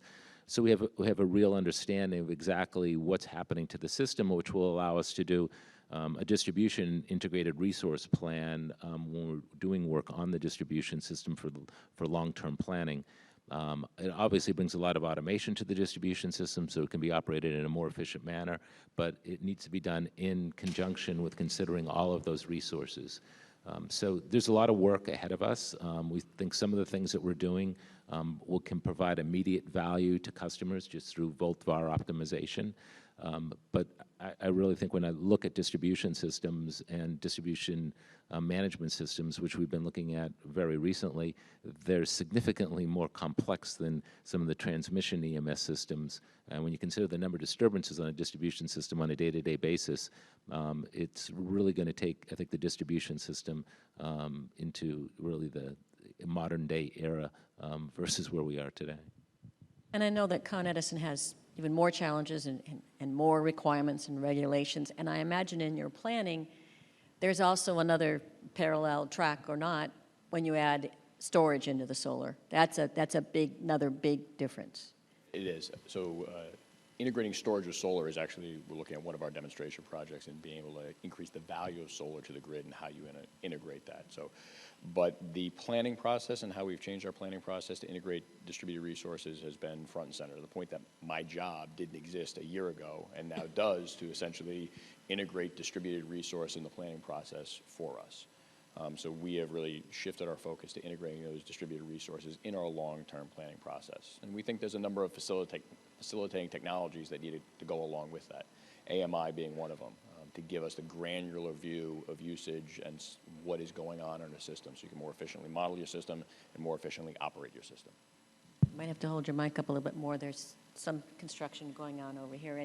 And yes, I'll take the time again to point out that you stole our New York City Solar Coordinator to come over to work with you guys. So I know that you have a Allison Kling. So I know that I guess all the utilities now have a growing distributed energy department before, but I don't want to pass you by on the question about planning and integration. Sure, yeah, we're definitely planning for the greater quantities of solar and renewables on the grid, both transmission and distribution. And on the South Fork, similar to Brooklyn Queens Demand Management Program, which was about $1.2 billion, I think you said, we have a $300 million transmission investment that'll be needed by 2018 for the South Fork of Long Island. The South Fork of Long Island, which includes the Hamptons and Montauk, is growing by 3 to 4% per year. So we need the capacity. So we went out with RFP, encouraging solar, and we got 21 megawatts of solar in an area that only serves 250 megawatts. So it's approaching 10% of the capacity, whereas system-wide we're about 2% solar. In that particular area, in a few years we'll be at 10% solar. So we have to have certain things that we do to the substations to accommodate that greater amount. And we also proposed a 5 megawatt battery storage project in that location, partly to accommodate additional solar and partly to shift the load so that we can actually accommodate the peak needs at that time. So definitely planning, and as you said on your last comment, more and more departments, my whole department is focused on efficiency and renewables, and a big part of that is integrating the various distributed resources. Yeah, it's great to have you guys all here. I mean, you didn't think 9 years ago we'd be able to have this conversation. So a question from the audience about, it says shut-offs during heating season. You know, I guess it means, you know, brownouts and cutbacks and so forth. And I do recall one of your projects in particular needed to focus on not just the summer, but there's like 17 hours or something like that where you really hit peak at certain times. And so that goes back again to one of your demonstration projects and how REV can help with preventing future brownouts or whatever, and how these projects can help. So I think the REV demonstration projects are looking, at least the projects we're looking at so far, testing customer engagement for those peak periods and how can we essentially value those peak hours in such a way that incentivizes people either bring resources to the grid, if they had them, distributed resources, or to take resources off, take load off at those peak times and be incentivized to do that, to manage their demand in such a way that they would limit those peak hours and limit the investment required to have the system available to meet those very limited number of peak hours, 20, 25 hours a year that you may hit a system peak. And if you can build the proper incentive systems into your structure, you may be able to incentivize people to switch their patterns of usage so those go away. Now, are there different challenges regarding peak usage or shutdowns on any of your networks, or is it a different kind of challenge that you might have of a certain line? You know, today I would say across our system we really don't have any limitations. I mean, our peak has declined over the years, so there is capacity, but there's obviously a lot of infrastructure needs. You know, occasionally there are pocket areas that have voltage needs, but you know, certainly our summer is our peaking period. During the winter period, there are no issues in regard to not being able to serve customers. Sometimes there's limitations associated with the gas system and getting enough gas into the system to serve customers, but generally not on the electric system. New York, we don't have really that issue. We have a couple of pockets in New England and eastern Massachusetts where we have some pockets, but there, again, we work with energy efficiency, work with our demand response partners to really drive down demand during those peak times, and we've been successful in doing that. Well, it kind of makes sense that many of your demonstration projects are centered around what customers want to do, and they might be different than what your demonstration projects are, and you seem to have a mix of both in the types of demonstration projects. So this will be very interesting to see the plans for all these different demonstration projects. What comes next after that? What will you be required to do next after the plans? And this is a question set here. You know, information sharing, operation in emergencies, what you can share. What comes next after the demonstration projects are underway? One of the areas, the AMI metering that we talked about earlier, we need to get more granular data if we're going to be asking customers to change their behaviors and reduce peaks and improve system load factor. We need the data, and the customers need the data to be able to determine what the right times are and how effective it may be if they can reduce load. So we've proposed AMI meters, at least in certain, not island-wide, but in certain customers and in certain areas. We believe AMI metering is a big part of it, allowing that data to be shared with other market participants to be able to see if they can help. Or for like the New York State Solar Map? Similar, perhaps? yeah, something along those lines. So AMI metering is a part of it, but I'm sure there's a lot of other beyond that. I think the value of having everyone do different pilots is that you don't have a Con Ed 3 pilots and a Central Hudson 3 pilots and a National Grid 3 pilots and PSE&G, but you really have 12 pilots across the whole state. So the idea is, how do you learn, and then how do you translate that learning into rapid action? What worked? How could you deploy it in your territories and take it to the next level? So to me, the next phase of it is taking those learnings and doing deeper penetration. I really see this as a constant evolution. There's going to be continual change. All of these projects are going to give us great learning opportunities. But I think that you know, through the REV process, a lot is being looked at. rate structures are being evaluated, trying to understand, what are the proper rate structures for the varied type of customers we have. Sometimes we try to force things into an existing rate structure, which doesn't necessarily work well for the customer or work well for the utility. I think some of the things that we're doing right now are going to take time to build out. It's going to take time to build out a distribution management system. So in that process, I think we're going to see a lot that will change. What I hope really happens is that when you begin to see significant change in the industry, it's just going to bring more and more technology, more opportunities to the market, more focus on the distribution system, more focus on things that can help and serve customers better. When you think about utilities and the way they've operated for years and years, a lot of the equipment manufacturers, haven't made, really a lot of, I want to say, advanced technology equipment to reach the new needs. Much of the equipment we buy today has the ability to communicate, and we're hoping we're seeing a lot more of those types of systems that come to the marketplace, things like that are even more reasonable as technology continues to advance. So, I see it really as an evolution, and I think what's before us, much of which may be unknown, but I think the opportunities can be endless. It's just, really limited by, I think, all of our imaginations at this point. It's interesting because about RED, everything is very transparent, that it's out there, and the demonstrations will be very transparent. We're hopeful with the launch of the New York State Solar Map in September, there'll be a place for this information to live. And so we're looking for, we're designing it as a flexible tool to add in the more layers, to add in resiliency components to the New York State calculator, which will include values, other value streams. And then there's opportunities for, the New York City Grid Ready project to be able to put on there. We're working on a New York State Grid Ready project. So, a lot of times it comes down to location about that. So it's a little bit of a different role for utilities to play when they, of course, have to protect their customers' security, but at the same time being transparent. We're hoping we'll see some of these projects on the New York State Solar Map. I don't know if you saw the demonstration earlier. Any thoughts on 3.0 version of it, or things that we could add that would be helpful? No? No, nothing comes to mind immediately. I think any tool we can put out there to help customers better understand what their options are is going to help.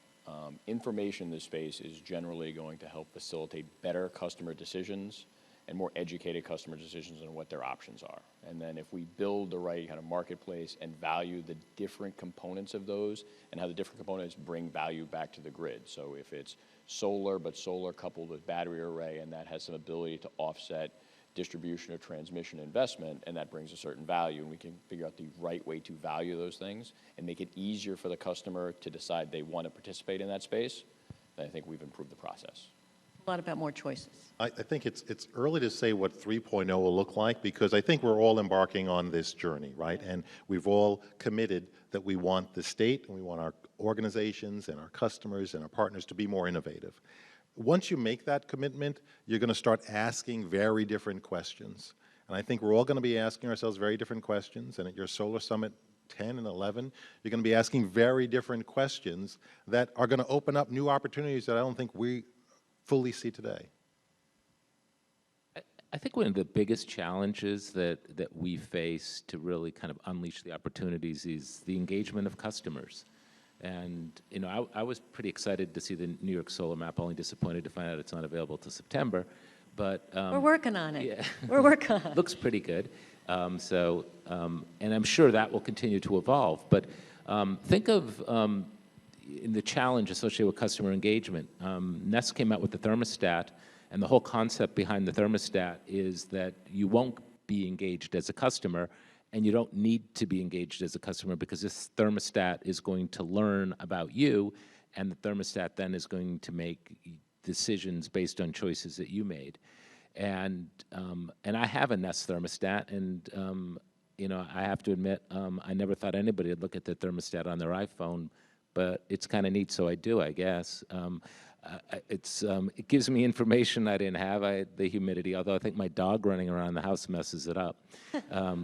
So, in the customer engagement piece is the challenge, because do customers really want to take the time to manage their energy in a fashion that takes time and effort, or do they want to be able to kind of set it and forget it, and it managed to the parameters in which they set? And maybe those parameters are both comfort parameters as well as price parameters. So once you're set up, you're ready to go. Or does that become a service? Is it a service where a third party is actually managing it for the customer? You see a lot of home automation services being offered today that can be done by the customer, but is also offered as a service where the customer doesn't need to worry about it. So getting customer engagement as part of the whole REV process, I think, is going to be an important element. And at this point in time, I have to admit, in much of the discussions we've had regarding customer engagement, there's a lot of speculation as to what it will be. There's not a lot of information or data that we can point to say this is how customers will behave, this is how customers will act, and and that's a big part of having the success of REV. I think it's interesting because you kind of put your finger right on it, that it was a tool you could use to play with your thermostat and an app on your phone or your computer. So there was something that you could do and see. So my experience in having done, helping TRIA with the Solar Summit for the last 9 years is I can talk to reporters and bloggers, and they don't want to come watch talking heads. They don't want to write about soft costs. It's not tangible. It's not a technology. It's not a job. It kind of breezes over it. When we launched the New York City Solar Map, New York Times came to our office, CNN Money came to our office, Wall Street Journal came to our office, because they could go in, put in their address, and see how much solar on their roof, and they were like, wow.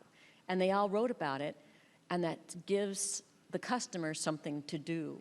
So I'm hoping, and with everybody's help, adding in more information to the New York State Solar Map, that will be a good way to engage the customers, because they can do something with it, a tool. So it gives them. I think similar to that I mentioned earlier about AMI metering, but not only is it good for the utility, so we can more effectively and efficiently read meters and get outage information and all those other things, but the customers themselves. We give the data to the customers so they can say, oh, I didn't know last Saturday afternoon, what happened, or maybe my kids were home, or, some of it's maybe just playing with it. As Charlie said, you play with your thermostat, maybe you do that with your AMI data, but some of it's meaningful, and they can say, okay, if I was on a different rate design and I can save money, this is good for me. Residential, and then all the way up to the largest manufacturers where they have a demand charge, and the demand charge is a big part of the bill. By giving them that hourly and 15-minute interval data and having them be able to graph it and set limits, the actual data is beneficial for customers and helps them save. Well, the Twitter feed likes everybody talking about customer engagement, and there's going to be a lot more talking about that at the 3:15 panel. There's a question that is a little bit above my brain grade that asks about frequency regulation at distribution levels. They don't know either. That's the question. What about frequency regulation at distribution level? I guess that sounds like more technology. Yeah. I mean, there is equipment today that can be on the distribution system that can give you waveform information and things of that nature. And that again, is getting to a distribution management system where you have a good sense of what's going on. But, I think much of what we see today with distributed solar, we're not seeing those types of impacts where it's become problematic. But you get into larger systems, you may see some of those problems. The inverters, and the solar providers can speak to this better than I can, are pretty sophisticated and tend to perform quite well. So I'm not sure, certainly there's going to be parameters in which equipment's going to need to meet in order to not have an impact on the system or your neighbor for that matter. But I'm not quite sure at this point in time how big of a problem that will be. I've got just 5 minutes left. I think the better person to ask that was Tom Key, who was here from EPRI earlier, Okay, unless he asked the question. Tom Key's right there in the third row there, raised his hand. Unless he sent the question in which case that's a loaded question. No, somebody else. So you can see Tom Key to answer that question right there. We have all the experts we need somewhere right here in this room. 5 minutes left. Final thoughts, guys, on REV and your utility. We'll start with Rudy here. Final thoughts, I'll only add something to probably what I didn't say before. We talked a lot about customer engagement. The thing that we are kind of remind ourselves is they aren't just our customers, they're someone else's customer as well, right? We talked about Uber before and others, and I think the big point is their expectations for service, their expectations for simplicity, their expectation for choices are all being set by others. So we've got to really make sure we're giving them the same experience when they're making energy choices, when they want to go to solar or anything else, than they have with every other service provider that they interact with. Charlie? I think Rudy makes an excellent point. I mean, what's most important to us as a utility is to ensure we're meeting the needs of our customers and working with our customers and understanding those needs.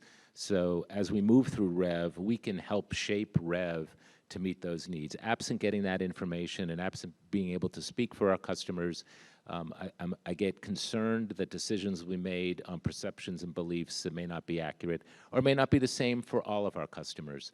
So I think it's really important to get a good sense of what our customers want, working with our customers, and reaching to our customer needs. I think that's absolutely critical.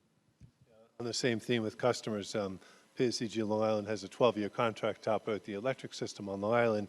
We have an 8-year option to extend, which we certainly hope to do, which will be serving customers on Long Island for at least the next 20 years or maybe longer. But we have a scorecard that we're tracked, and we have to report to LIPA every month. Report card. Yeah, report card. And one of the number one, we have weightings on our scores. The number one weighted issue is customer satisfaction, as measured by J.D. Power.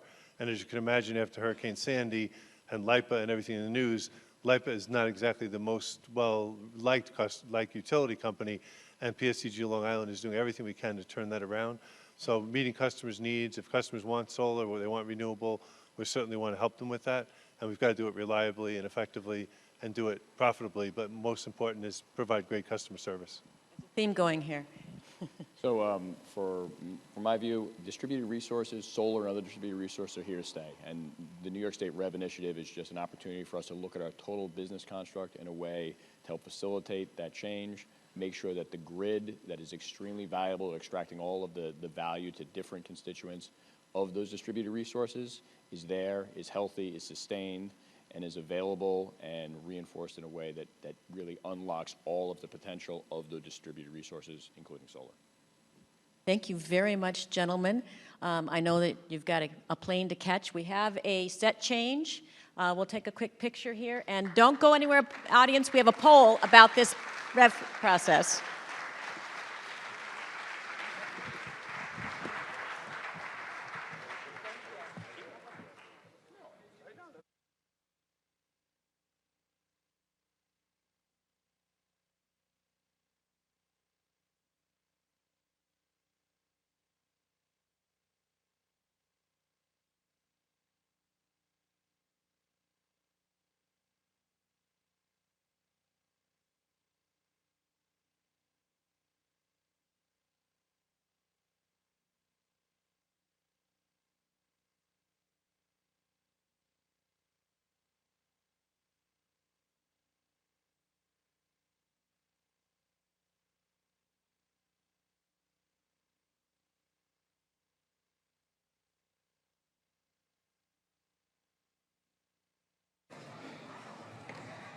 All right, time to get out your phones and vote.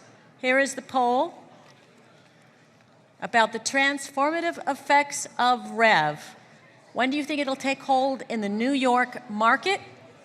So everybody turn around and look at the screen. I see a lot of backs. Turn around, look at the screen. Pull out your phones and vote. Text in the black there, the key word in the black. There's some hopeful people there. Oh dear, maybe not. Everybody's eligible to vote. Everybody in the aisles, turn around, look at the screen, and take a vote there. And when do you think REV will take hold in the New York market?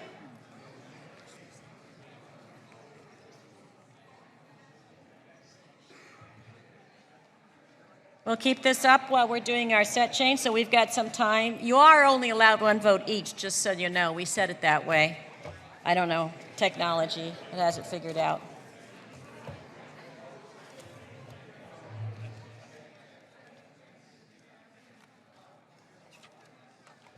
Interesting. Everybody get in their vote?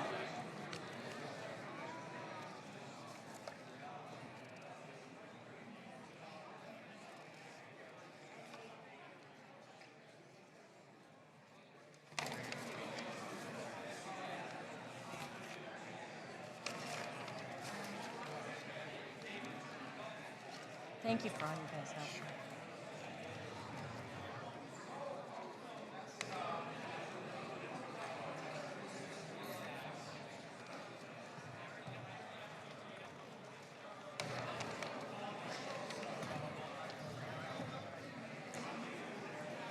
All right, well, it looks like everybody's betting on 4 to 5 years before it begins to take effect.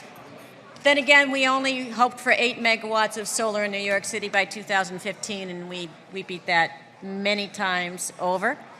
If everybody could please take your seat, we're going to try to keep, I think we're almost back on time here. If everybody can please take your seat, we're going to move on to the next panel.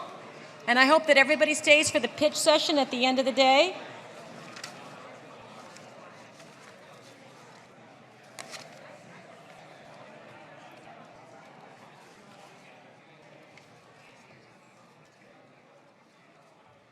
Ladies and gentlemen, there will be lots of time for networking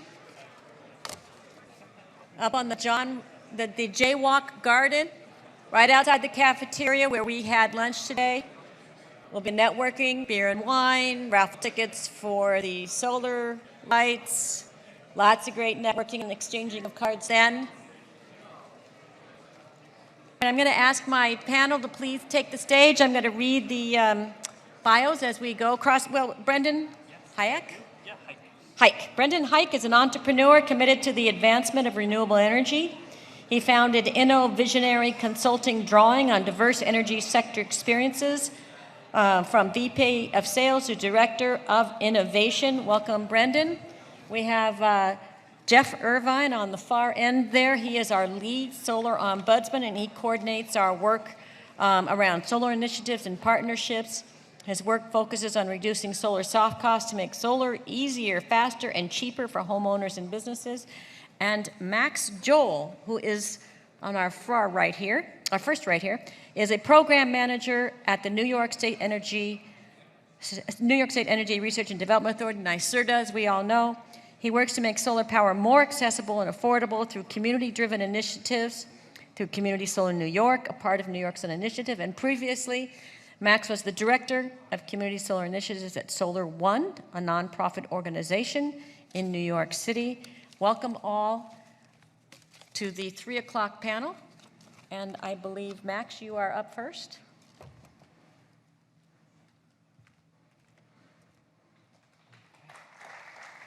Thank you.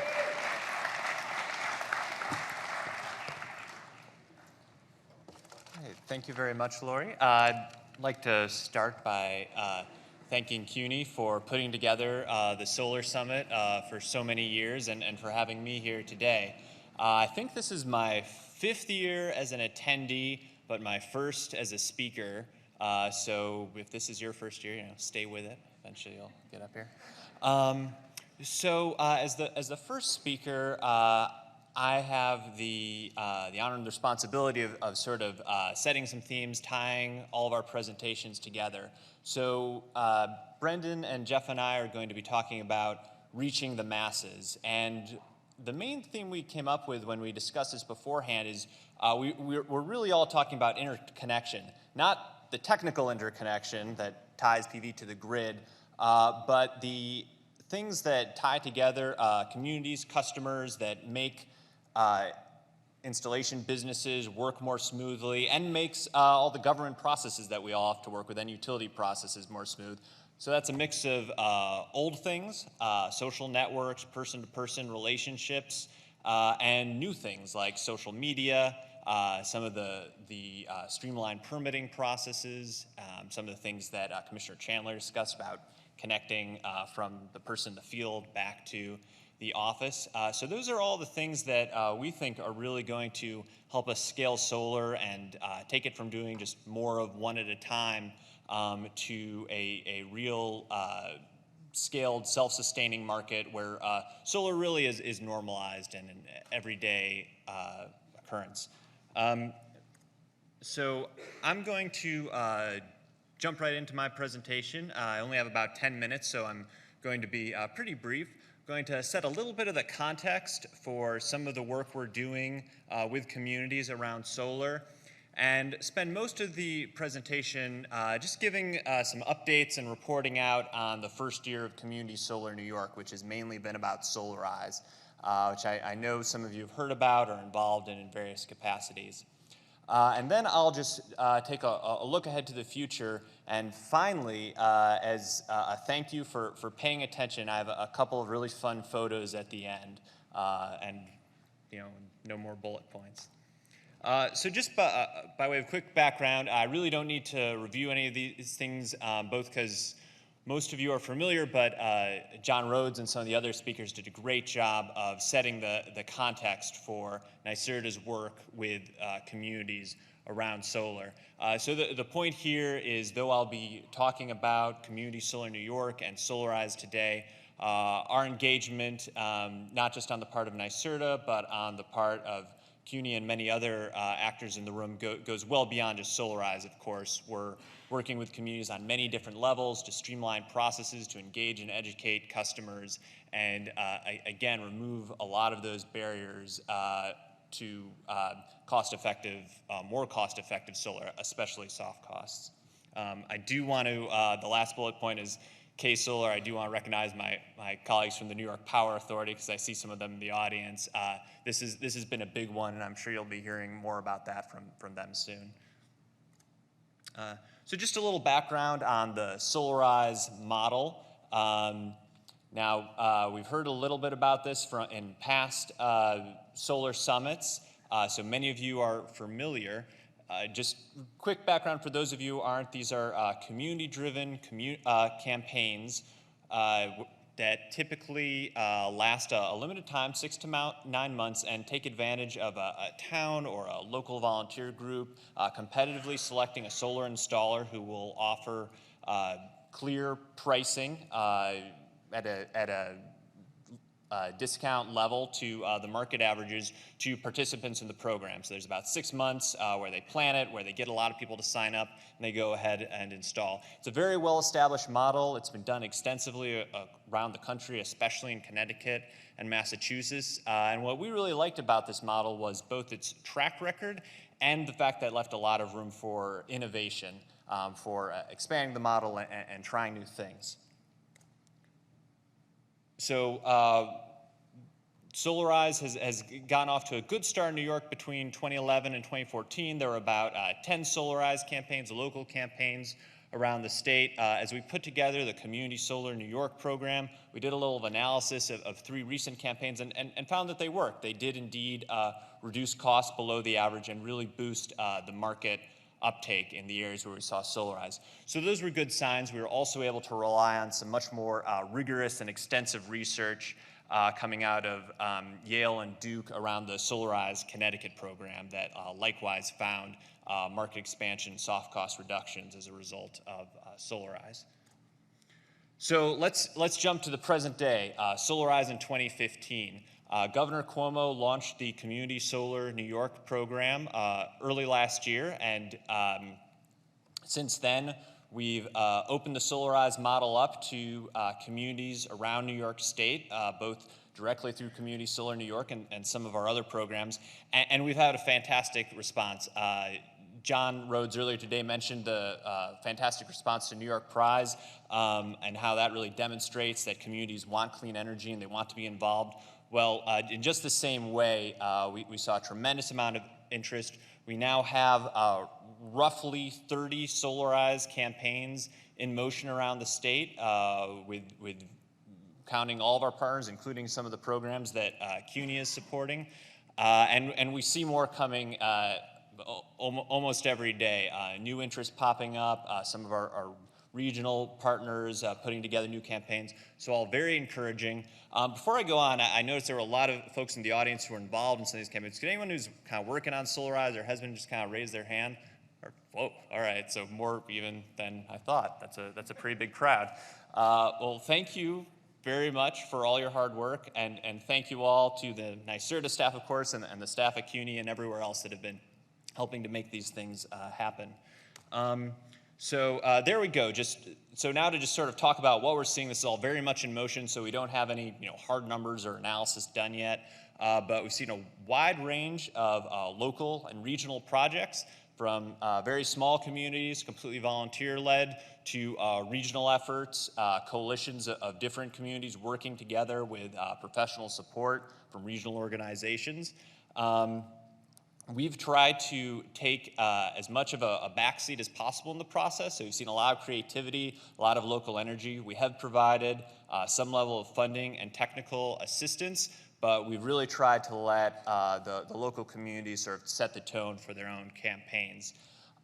Just a really key thing that we're trying to provide is data management tools through a Salesforce platform, and Brendan will be talking a little bit more about the value of that kind of platform, and that has, we certainly hope, helped streamline the whole process for the installers and the communities alike. So some of the things we're seeing out there, we're seeing a lot of interest, as I said, in K-Solar, or K through Solar, and a lot of connections being made between the schools and community members going out and promoting solar to their own neighbors. We're seeing a lot of multiple installer campaigns. So the traditional Solarize model typically picks one installer. We've had some experimentation, innovation around that, both in New York and also in Connecticut. And that proved really appealing to a lot of our community partners. So we're seeing a lot of campaigns rolling out with multiple installers involved, making it a lot easier for smaller local installers to take advantage of Solarize. So that's a really interesting and positive development. We're also seeing Solarize broaden from its traditional focus on residential customers to commercial and agricultural customers as well. Some really interesting efforts in the Finger Lakes around getting breweries and wineries involved. That's a really fun one. And throughout the state, getting many more small business customers involved. We have experimentation with the model locally in New York City. We have Here Comes Solar, which is sort of micro-Solarize, starting with small groups of customers and then finding installers rather than vice versa. So that sort of experimentation is something we're definitely encouraging.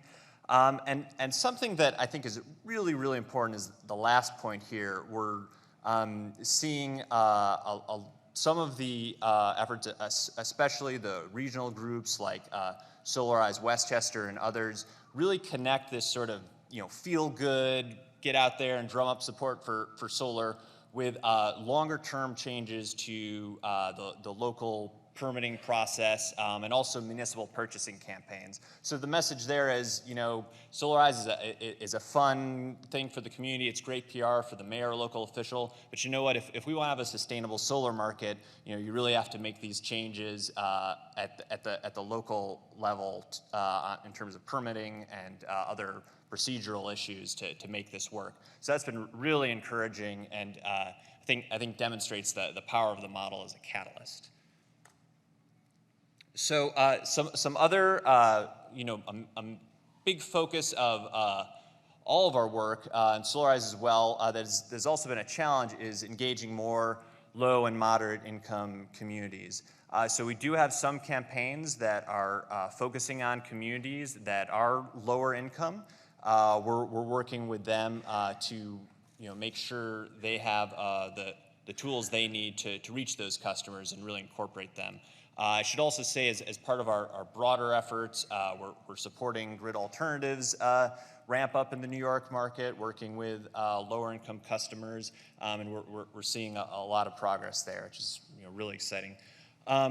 Sort of a challenge or a goal we have is lasting soft cost reduction. I mean, that's really what we're all about. As we heard from Tria and from Lori and Min Lee, soft costs are really what is keeping the price of solar higher than we need it to be. And the research on Solarize is encouraging. that it can help reduce soft costs, both for the individual installers that sort of take on that volume of projects and also more broadly across the market. But we really need to see that play out. So that's something we're going to be paying very close attention to. Another challenging area, it came up on the panel earlier, is solar thermal. We do have some of the campaigns, including solar thermal. It's a great technology. We know there are places where it makes a lot of sense. So can we use these community models to deploy that technology as well?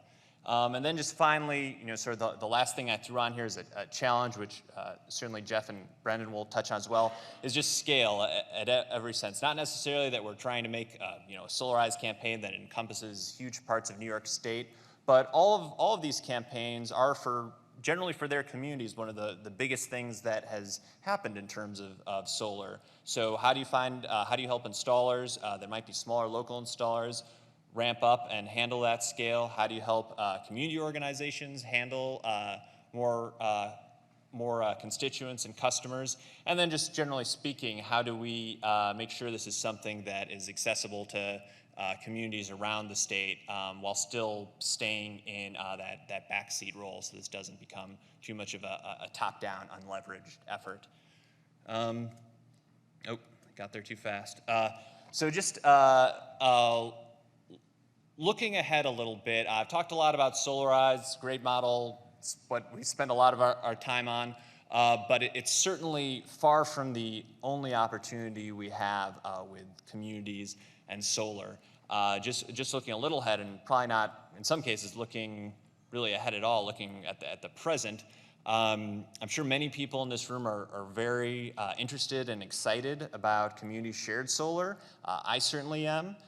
For those of you who are not aware, the Public Service Commission initiated a proceeding in February that put forward a straw proposal that has a goal of bringing community shared solar to the New York market in a way that encourages a wide range of business models. I think this is something that can really help accelerate solar in communities around the state.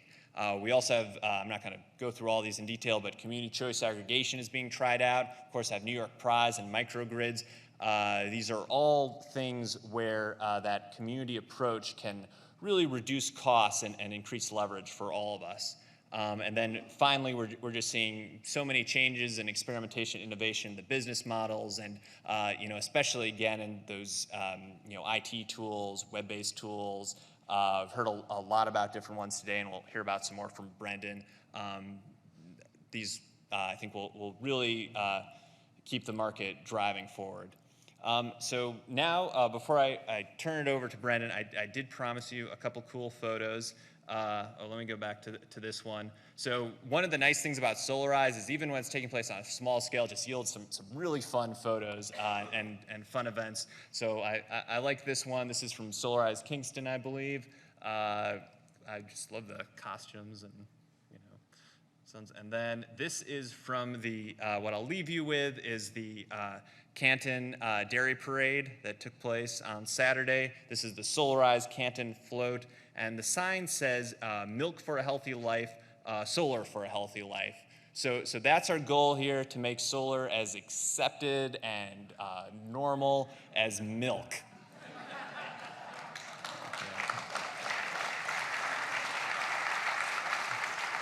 Thank you.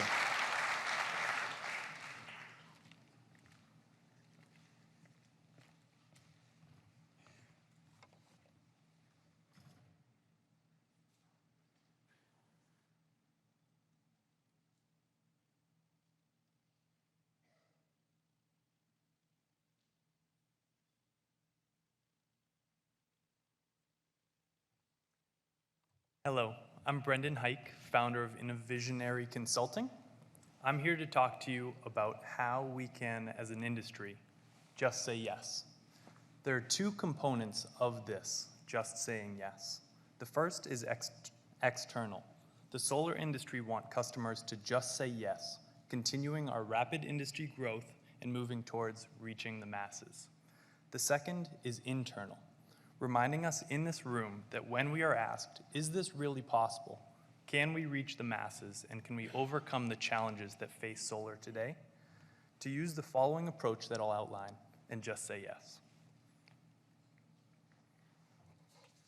The topic of this panel, reaching the masses, expresses the bold aspirations of the solar industry.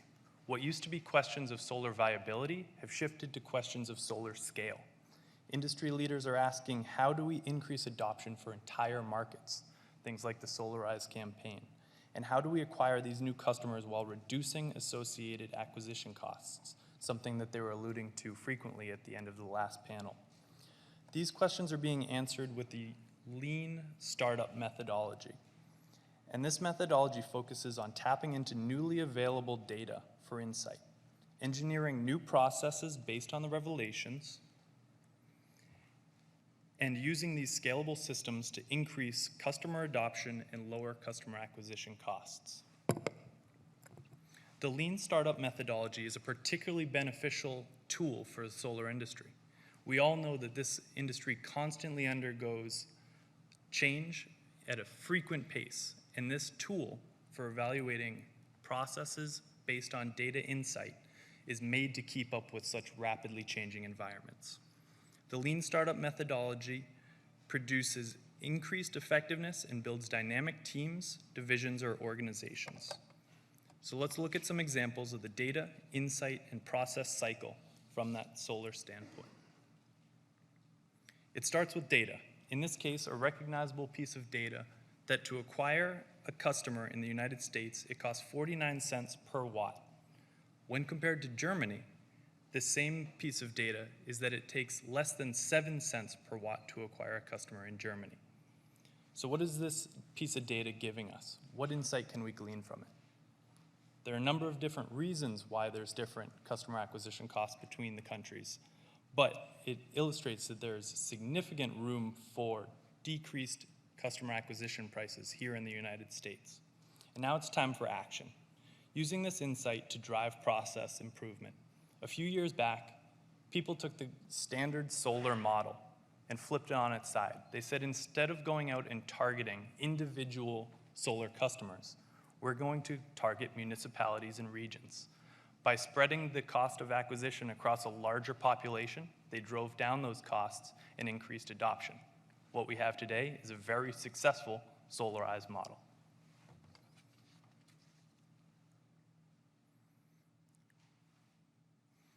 Next, I'd like to talk about the information, that it takes 2 to 3 times higher customer acquisition costs if you're approaching a homeowner who does not have information specific to their home.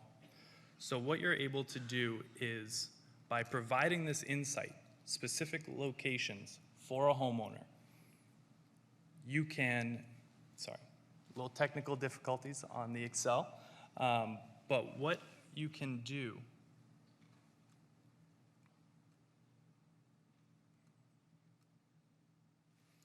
is by providing homeowners customer acquisition data on their homes, how much it's going to decrease their costs, and what they're going to benefit from, you're able to provide them the information that drives their decision to go solar. This insight leads to the creation of market-lifting tools for providing information to end users, such as the New York Solar Map.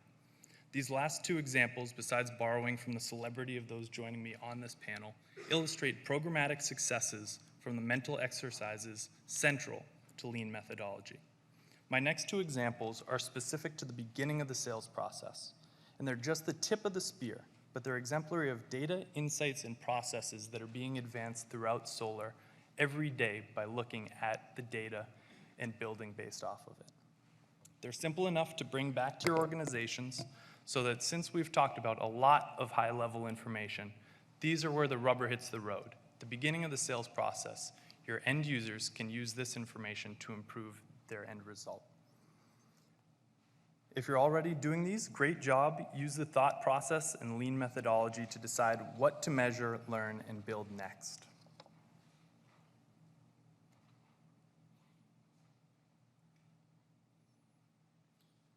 For those of you looking to maximize telemarketing efforts, According to the Lean Response Management study by InsideSales.com, did you know that the odds of qualifying a lead are 21 times greater if called back in 5 minutes as opposed to 30 minutes?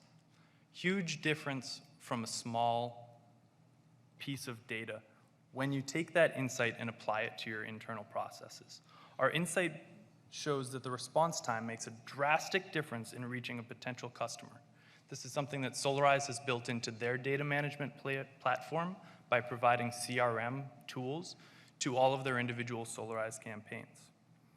And let's discuss the compound effects. When moving beyond the initial golden response time of 5 minutes, it takes an average of 8 contact attempts to get a hold of the decision maker if you don't get a hold of them in that first time. All of this drastically drives up your customer acquisition costs and decreases their likelihood of going solar. The resulting process should be you go back to your office, automate the intake and notification of the responsible employee, which sounds easy enough. Most of you already say, we do something along those lines. Here's an action item. Test your companies, go home, give them a call, leave a message, and see how long it takes for them to call you back. As a hint, you should be measuring their response time in minutes and seconds, not minutes and hours.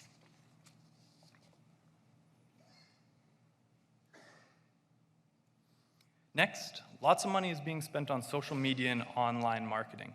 Ask yourself how much better could the results be if you built the lead response system, knowing that solar customers doing online research submit information to multiple competitors. But over 50% sign with the first company that responds to their inquiry. Insight, again, we're examining the first step in the sales process, where response time matters. This process should be informed by this information.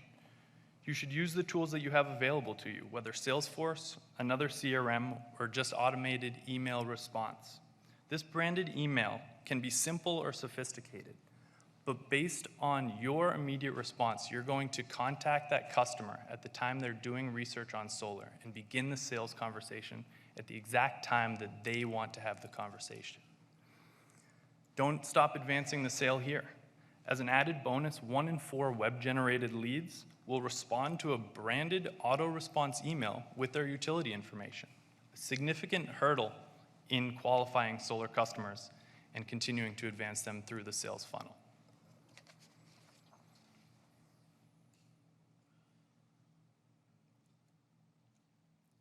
Some final thoughts on reaching the masses for the solar industry.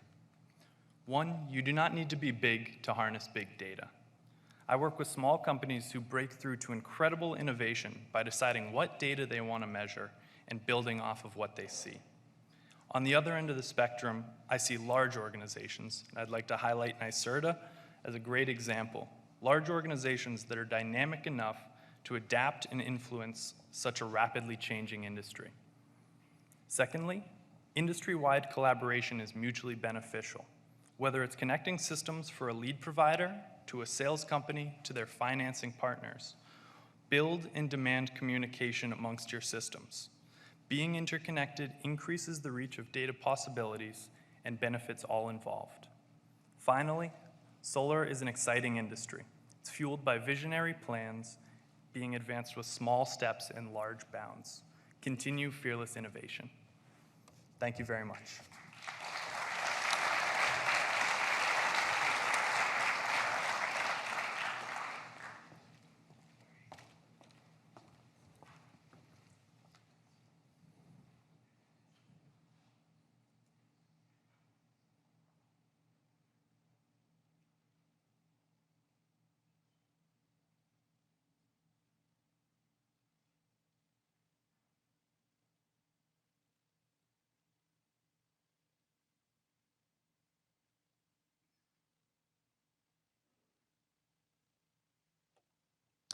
Hi everyone, my name is Jeff Irvin. I'm the lead New York City Solar Ombudsman for Sustainable CUNY.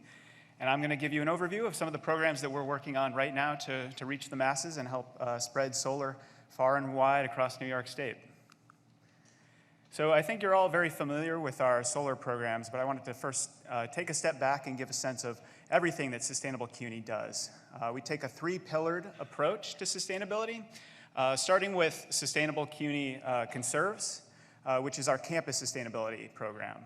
We also have New York Solar Smart, which is all of our solar programs that I'm going to tell you about today. And then also the Smart DG Hub, which focuses on resilient solar PV that you heard about from Kate Anderson from NREL earlier today. So I'm going to focus on New York Solar Smart. You can see our focus areas up here. And in terms of reaching the masses, I think our approach is really about bringing in as many stakeholders as possible. We're not just reaching out to customers directly. We're bringing in agencies. We're bringing in local jurisdictions. We're talking to them too. We're bringing them all to the table to help bring a collaborative effort together to help spread solar. So you can see some of our focus areas up here. You've already heard about resiliency through the Smart DG Hub. I'm going to tell you a little bit more about solar infrastructure, some of the policy tools that we're creating to help spread solar and to help streamline solar permitting processes. I'm also going to tell you a little bit about accessing solar. We're working on some community solar and Solarize efforts, similar to the ones that Max talked about earlier. And then finally, you already heard about our Mapping the Way efforts earlier from Christine Stern.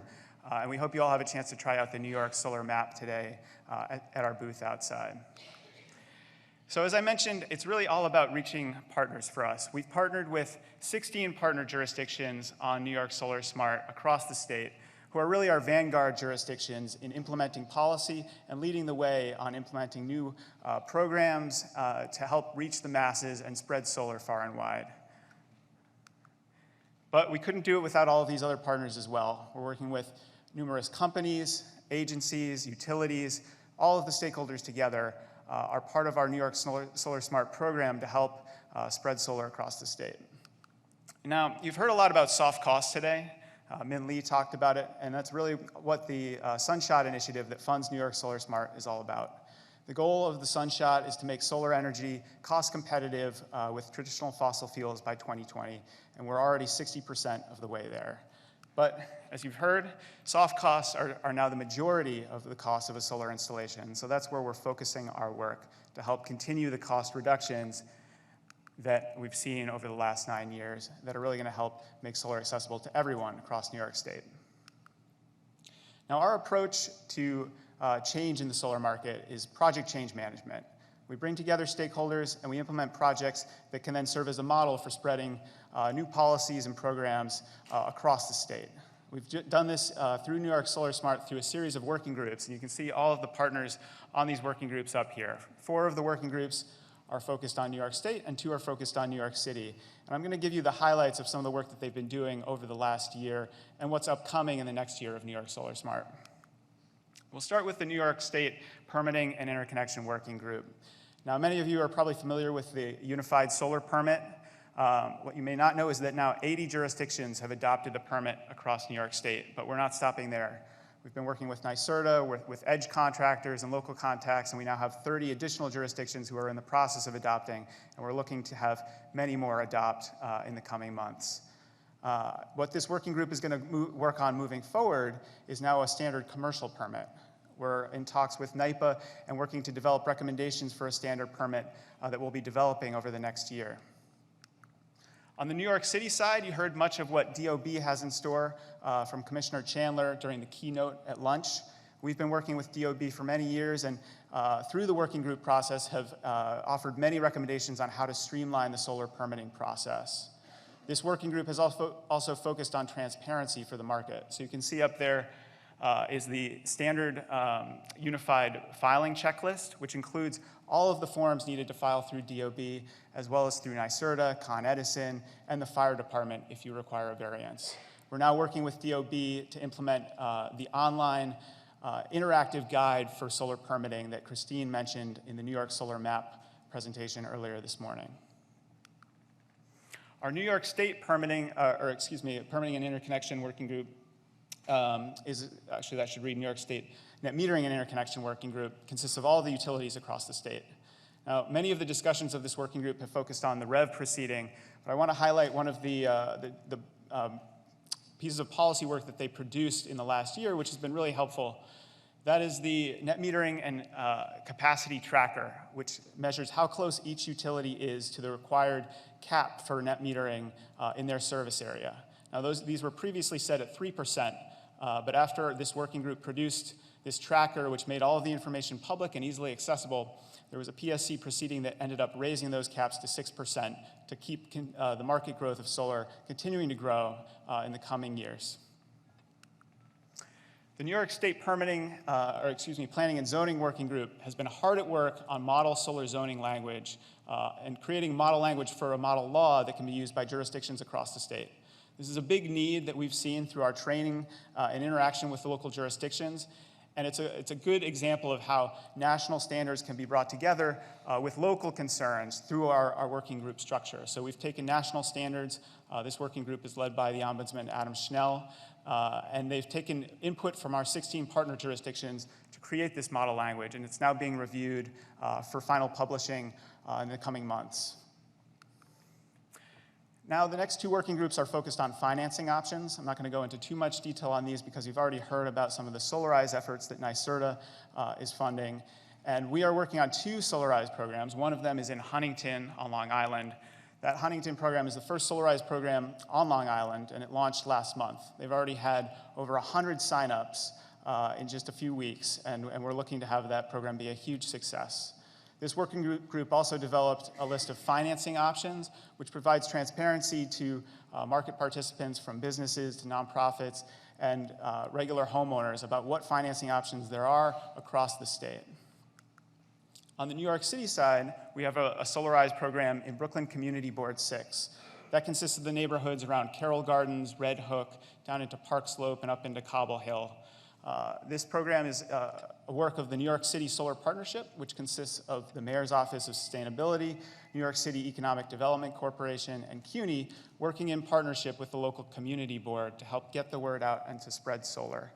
The partnership has been working together since way back in 2009 in the original Solar America Cities grant. This work is continuing that effort, and I'm going to talk a little bit more about what the partnership has in store in the coming years. But two other items I want to highlight from this working group. One is a New York City multifamily guide for solar. It walks co-ops and condos through the challenges and the opportunities for solar on their buildings. And we're now working with Energize New York and the New York State Financing Options Working Group to expand that guide across New York State to be applicable anywhere in the state. Now, I mentioned the New York City Solar Partnership. As part of the One City Built to Last program that Mayor de Blasio released last year, the Solar Partnership received funding to continue its work and expand its work for years to come. So we now have positions at CUNY and at EDC and the Mayor's Office to help continue our work with the Department of Buildings, with Con Edison, with all of the local solar stakeholders in the city to continue the work that we've been doing for many years. We're also going to focus explicitly on expanding Solarize and community solar efforts. You heard Max talk about the Public Service Commission proceeding on community net metering. As that proceeds, the partnership wants to support shared solar projects in the city to help expand access to solar to communities that are currently underserved. Now, speaking of Solarize, I want to highlight one program that is a little bit different flavor of Solarize from the traditional model. What you can see up here is New York Solar Smart SunShares, which is a partnership between CUNY and Vote Solar. And the difference here is that this program focuses on employers rather than a specific geographic area. So, for example, in downstate SunShares, we're working with CUNY employees and PepsiCo employees to help get the word out about solar, educate them about the opportunity, and connect them with installers for a discounted price. The RFP for the downstate SunShares was released last month, and we're also doing a SunShares program in upstate focusing on the City of Albany, County of Albany, and New York State Department of Environmental Conservation. That RFP should be released in the coming months. Now, all of those programs are really geared towards reaching out to the masses in terms of consumers, but we also want to reach out to the installers and the industry as well. Can I see a show of hands of who has attended a CUNY installer workshop in the past, either in New York City or around the state? Okay, pretty good attendance. So we held 7 of these trainings over the last year, including 2 in New York City, one on Long Island, and several upstate as well. And we're going to be continuing to hold these programs in the coming year. We have 5 additional that we're working on scheduling in the coming year. And we feel like these are great opportunities to connect installers with the local departments of buildings, with local stakeholders, and to continue the work of educating the industry on local processes, which also feeds back into our working group efforts to streamline processes there. Now, all of these programs are tied together by the Solar Ombudsman program. These are all the folks that Tria mentioned at lunch and introduced. We couldn't do it without our great ombudsman team up here. And in addition to implementing all of the programs that I've talked about, we receive numerous calls on a daily basis. Many of you have probably talked to Lauren Fernandez if you work in New York City, maybe some of our upstate ombudsmen if you work outside the city.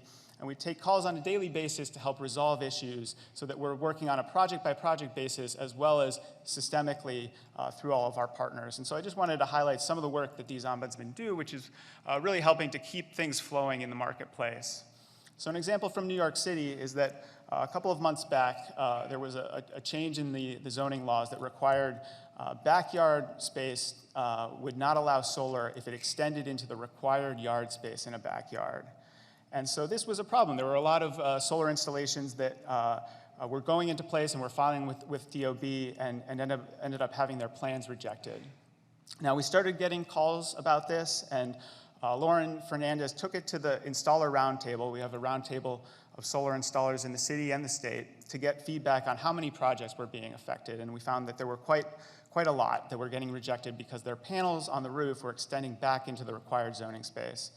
So Lauren brought together all of the key stakeholders in the city, including the hub, the mayor's office, and the Department of City Planning, came up with a solution, and you can now install solar panels on the roof so long as they don't extend past the existing roof line into that required yard space. And the same thing goes across New York State. To give an example, our ombudsman Erica Helson and Justin Strawn received a request from the EPA about doing a training on the Shinnecock Indian Nation territory at a local meetup about solar plus battery storage. So they leveraged the New York Sun PV Trainers Network to hold a training there covering not just solar, but solar plus storage, touching on some of our early Smart DG Hub work.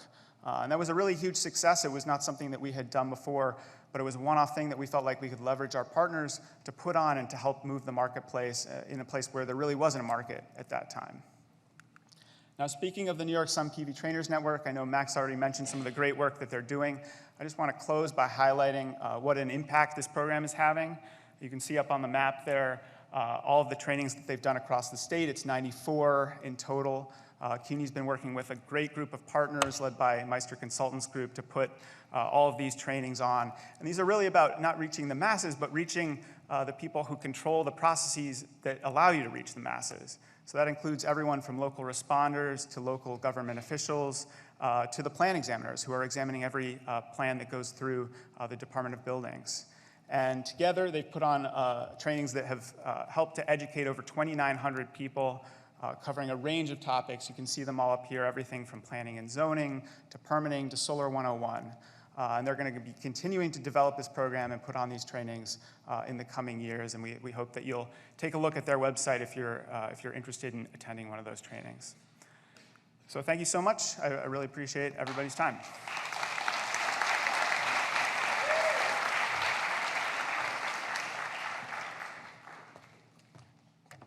Right on time. We have made up the time. We're back on time. Thank you very much to Max and Brendan and to Jeff. Give this panel another hand as they exit.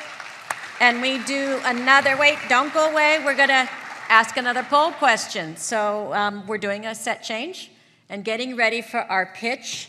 This pitch is very exciting. It's ideas that can help advance REV. We have a stellar group of judges. So we're really looking forward to this pitch. We had 4 companies that were selected through a working group, one of the Department of Energy, Solar Initiative, Sunshot, Rooftop Solar Challenge, 2 working groups. And so the 4 that rose to the top will be pitching shortly. Okay, the best way to reach consumers. Text that keyword, please.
I see voting is still going on.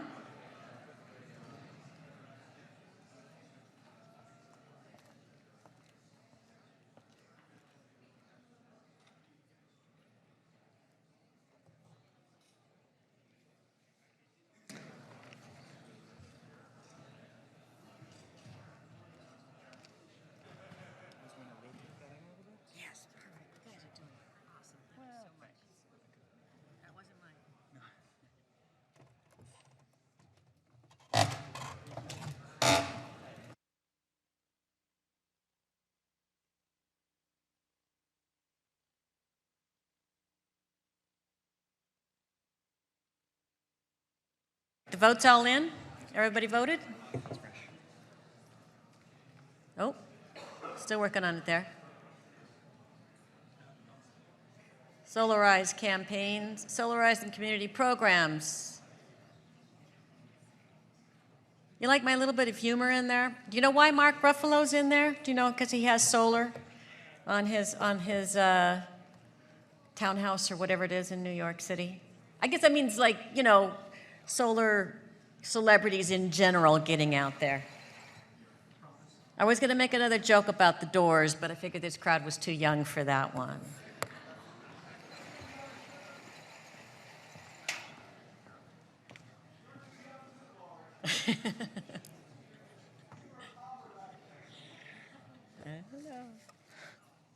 Okay.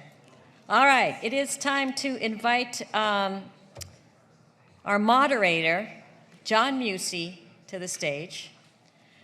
He is going to be moderating, introducing the panelists and moderating this, this session. John Musey keeps things moving. He is the former vice president of Con Edison, as many of you know, and he's well known as that. He's now the senior advisor for Executive Energy Systems Advisors, and he's working with, as a consultant now for Sustainable CUNY on several Department of Energy projects, and we are very lucky to be able to be working with him. He will introduce first our judges, and then we're going to keep time pretty strictly on these. Justin Strawn, as everybody has told me today, the tall guy. Justin, wait, raise your hand. Where are you? Will be helping keeping time. Each of the people will have 5 minutes, and then Justin will give some kind of signal at 30 seconds and so forth. And then the judges will have collectively, not one by one, collectively 5 minutes to exchange the answers. So I will turn it over now to the very capable hands of John Musey. Thank you very much. Thanks. Great job. Thank you, Lori. Okay, you know, they promised me wine and beer at the end of this, so stick with it. We're going to land the plane on time. We'll get there. So we got 4 pitches. This is a pitch session with a P. Pitch session with a P, and we're going to talk about reforming the energy vision. We're going to get some good ideas. You know, I worked for Con Ed and I've dealt with a lot of utilities, but the one thing utilities don't have a monopoly on is good ideas. I think there's a lot of them here, and we've heard a lot already today, and it's been a fantastic conference. I just got to take us aside and say, I've been coming here since the first conference way back when, and the level of reach and sophistication of this conference has increased so much that it really was a fantastic day, and I appreciate all the speakers. But most of all, I want to thank TRIA for inviting me back, and Ron and Lori for doing, and their staff for doing a fantastic job with this conference today. So congratulations. Okay, without further ado, let me introduce the judges. So we have Min Lee, who is the Director of Solar Technologies, U.S. Department of Energy. Hi. And we have Richard J. Dewey, who is the Executive Vice President, New York Independent System Operator.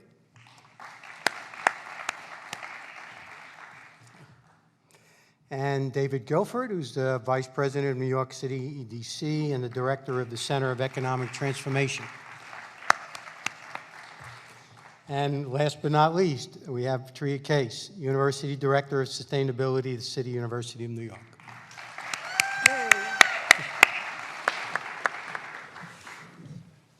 Okay, so we had solicited ideas, big and small, from a lot of people, and then we had a group of experts get together and narrow the list down to 4, and we have those 4 folks here today to make their pitch. So this is a little like CUNY's version of the Shark Tank. So these are our sharks here, and hopefully we'll get some good questions and response, and hopefully our panelists will even ask each other questions on their comments. So we're going to hear from the first contestant, and then I'm going to hand it over to the, I'll pick a panelist to start the conversation, and we'll make comments. We have about 5 minutes. They have 5 minutes to make their pitch, and we have another 5 minutes of Q&A following that. So the first one up is from Blue Pillar, and that is Jean Dassing. Jean?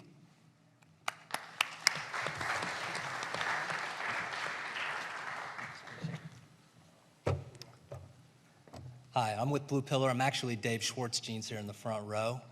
So Blue Pillar is an industrial Internet of Things and critical power platform company. Simply put, we connect legacy and greenfield assets like distributed generation into one unified platform. So before I talk about how we do that, I want to tell you a little bit about some of the trends in the renewable space that seem to be driving this market from our perspective.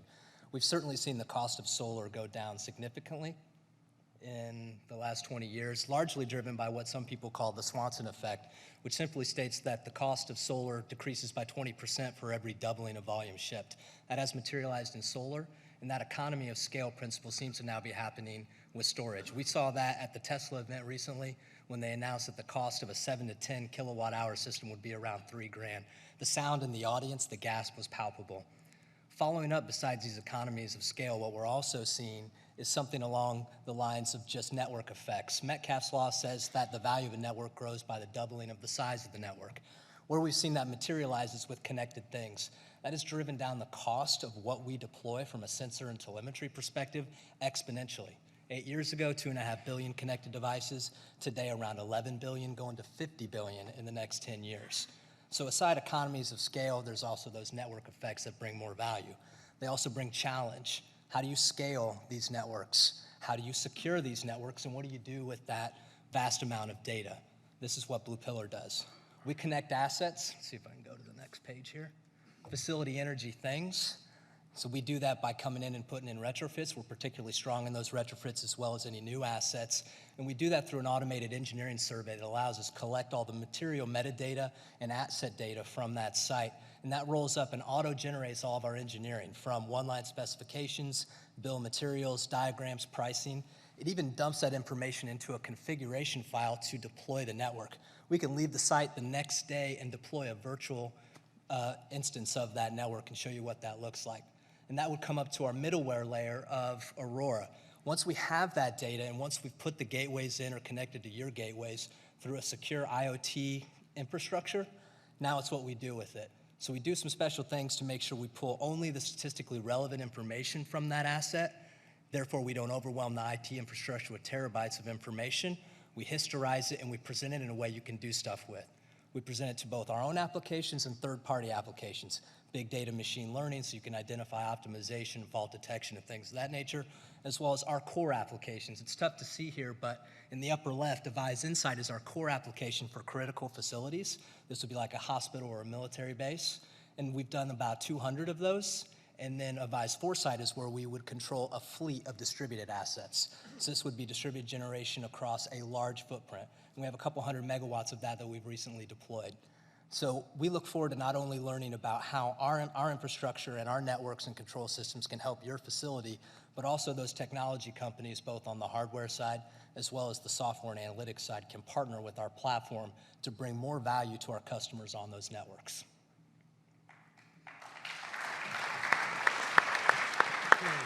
Thank you, Chief. Sure. Okay, so I'll throw it back to our panel for comments. Who'd like to lead off? David, you want to lead off? Or? Sure. Sure. First, Dave, thanks very much for the presentation. I certainly agree that the two trends you highlighted are very significant, both in terms of the cost reductions in solar, as well as the growth of sensors and data in terms of IoT applications. My question, though, is around standards or the lack of standards. So as you're talking about integrating very complex devices and systems with presumably fairly large and complex organizations, how do you handle the questions and challenges that come up regarding both the integration with the standards that currently exist, as well as then looking out years into the future?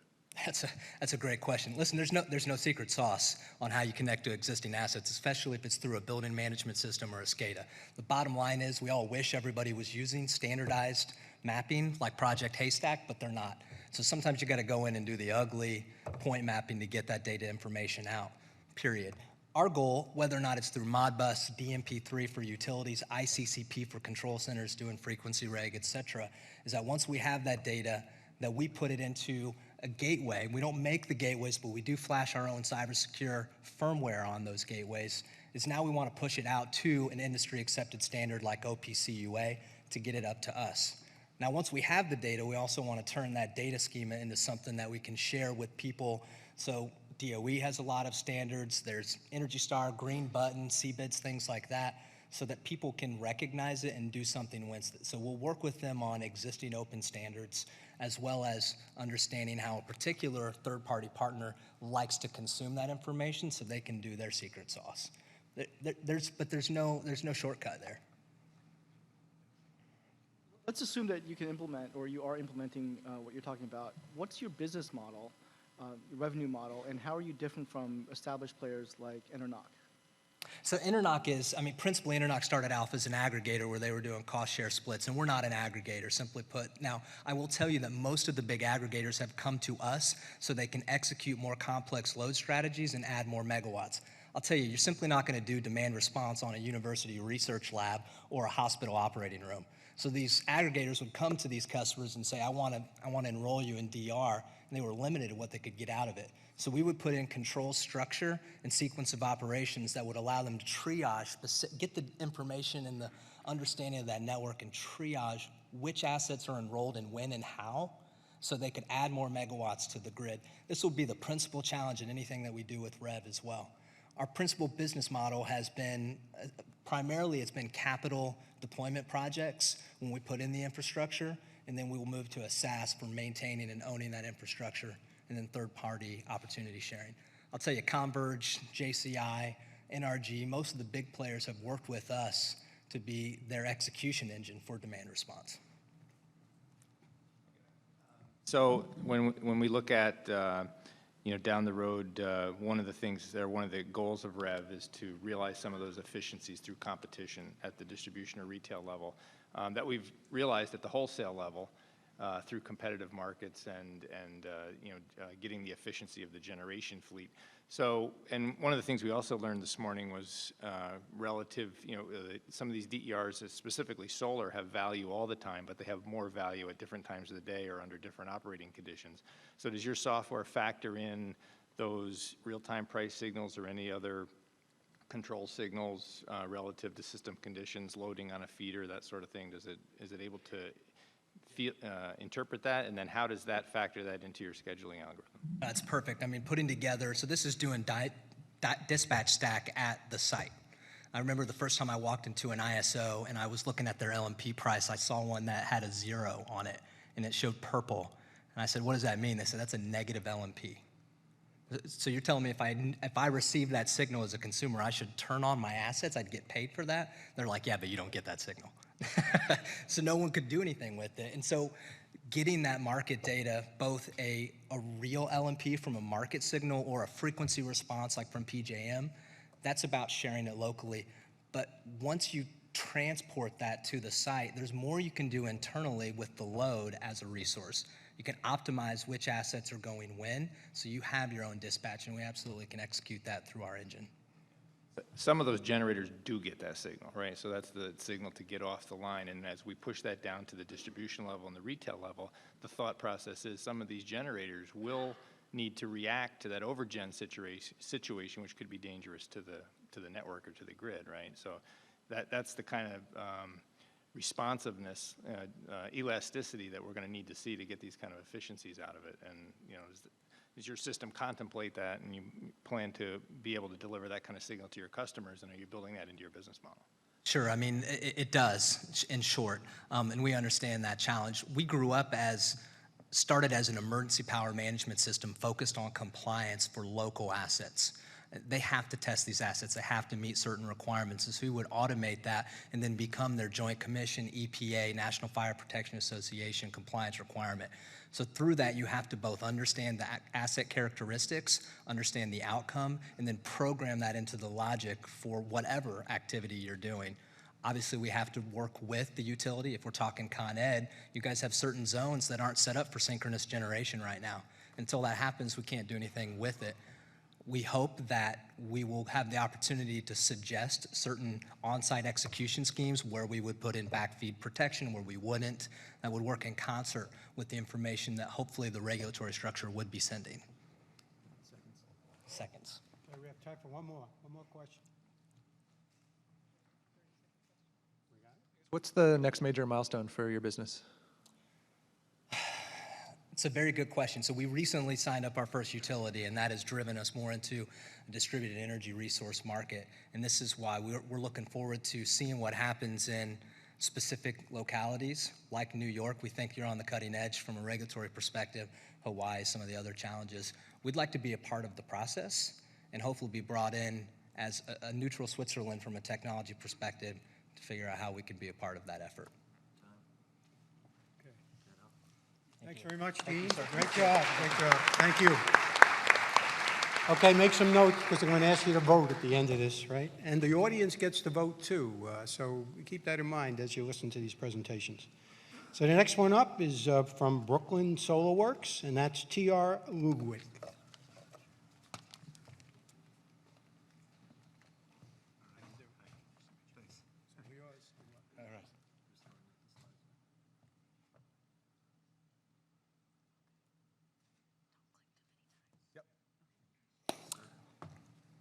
Good? Okay. Hi, everybody. My name is T.R. Ludwig. I am CEO and co-founder of Brooklyn Solar Works. That has nothing to do with solar, but pretty cool little mural. Get things going here. So we're a Brooklyn-based solar company, and what we do differently is that we build solar canopies, and our mission is to change the roofscape of New York City with solar canopies. So why a solar canopy? Well, many of you that have installed solar in New York City, you all know that it's pretty tough to fill a roof with solar. There's many different fire codes, there's restrictive codes that require a ton of setbacks, and what winds up happening is that you have a very significantly reduced usable roof space for solar. So you have much smaller solar systems going in flat roof conditions in New York City. You have smaller systems, longer payback times, less of an offset, and you have this thing that's called re-roof anxiety, and all the residential people will know this. If you have to tear a system off of somebody's roof during the usable life of their system, people get freaked out about that, right? So these are the things that you're up against every day. Now, we partner with a company called Situ Studio, and they're a well-renowned architecture firm here in New York City. We built a canopy that gets around a lot of these onerous codes. So it allows us to be 9 feet in the air, enough for a fireman to swing an axe, 6 foot clear path, and that gets us a significantly larger solar system also. So from our perspective, we like that because there's greater offset, it's a quicker payback for the homeowner, and they get greater overall savings, and it's more re-roof friendly, so this anxiety doesn't crop up quite as much. Now, why are we excited about the market? Well, we're excited because if you've looked at the roofs out in New York City, they look a lot like that, very small slide, but there's no solar on those roofs, right? So we think that there's a 350,000 building flat roof opportunity in New York City, at minimum, just in New York City. To put that in perspective, there's 700 residential installs in Brooklyn, Queens alone, and that's just total resi, so that's not flat roof, which means that there's a tremendous opportunity out there. We think it's a $1 billion opportunity. And we think this can scale to other states, other places where there's urban environments that have flat roofs. Now, we just talked about the fire codes. Those are obviously restrictive. The urban housing stock is a challenge, right? There's not a lot of companies out there that make technology to put solar on flat roofs, particularly in a raised situation. So we see that as a big challenge, but it's also an opportunity for our company. And then if you've installed solar in New York City, you also know that permitting is a big issue, right? Trying to get around all of these different requirements, it gets pretty challenging. So, how do you scale that? Well, our answer is the software. So not only do we have a design, but we also have a parametric modeling tool. Allows us to quickly spin up a bill of materials, AutoCAD one line for permit packages, and a 3D model for the customer so they can kind of see exactly what this thing's going to look like.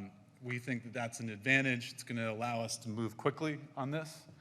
And the other piece of it is that we're using prefabricated materials, reduce the material cost, and it's going to allow us to be able to move these things very, very quickly. The other piece is that it's adaptable. So if you've ever seen a New York City roof, sometimes it looks like, Dr. Seuss has designed the roof. It's pretty crazy, right? And you got to be flexible. So being adaptable is really important. The other piece is that we think we've got a really sweet team. I came from Sunrun. A number of my colleagues came from Sunrun. Our head installer has been installing solar for 9 years. It's an exciting time to be in New York City solar. I'm sure you guys would all agree. But the main thing is, what's going to make people do this, right? We've got good engineering, what have you, but there's got to be an emotional connection for people to want to go solar. And so we think the thing that's going to make the big difference is it's going to look really awesome. We're going to get people on rooftops, their neighbors will see that, they're going to get excited. That's going to cause a clustering effect that lends itself very well to Solarize programs, here come solar programs, right? People are going to want this, and they're going to want it because they're going to want to spend more time on their roof. Oh, and by the way, they're going to power their home with it. So we see this as being a very important dynamic that a lot of time gets lost. We're Brooklyn SolarWorks. We think solar works in Brooklyn. Thank you very much. Thank you. Okay, panel, who'd like to lead off? I can leave. Have you gone through the permitting process in New York City? And have you looked at things like the height limits and wind loads? Exactly. Yep. So hence the 9-foot raised system. Wind loads right now, we're candidly wind testing as we speak. Checking my phone while we're about to get up here. But yeah, so we're running it through very rigorous stress tests, making sure that it's not going to break down in the middle of a hurricane or something like that. But that's always the first question we get. How is it attached to the roof? Is it built to withstand these types of wind loads? And the answer is that's what we're building it exactly for, because it's critical, right? We got to make sure it's going to stay there and produce power. I definitely like the concept, having installed solar on New York City rooftops and having dealt with the lack of usable space and also the firsthand experience of re-roof anxiety even on commercial buildings, which is a significant thing. My question is about how, there's a lot of extra material that goes into something like this in terms of the structure to make sure that it's can withstand wind loads and so forth. What do you see long term as the cost differential between this and a standard system, and how does that balance out compared to the additional production that you get from using sort of more space? Yeah. So right now, this is sort of benchmark cost. We use Schedule 40 piping, so it's readily available, prefabricated. We see it coming in at about $1 a watt, so sort of total cost. Now, that may seem like a lot, but grand scheme of things, if you're getting twice, if not 3 times as much solar on a roof, a lot of times that's worth it. And you couple that with incentives, and we see a 5 to 7 year payback on almost every system that we quote. Long term, I think, yes, it's going to be more expensive, but you're also going to probably get more customers because it's going to make more sense for more customers. If you can't get as much solar up there, you're going to have to spend more money to acquire customers over a longer period of time because it's just not as many people are going to buy it. Quick So follow-up on that, like given the additional costs, are you finding that traditional financing mechanisms would still work in terms of third-party ownership? Yeah, so my main background is solar finance. I've done residential solar finance, loans, leases, you name it. And you know, from a leasing perspective, it's not going to work right now. Grand scheme of things, I think over time we're going to win some leasing companies over with it. You know, it's still, it's the difference here is that it's not just an energy project. You know, we're talking about an actual other piece of their roof that they can use now. And so, yeah, our price per kilowatt hour won't be 100% the most competitive in the marketplace, but that's not what we're selling. We're selling an experience and power for the house, right? So leases don't work quite as well. Loans definitely work. You know, Green Jobs, Green New York loan works quite nicely at this. Are you seeing interest, I'm thinking about multifamily dwellings, are you seeing an interest in Yes. that type of an arrangement where the landlord-tenant relationship, they purchase the material, or they purchase the system and then use that to offset utility costs? Yeah, it's almost every time we get that question. And so the nice thing is you can cut the system up also. It doesn't have to go to one meter, so you can use microinverters, easily send it to multiple different meters.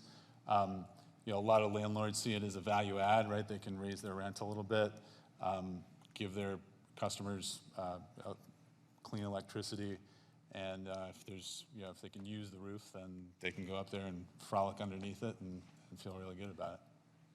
What's your scaling business model? Are you a custom installer for cities and high, moderate, townhome style communities, or are you a custom racking system, seller, manufacturer and seller? Yeah, so I come from the direct selling business, so in-home sales. I ran Sunrun's direct business for a while, and we're going to be direct for a long time because we want customer feedback. We want to be in the living room. We think there's also a channel opportunity there. We've already been approached by a number of other installers that think they want to try and sell this. So I think from a grand scheme of things perspective, we're going to pursue both. I think the direct is really important just to get customer feedback, and then channel is also really important to scale. Okay, thank you very much, JR. Great job. Yeah. Okay. It'd be great if you have a house in Brooklyn, you need a penthouse. That sounds like a great idea. Okay, next up, Energy Sage, Vikram Agarwal. Thank you. Good luck.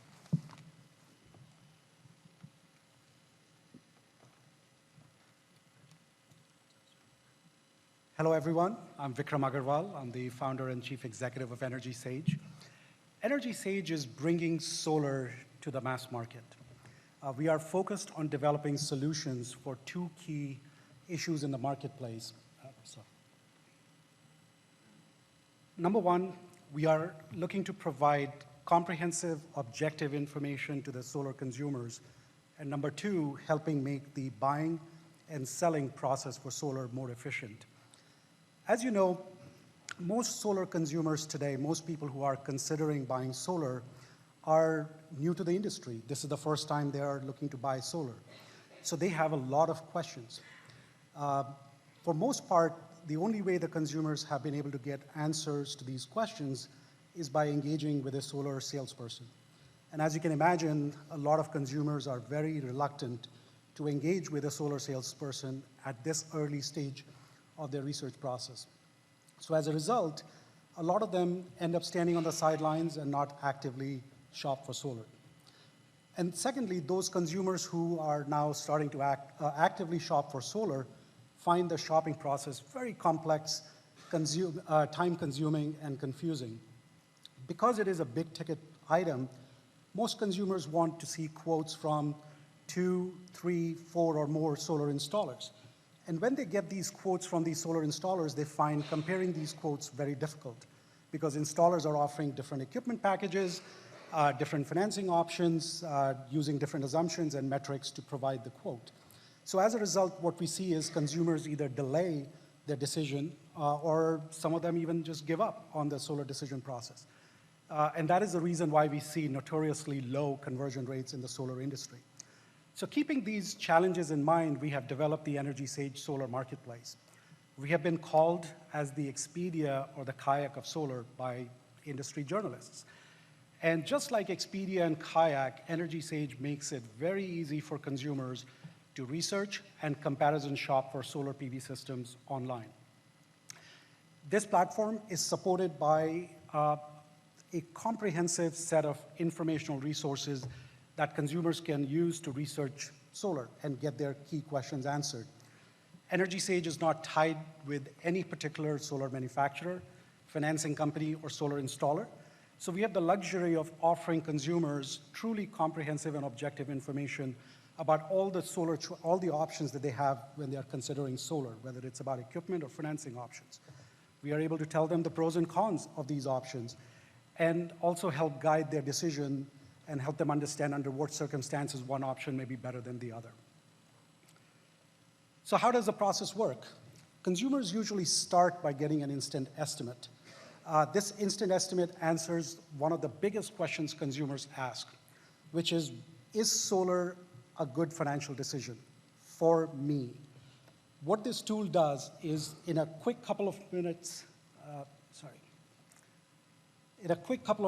gives consumers an insight into what solar will cost them and how much they will save if they buy the system for cash, use a loan to finance the installation, or sign up for a lease or a power purchase agreement.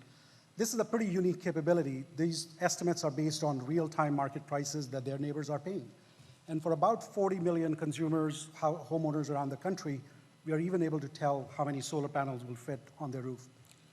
If consumers find this information appealing, they then sign up to get quotes from actual quotes from solar installers. Typically, consumers receive quotes from 3 or more solar installers. These are all high-quality, pre-screened solar installers by EnergySage. EnergySage standardizes these quotes and presents these quotes in an apples-to-apples matrix-like format so they can easily and quickly compare these options and select the one that offers them the best value. As you can see, we are borrowing shamelessly from a number of different industries.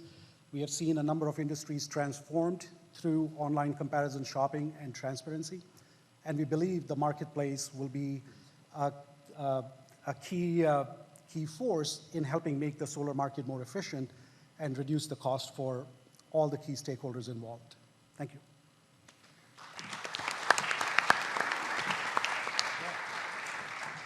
So I know from experience a big part of the development of the quote is any kind of specialized engineering that needs to go into where I want the panels, where I want the conduit run, special setbacks, distances, particular to my house. How do you coordinate that with the installers through a system like this? How do you get that fidelity into the quote or that information so it's a viable apples-to-apples comparison? Sure. There are a couple of ways the installers approach the sales process. Some installers can look at the roof remotely and make an estimate of what kind of a system would fit on the roof. And they can do this pretty comfortably. I think some of the largest solar companies are doing that very effectively. So in case number one, some of the solar installers will provide a provisional quote to the consumer. In the second case, some installers, if they find that the roof is not perfect, it has some complications or shading, they always have an option to do a site visit, talk to the consumer, and then provide a quote after doing that site visit. Can you go into a little more detail about the business model? Because you mentioned the comparison to Kayak, but is it similar to a service like Kayak in that you are being compensated only when sort of transactions happen, or are you being paid for leads, or can you just go explain a bit about how that Yeah, the one thing that I want to make clear, we are not a lead gen company, we are a marketplace. We do get paid from the solar installer who ends up winning the business. We have a flat fee, all installers pay the same, there is no competitive disadvantage for one solar installer versus the other.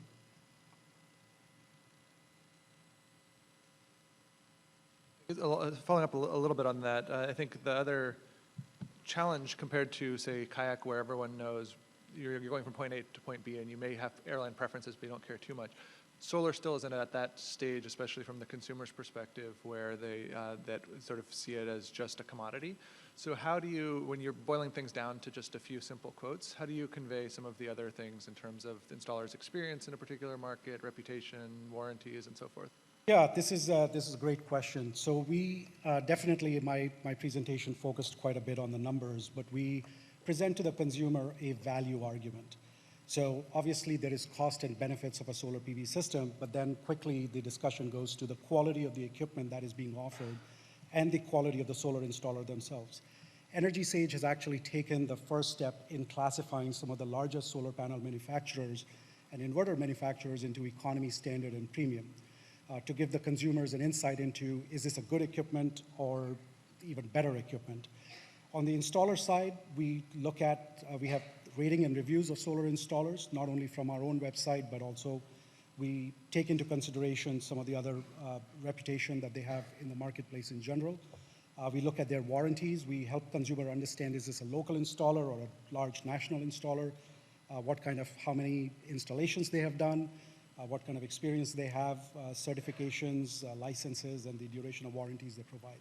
So it's a total consideration for the consumer when they make a decision. We are providing ratings of the installers, and this is a great way for the market to self-discipline. When consumers know and the installers know that consumers have the ability to provide rating and reviews, we see good quality installations. How long has the platform been live, and roughly how many consumers have gone through the entire process with you? Sure. So I can answer one of those questions. So we released a beta platform just about 2 years ago. We are now operational in 30 states. We have over 260 solar installers. Several thousand consumers have used the site on a monthly basis. Our conversion rates are 2 to 3 times higher than the industry average. Our sales cycle times are 67% shorter than the industry average. And as a result, we are seeing that solar installers are able to save over 50% on their customer acquisition costs. Seeing that mostly through Solarize campaigns, or that's? That's a great question. Energy Sage is increasingly being used by different organizations, whether it is businesses that are actively encouraging their employees to go solar, nonprofits who are encouraging their members to go solar. We are working with several communities around the country, whether Solarize or multi-installer Solarize programs. We are even discussing options with certain utilities in helping their ratepayers consider solar. We had an objective platform, which is a great way for consumers to learn about solar and shop for solar. We have time for one more question. Anybody? How are you reaching out to the installers to get them to sign on to the system? Yeah, so we proactively reach out to installers around the country all the time. We look at our geographic coverage, and wherever we find that we do not have enough coverage, we will find good quality installers, start a discussion process with them, and if they are qualified, we will invite them to join our marketplace. Okay, thank you very much. Thank you. Appreciate it. Okay, it sounded a little like Priceline for solar, huh? SunVerge is our next up, SunVerge Energy. We have David Herbert.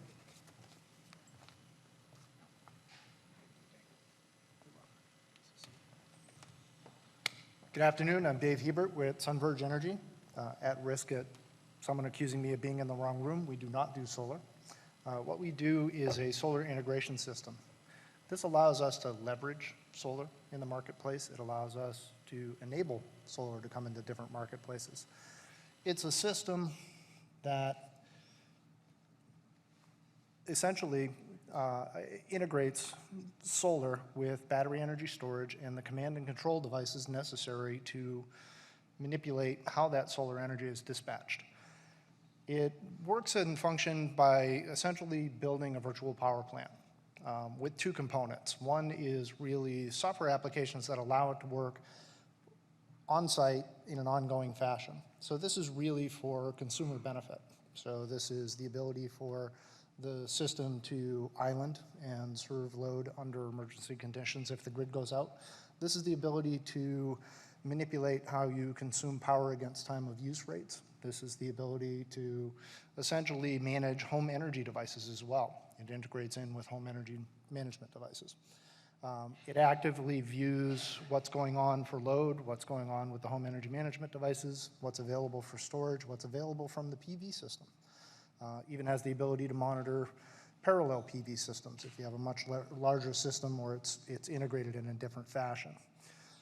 What really comes into play is the software application that we apply with that. The virtual power plant theory really takes advantage of the fact that it can be used in an orchestrated manner, in an aggregate manner.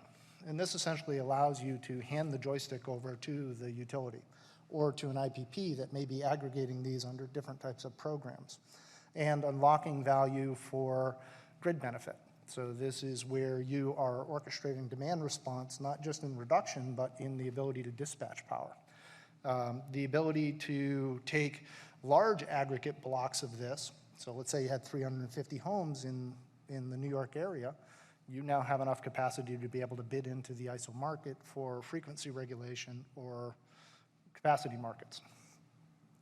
Those sources of value really do play across both of those trees. So what this does is it opens up new revenue models. It allows utilities to look to consumers and essentially say, I can do on-bill financing and I can site a device that I can use as a capacity device at the point of common coupling to the home or small business in that case.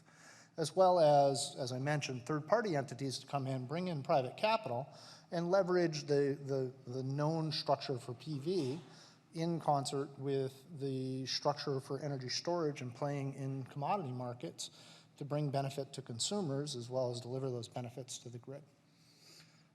A good example of this is really a project that we've done in Sacramento.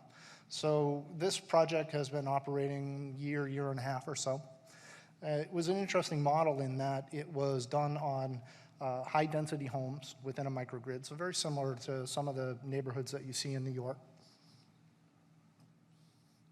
It was done under mortgage financing. So in this particular case, the developer of these 35 homes built this into the financing model for the homes. They were installed with PV and energy storage as if you'd install a refrigerator or a microwave oven.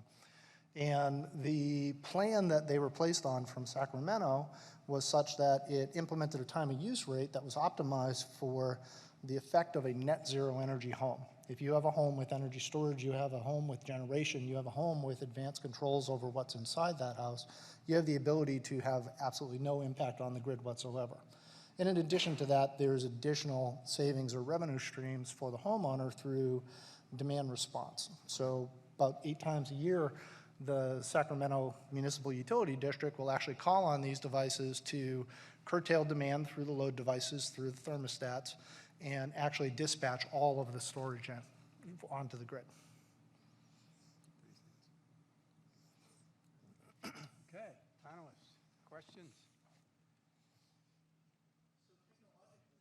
This is all feasible. Financially, does it pencil out? Yes, and yes. So, earlier in the sessions when folks were talking, I resisted the urge to jump up and say, I can solve that problem, because I knew I'd get my 5 minutes of fame. This has been in effect, obviously, for some time now in California. Financially, it's very possible today. I will give you a note. If you're actually using all of the capabilities of battery energy storage against grid artifacts on a daily transitional basis, as shocking as Tesla prices were, my cost is about half the price per usable kilowatt hour on a device. It's very cost effective when you look at distribution deferral issues where you're putting billions of dollars in the substation. It's very cost effective when you look at what the energy markets need for capacity or for regulation, or even for the inverse effect. We were just speaking briefly about how you have negative price signals. These are models that are being constructed today and will be proposed within the REV proceeding shortly. So you're putting, just so I understand the technology, you're putting a control system, maybe a home network in the house. Are you putting a battery in the house, or?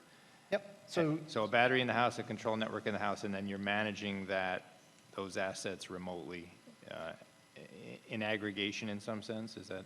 Yes. So the hardware device is essentially, sort of a short, narrow, thin refrigerator that Yeah. sits up against the wall. That has all the battery energy storage, that has smart inverters that can do volt-var response, that has all of the control systems embedded in it for the PV to hook through. And that communicates up through a cloud layer. And does the homeowner, is that their capital investment, or is that yours, and then you manage it as a service for them? What's the model? Typically, the model is for a third party, an IPP, someone who is going to own and operate these systems in aggregate to own those devices. It could be the homeowner's capital in those instances, but typically homeowners want someone else to sort of share in the operation, share in that risk, because it's a complicated value proposition to take advantage of basically dispatching power on utility grids and looking at those models. And then, of course, they need smart meters and time of use rates to make it all work, right? To be able to shift that load off the peak. And Ideally, smart meters give you a level of granularity going into the home. They fulfill on the regulatory requirements of revenue grade metering relative to time of use rates, and it works quite well. We actually see programs where you may not actually need a time of use rate. If you have a utility or a regulatory process that allows that utility to recoup the cost of delivering that energy at a time of use, you don't necessarily need a time of use rate for the consumer to recoup that cost, because it's borne by the utility, it's benefited to the utility. That's really where we look at those structures and how we'd operate within them. so at least a rate structure for the consumer that's commensurate with the time of use rates based on the system that you're managing. Yeah, I mean, the challenge today is really valuing what energy storage provides to the grid and putting that price tag on it. I'd say that the cost of energy storage is very close to that value today, and we're starting to see that tipping point and the market is taking off. The ability for energy storage to come down as PV has come down over the years will simply meet a really beneficial cost curve. So the premise is that energy storage will come down, regulatory policies will catch up, so that by the time the ITC runs out and solar is looking for a new revenue stream to help bolster its adoption rate, energy storage is really going to fill that bill. Thinking about the potential for this sort of solution to work here in New York City, what do you see as the applicability of this sort of approach to multifamily buildings? In a multifamily instance and looking at sort of how you apply storage, if you're getting grid benefit from storage and you have a de minimis amount of PV, you sort of have a mix. So in a multifamily structure, you may not have a very large PV profile, but you have a fairly large load profile because of the size of the building. If you're manipulating the load profile with storage and there's benefits to the grid of what that storage is, it can actually help the situation with solar on the PV side. This is applied, or what I've presented is largely what we do at a residential level. We've also worked on systems at light commercial and running into the commercial level. And in a multifamily residence, you'd typically either have multiple units or you'd have a different hardware stack that was managed under the same program. One more question? Where are you? Go ahead. Go ahead. Where are you in your business cycle at this point? How many have you deployed? Pardon? How many have you deployed at this point? Where are you in your, what is your business size at this point? Oh, sure. So we have about 450 units that are in the field today. Are you tied to a particular battery type? We work with a lithium-ion battery type today, but we're actually agnostic. Our focus is really on systems and really how they're going to manage. And today, lithium-ion allows for a lot of flexibility in what that technology can deliver. Okay, thank you, David.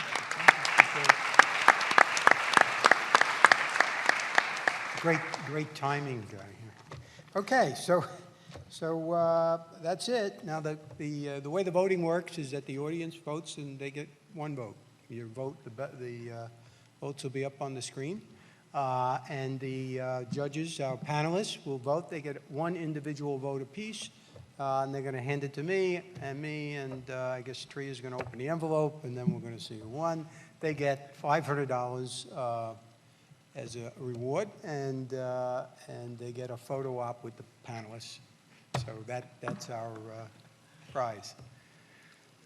Okay, so let's see. Everybody get your phone out and dial 22333.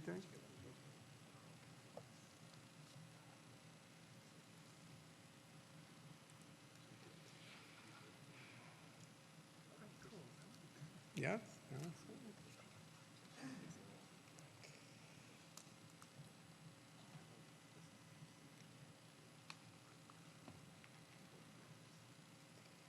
Looks like we got somebody out in front, the hometown folks.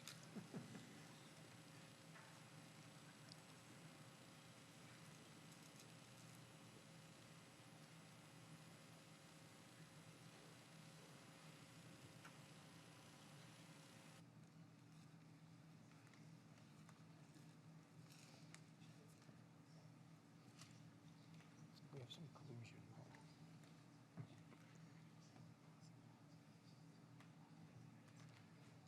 It's a tough one. A lot of good ideas out there.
So let's see.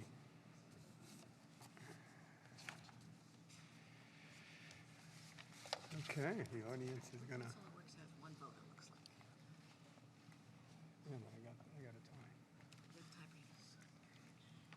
We. Wait. Sungauge is 1 there, 2, and then that's 3. Sunverge is the winner. No, that's Energy Sage. Yeah, but that's Sunverge. And this is Sunverge. Is Energy Sage.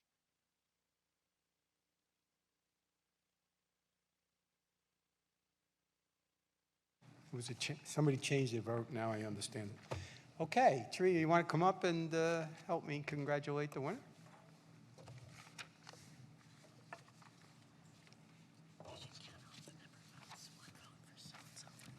Is 1, 2, 1 vote here, and 1, 2, 3. 3? Wow. 3 for Sunbury. Okay, so then they win because So the winner, the Academy congratulates the winner. Tell them who the winner is. Sunverge. All right.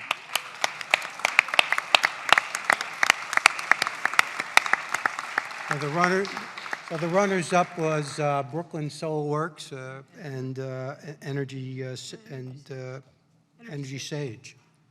So congratulations to all the applicants. It was a tough decision, but great job. So if Sunverge would come up, we'll take a photo op. Congratulations. I'm sneaky. You can take a selfie with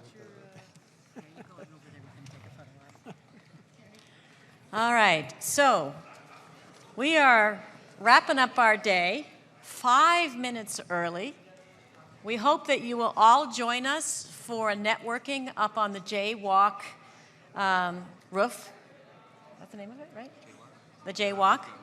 It's right outside where you had lunch, the cafeteria, so 3 levels up. Complimentary beer and wine. The beer is compliments of Nicaea. So thank you very much for joining us today. We hope you'll join us next year. Keep tweeting about us. And now go network.